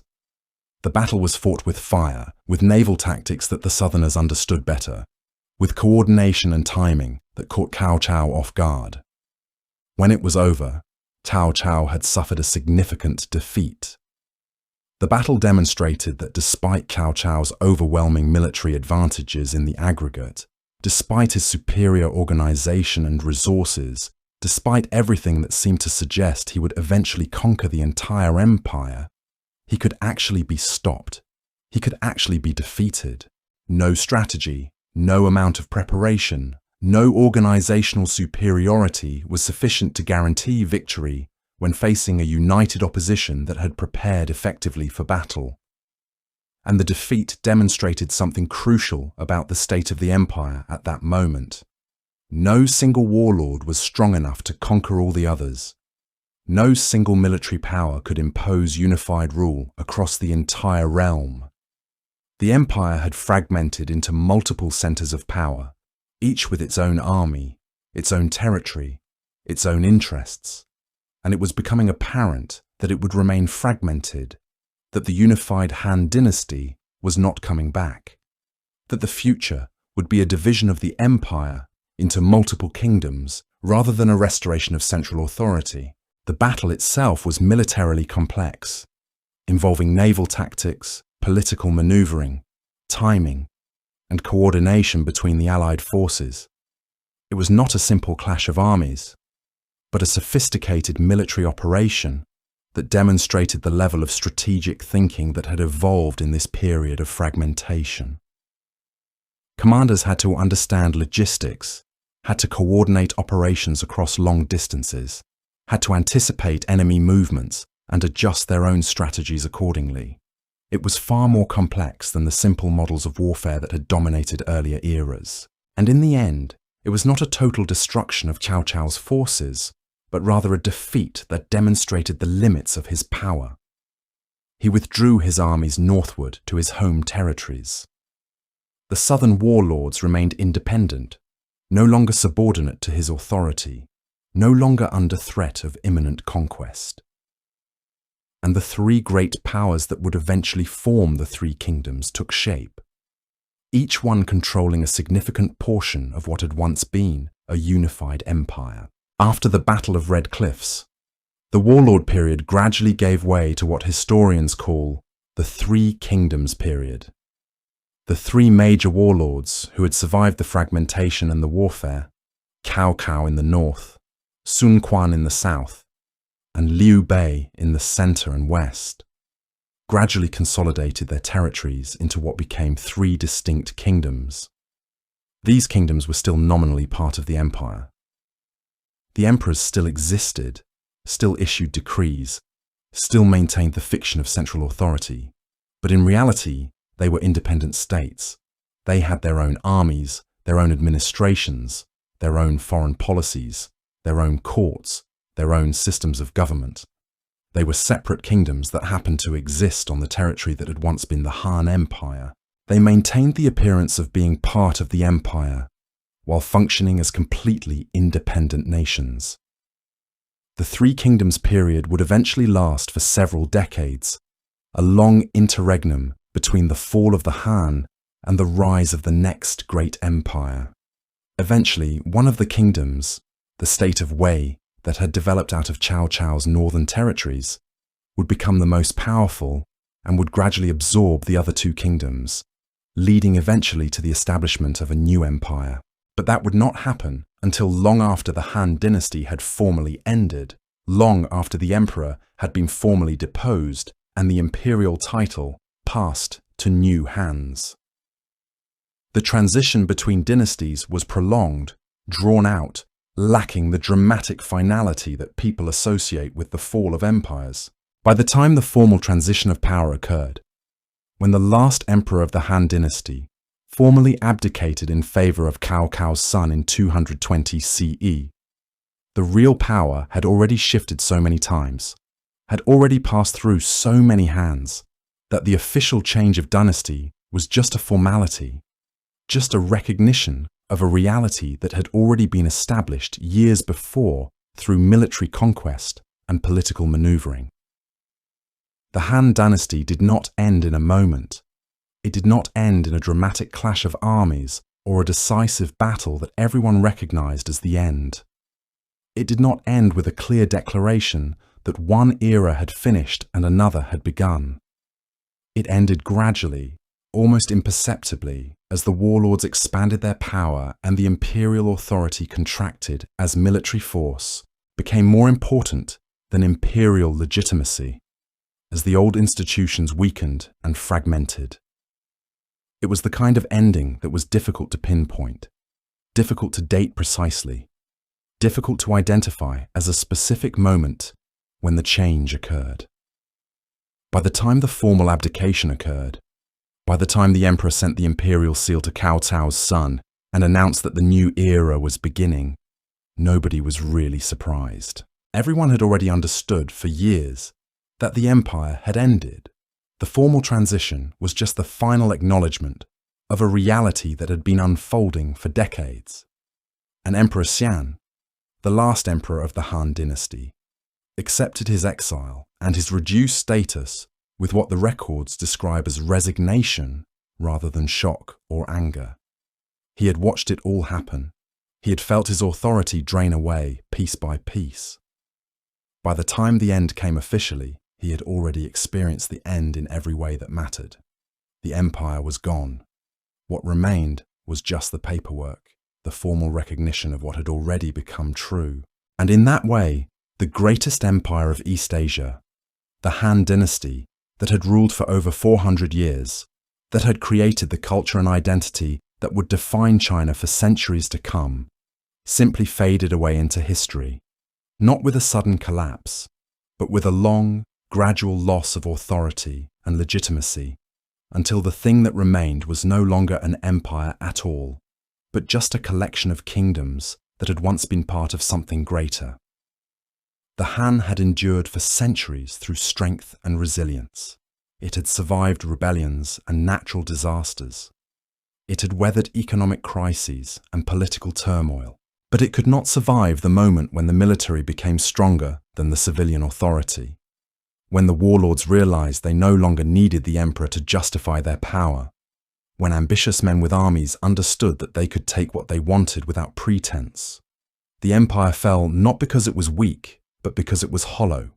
When the institutions lost the confidence of the people who served them, when authority became something that was claimed rather than inherited, when power came through the sword rather than through the seal, the old order simply dissolved.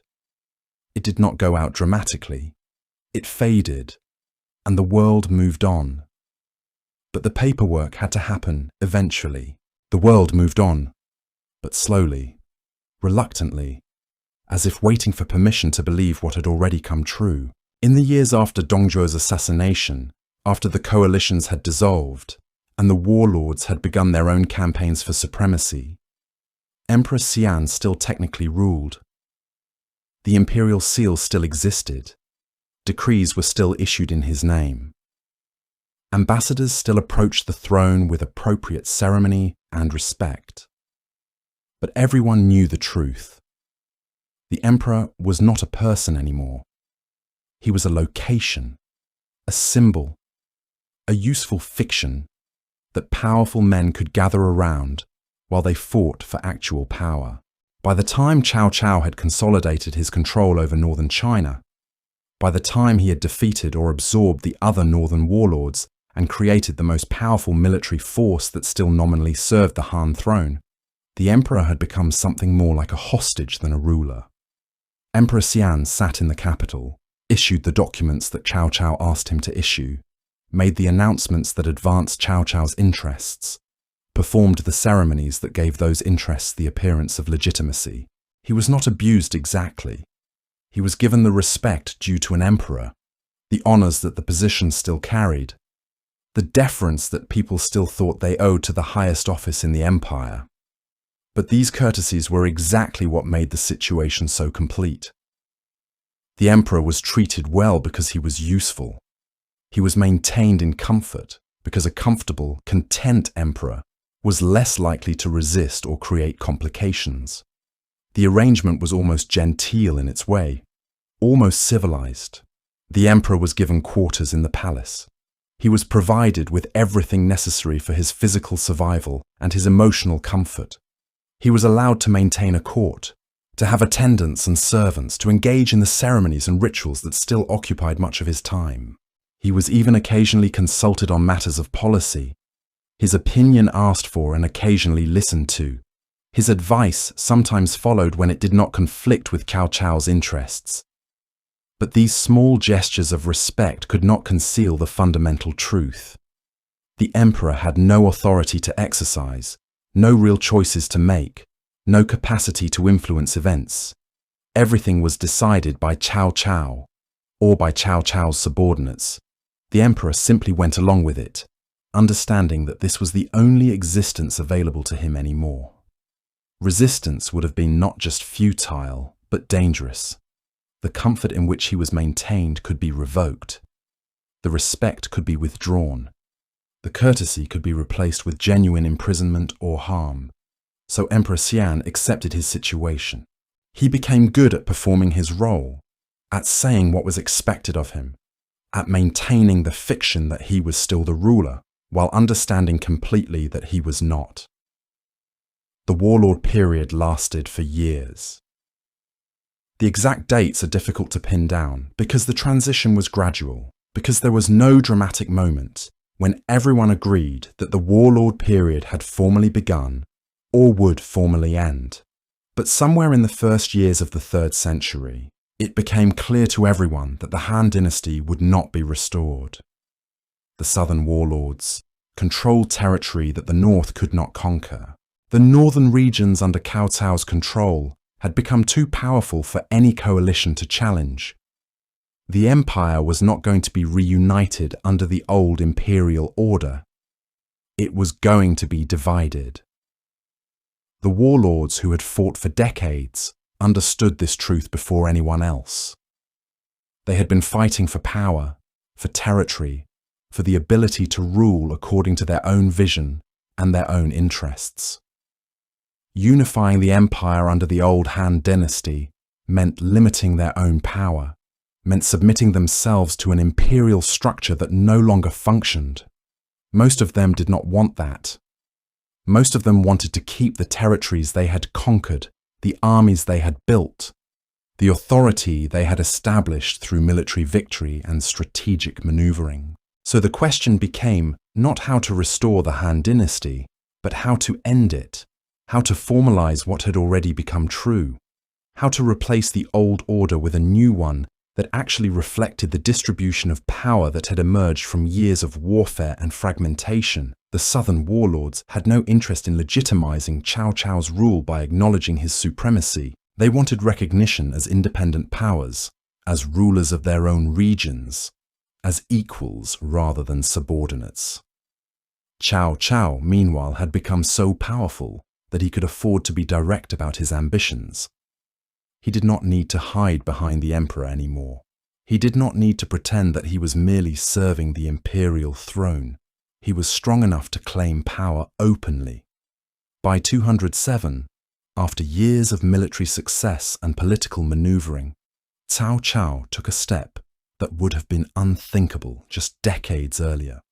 He appointed himself Chancellor of State, a position of tremendous authority that put him explicitly above all other officials. The emperor was still the emperor. But everyone understood that Cao Cao was now the real power. He was not hiding it. He was not pretending to be a loyal servant. He had moved from the fiction of imperial service to something much closer to open rule. He was still technically subordinate to the throne, but the hierarchy had been completely inverted. The chancellor now gave orders that the emperor was expected to obey. This state of affairs continued for years. Cao Cao continued to expand his power, to eliminate remaining rivals in the north, to strengthen his military and administrative systems. Emperor Xian continued to exist, to issue documents and make appearances, to serve his function as a symbol of authority that made Cao Cao's rule seem more legitimate than open conquest. But the time of the warlords was beginning to end. The empire was beginning to stabilize under new regional powers, rather than continuing in the chaotic period of fragmentation and constant warfare. Three major powers emerged clearly. In the north, Cao Cao and his successors controlled the richest and most developed territories, the population centers, the agricultural heartlands. In the center and west, Liu Bei had established his kingdom, controlling strategic territory but never quite achieving the overwhelming military superiority of Cao Cao. In the south, Song Quan and his family controlled the Yangtze River region and the southern territories, wealthy and defensible but separate from the northern heartland. These three powers did not immediately make peace with each other. They remained competitors, rivals, engaged in constant maneuvering and occasional warfare. But the scale of the conflicts changed. Rather than the empire fragmenting into dozens of regional powers, all fighting each other in a chaotic swirl of alliances and betrayals, the empire was organizing itself into three major blocks. The Three Kingdoms period was beginning. It would be several more decades before these three kingdoms formalized their relationships, before they acknowledged themselves as separate states rather than competing factions within a fragmented empire. But the structure was already clear. The old order had ended. The new order was beginning to take shape. And then, in 220, nearly 100 years after the succession of Emperor Ling, 31 years after the start of the Yellow Turban Rebellion, nearly 30 years after Dong Zhuo's seizure of power, Cao Cao died. He was old by the standards of the era, and he had accomplished what many thought impossible. He had brought nearly half of China under his control. He had reorganized military and administrative systems. He had created a functional state out of the chaos of the warlord period. He had established a power base so solid that it seemed likely to endure, likely to eventually conquer the remaining warlords and reunify the empire. But when he died, he did not become a historical figure remembered as the man who restored China to unity. Instead, his son took his place. Cao Pai inherited his father's position, his armies, his territories, and his authority. And Cao Pi understood something that his father, despite all his years of wielding power, had never quite articulated openly. The fiction had to end. The empire could no longer pretend that the old Han Dynasty still mattered. The old forms, the old ceremonies, the old structures, they were becoming obstacles rather than assets. They had been useful when Cao Cao was building his power, useful when he needed the appearance of legitimacy to command obedience from officials who had spent their entire lives serving the imperial system. But that time was past. The officials who served Cao Pi knew exactly where power really came from. They did not need the fiction anymore. So Cao Pi made a decision that was radical in its directness, traditional in its form. He decided to end the Han Dynasty officially, not through rebellion or conquest or violence, but through the formal mechanisms that the system itself had always provided. He would ask the emperor to abdicate. He would request that Emperor Xian transfer his authority to a new dynasty, the dynasty that Cao Pi would establish. It would be the last time that the old forms would be used. It would be the final assertion of imperial authority, exercised one last time to authorize its own replacement. The request was made in the form of a memorial, a formal petition to the throne. Cao Pi presented reasons why the emperor should step down. The realm had become too large for the old system to manage. The people will all be better served by a new dynasty, one built on military strength and administrative capability, rather than on the historical legitimacy of a line that had long since lost the mandate of heaven. The reasons were technically logical, though everyone understood that the logic was secondary to the fact that Cao Pi had the power to demand the abdication, and the emperor had the weakness to comply. Emperor Xian received the petition. He read the words requesting his abdication. He understood, perhaps better than anyone, that this moment was inevitable. He had watched his authority slip away for 30 years. He had seen the real power pass to one general after another. He had been a figurehead in his own palace, a useful symbol, but not an actual wielder of authority. The abdication was not a shock to him. It was simply the final acknowledgement of a reality that had been unfolding since he was a child. So he accepted the petition. He wrote a response agreeing that the time had come for a new dynasty. He issued an edict that Cao Pi should found a new state and rule as emperor. He transferred the imperial seal, the symbol of authority that had been passed down through centuries of Han Ule, to the hands of the man who had actually controlled the empire for years. He formally abdicated from the throne that had meant nothing for decades. The ceremony was conducted with proper form and proper respect. The entire proceeding was designed to maintain the appearance that the transfer of power was voluntary, that the emperor had chosen to step down of his own accord, that the new order was emerging through legitimate means rather than through naked force and military conquest. Cao Pi initially refused the abdication, as was customary in these situations. The expectation was that he would refuse several times before finally accepting what the emperor was begging him to accept. Cao Pi followed the tradition carefully. He refused once, refused twice, refused a third time, and then, having honored the form, he accepted. He accepted the mandate that the emperor had transferred to him. He accepted the symbols of authority that came with the throne. He accepted the burden and the privilege of founding a new dynasty. The irony was palpable to everyone involved, though no one spoke of it directly. They had gone through the motions of the old system, the forms and ceremonies that had regulated power transfers for centuries, in order to legitimize the destruction of that system. They had used the last vestiges of imperial authority to authorize the end of imperial authority. They had followed the rules of a dying order to validate the emergence of a new one. It was almost poetic in its way, this final assertion of the old system, this last hurrah of an empire before it stepped aside and let something new take its place.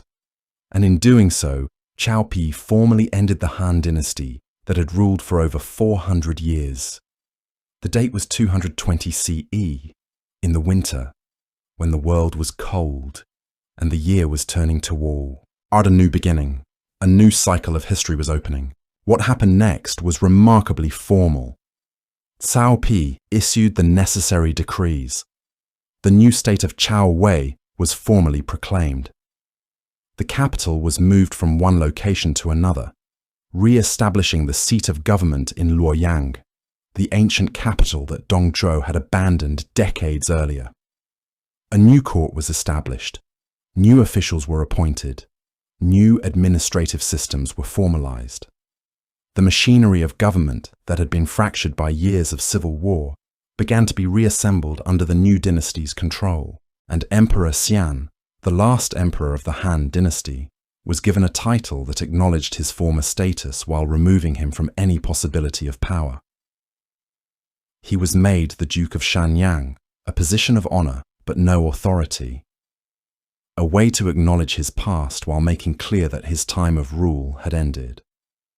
He continued to live, continued to exist as a living symbol of the transition between dynasties, but he had no more role to play in the governance of the empire. The most remarkable aspect of this entire transition was how orderly it was. There was no war to end the dynasty. There was no final battle where the imperial forces were defeated and the throne was conquered from the hands of the old ruling family. There was simply an abdication ceremony, formal documents, and the transfer of power from one man to another through the legal mechanisms that the old system had always provided. The Han Dynasty ended not with violence, but with paperwork. It ended not with a dramatic moment of collapse, but with a quiet administrative procedure that everyone understood to be inevitable. The world did not shake. The sky did not darken. The heavens did not announce any change in the mandate. It simply happened quietly, the way that truly final things often do. The fall of the Han Dynasty was not the result of a single catastrophic failure.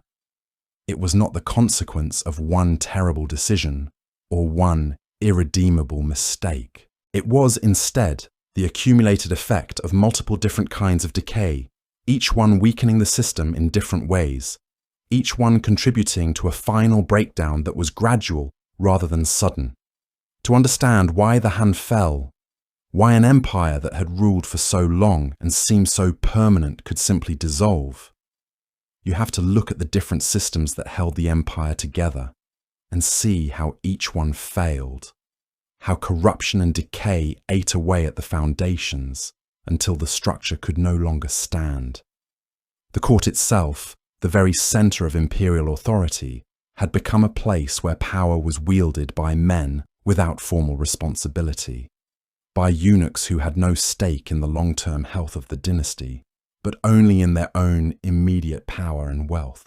The emperor had become weaker over time, especially in the 2nd century. The emperors who ruled during the period of decline were often young, sometimes as young as 12 or 13 when they took the throne. They were surrounded by advisors, regents, and powerful officials, all competing for control of the young ruler. The eunuchs had a unique advantage in these competitions. They lived in the palace. They were the only men allowed to have constant contact with the emperor. They controlled access to his person, and in a system where proximity to the throne meant power, that control was invaluable. Officials who wanted to present petitions to the emperor had to go through eunuch intermediaries. Generals who wanted orders from the throne had to rely on eunuchs to deliver those orders. Every request, every command, every piece of communication from the emperor had to pass through eunuch hands, and eunuchs, being human, extracted a price for that service. They demanded bribes. They demanded influence over decisions. They demanded that the emperor favor their preferences. Gradually, they became less the servants of the emperor and more his masters. This inversion of power was never quite complete. The emperor was still the emperor. He still possessed theoretical authority that was immense, but theory and practice had become completely disconnected. The emperor could issue an order, but if the eunuchs chose not to carry it out, it would not be carried out. The emperor could dismiss an official from service, but if the eunuchs protected that official, the dismissal would be ignored. The emperor could make decisions about policy, but if those decisions conflicted with the interests of the eunuchs, they would be overridden or circumvented. The 10 attendants, the group of eunuchs who served during Emperor Ling's reign, represented the absolute peak of this corruption. These men had taken corruption to its logical extreme. They controlled the palace. They controlled access to the emperor. They controlled the selection of officials. They controlled the distribution of rewards and punishments. They had become so powerful that even attempting to remove them was dangerous. Any official or general who threatened their position might find themselves suddenly murdered, their family destroyed, their reputations blackened. They used their power not just to enrich themselves, though they certainly did that, but also to eliminate anyone who posed a threat to their authority. The tragedy of this system was that it was not sustainable. It could not last. A system of government based entirely on the personal power of a few men, with no structural safeguards, no institutional checks on their authority, no accountability for their actions, was fundamentally unstable. As long as those men remained united, as long as they agreed on how to share power and resources, the system could function.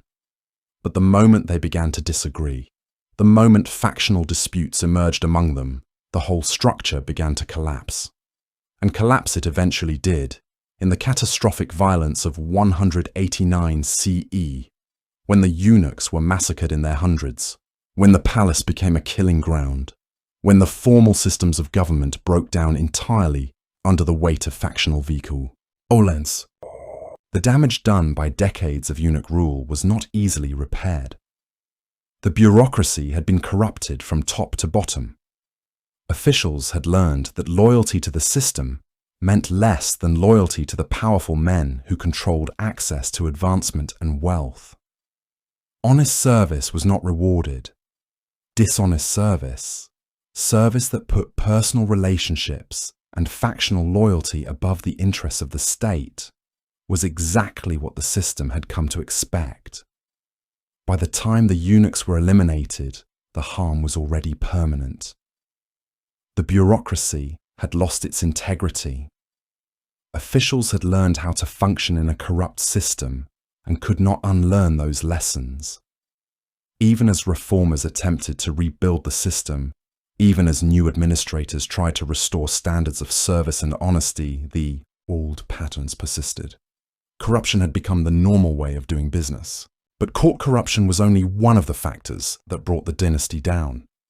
Even if the eunuchs had been eliminated decades earlier, even if the bureaucracy had remained intact and incorruptible, the empire still would have faced challenges that might have proven fatal. The economic system that supported the empire was breaking down. For centuries, the Han had based its power on agricultural production, on the ability to extract wealth from the land, and from the peasants who worked that land. But by the 2nd century, this system was beginning to fail. The peasantry that provided the tax base for the empire was becoming impoverished. Taxation was extremely heavy. The government needed resources to maintain its armies, to fund its bureaucracy, to pay for public works and the palaces and the ceremonies that demonstrated imperial power. But the way these taxes were collected put enormous pressure on the people who actually produced the wealth. Peasants who had once owned their own land were gradually becoming landless. They sold their property to wealthy aristocrats or powerful landlords because they could not pay taxes and rent simultaneously. Once they lost their land, they became tenant farmers, working fields that belonged to someone else, paying rent to the landlord while still being responsible for taxes to the state. This double bird. N was barely survivable. A single bad harvest could push them into debt and desperation. The wealthy landowners, meanwhile, were using their growing power to avoid taxation. The people who controlled large estates could negotiate with local officials, could offer bribes or gifts in exchange for reduced tax assessments. The state's tax base was becoming more and more dependent on extracting resources from the poor, while the rich used their power to escape their obligations.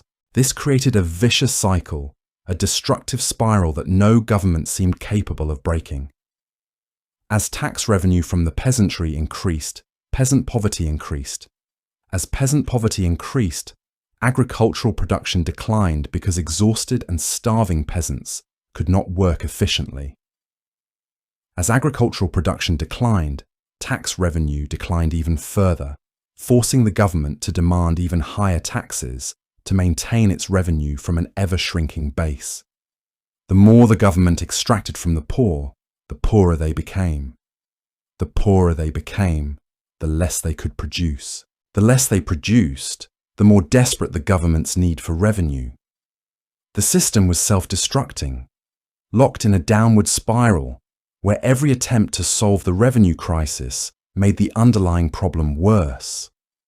It was not a matter of incompetence.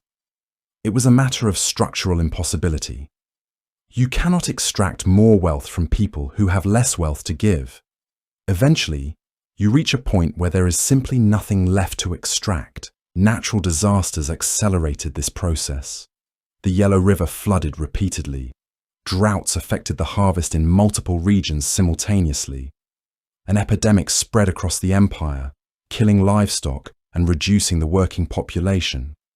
These disasters were interpreted by the people in accordance with Confucian beliefs, as signs that the government had lost the mandate of heaven, signs that the gods no longer approved of Han rule. When the government could not prevent these disasters, when it could not protect people from starvation and disease, the people began to question whether the government deserved to rule at all. The economic collapse was not merely a problem of government finances. It was a crisis of legitimacy. The government was supposed to maintain order and harmony with the natural world.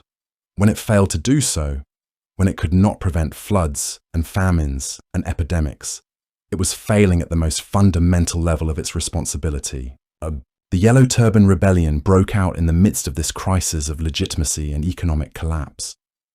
The rebellion was led by Zhang Jue, a religious leader who promised a utopian future where the burden of taxation would be lifted and the people would be restored to prosperity. The rebellion attracted millions of followers because they were desperate. The government, meanwhile, could not effectively suppress the rebellion because the military was overstretched and under-resourced. The government had to delegate military authority to regional commanders because the central government lacked the capacity to raise and maintain the armies necessary to confront the rebellion. This created a new problem. The regional commanders became powerful through their military success. They accumulated resources, built loyal armies of their own, established independent bases of power. Once they had defeated the local Yellow Turban forces, they were reluctant to disband their armies. They had tasted power. They understood that military force was the real source of authority in the empire. They kept their armies intact and began using them to build independent power bases. The military decentralization that resulted from the Yellow Turban Rebellion was perhaps the most fatal of all the factors that brought down the Han. As long as military power was centralized under the control of the emperor and the imperial bureaucracy, the empire could maintain order. Regional governors and military commanders were ultimately subordinate to the throne. Orders from the capital were expected to be obeyed. Challenges to imperial authority were rare and were usually suppressed fairly quickly. But once military power became decentralized, once multiple independent warlords controlled significant military forces, the situation became fundamentally different. The emperor was no longer the supreme military authority. He was just one power center among many, and usually not the strongest one. The warlords could ignore imperial orders. They could challenge imperial authority. They could even directly confront the military forces that the emperor attempted to deploy against them. This decentralization of military power was not something that any emperor wanted or intended. It was a consequence of necessity, of the need to respond to the Yellow Turban crisis by delegating authority to men who could actually command resources and troops. But once the power had been delegated, it could not be easily reclaimed. The warlords who had built armies during the rebellion understood their own strength. They understood that they could survive even if the central government opposed them. They understood that they had become indispensable to the maintenance of order in their regions. This understanding gradually transformed them from imperial servants into independent powers. The transformation was not sudden. It was gradual, happening over years and decades, as the central government's authority continued to decline and the warlords' independent power continued to grow. But the trajectory was clear. The empire was becoming a collection of semi-independent military powers rather than a unified state under imperial control. When Dongzhuo seized power and moved the capital, when the coalitions of warlords formed to oppose him, when the empire fragmented into the warlord period, the process was essentially complete. Military power had become so decentralized that no single authority could impose unified rule anymore. The emperor was no longer the supreme military commander. He was a figurehead maintained in place because his presence was useful, but his authority was irrelevant. The real power belonged to whoever could command the largest armies, whoever could maintain discipline among troops, whoever could make decisions quickly and implement them effectively. The Han Dynasty fell, ultimately, because all three of these systems of decay happened simultaneously. Court corruption eliminated the integrity of the bureaucracy. Economic collapse eliminated the financial capacity of the government to respond to crisis. Military decentralization eliminated the government's capacity to enforce its will. Each of these problems might have been survivable if it had occurred in isolation. The bureaucracy was corrupt, but it still functioned. The economy was collapsing, but the government still had resources. The military was decentralizing, but the emperor was still the supreme authority in theory. But when all three systems failed at once, when the collapse happened simultaneously in all directions, the system simply could not endure. The empire was not destroyed from the outside. It was not conquered by foreign enemies or overwhelmed by barbarian invasion. It was destroyed from the inside by the accumulated effects of decay and corruption and mismanagement that gradually hollowed it out until it became an empty structure that could no longer support itself. The memory of the Han Dynasty endured long after the dynasty itself had fallen. The Han had ruled for over 400 years. It had created a culture and identity that would define China for centuries to come. The bureaucratic system that the Han had developed, despite its corruption and failures, would serve as the model for later dynasties. The written language, the philosophical traditions, the artistic and literary achievements of the Han, all of these would be preserved and remembered and built upon by the civilizations that came after. The Chinese people themselves, in the centuries that followed, would look back on the Han Dynasty as a golden age, a time when the empire had been great and prosperous and unified. The memory of the Han would inspire later reformers and rulers who wanted to restore China to the glory of what it had been. But the immediate memory of the Han's fall was different. The catastrophe of the Yellow Turban Rebellion, the violence of the warlord period, the fragmentation of the empire, the violence and chaos that lasted for decades. All of this was fresh in people's minds. The fall of the Han was not remembered as a glorious end to a great dynasty. It was remembered as a disaster, as a period of terrible suffering, as a cautionary tale about what happens when systems of governance decay and collapse. Millions had died in the rebellion and the civil wars that followed. Cities had been destroyed, trade networks had been disrupted, agricultural production had collapsed, entire regions had been depopulated, the suffering had been immense, and when peace finally came, when the warlords finally established some kind of stability, it was a different kind of empire that emerged. The unity was broken. The empire was divided into 3 competing kingdoms. The idea that a single emperor could rule all of China had been temporarily abandoned. It would take centuries for another unified dynasty to emerge and to rebuild what the Han had lost. Yet the Han Dynasty's legacy was not one of simple failure. Despite its collapse, despite the catastrophe of its ending, despite the violence and suffering that accompanied the fall, the Han had created something enduring. It had created a model of governance, a bureaucratic system, a cultural tradition, a sense of identity. The Chinese civilization that had begun in the earlier periods of Chinese history and had been shaped by the Han Dynasty would continue. It would be fragmented for a time, but it would eventually reunify. And when it reunified, it would do so under systems and traditions that were ultimately derived from the Han. The Han Dynasty fell, and an empire was lost. But the civilization that the Han had created endured, adapted, and eventually rebuilt itself. And in that sense, the Han Dynasty never truly ended. It simply transformed into something different, something that would eventually become the foundation for the China that would last for centuries to come.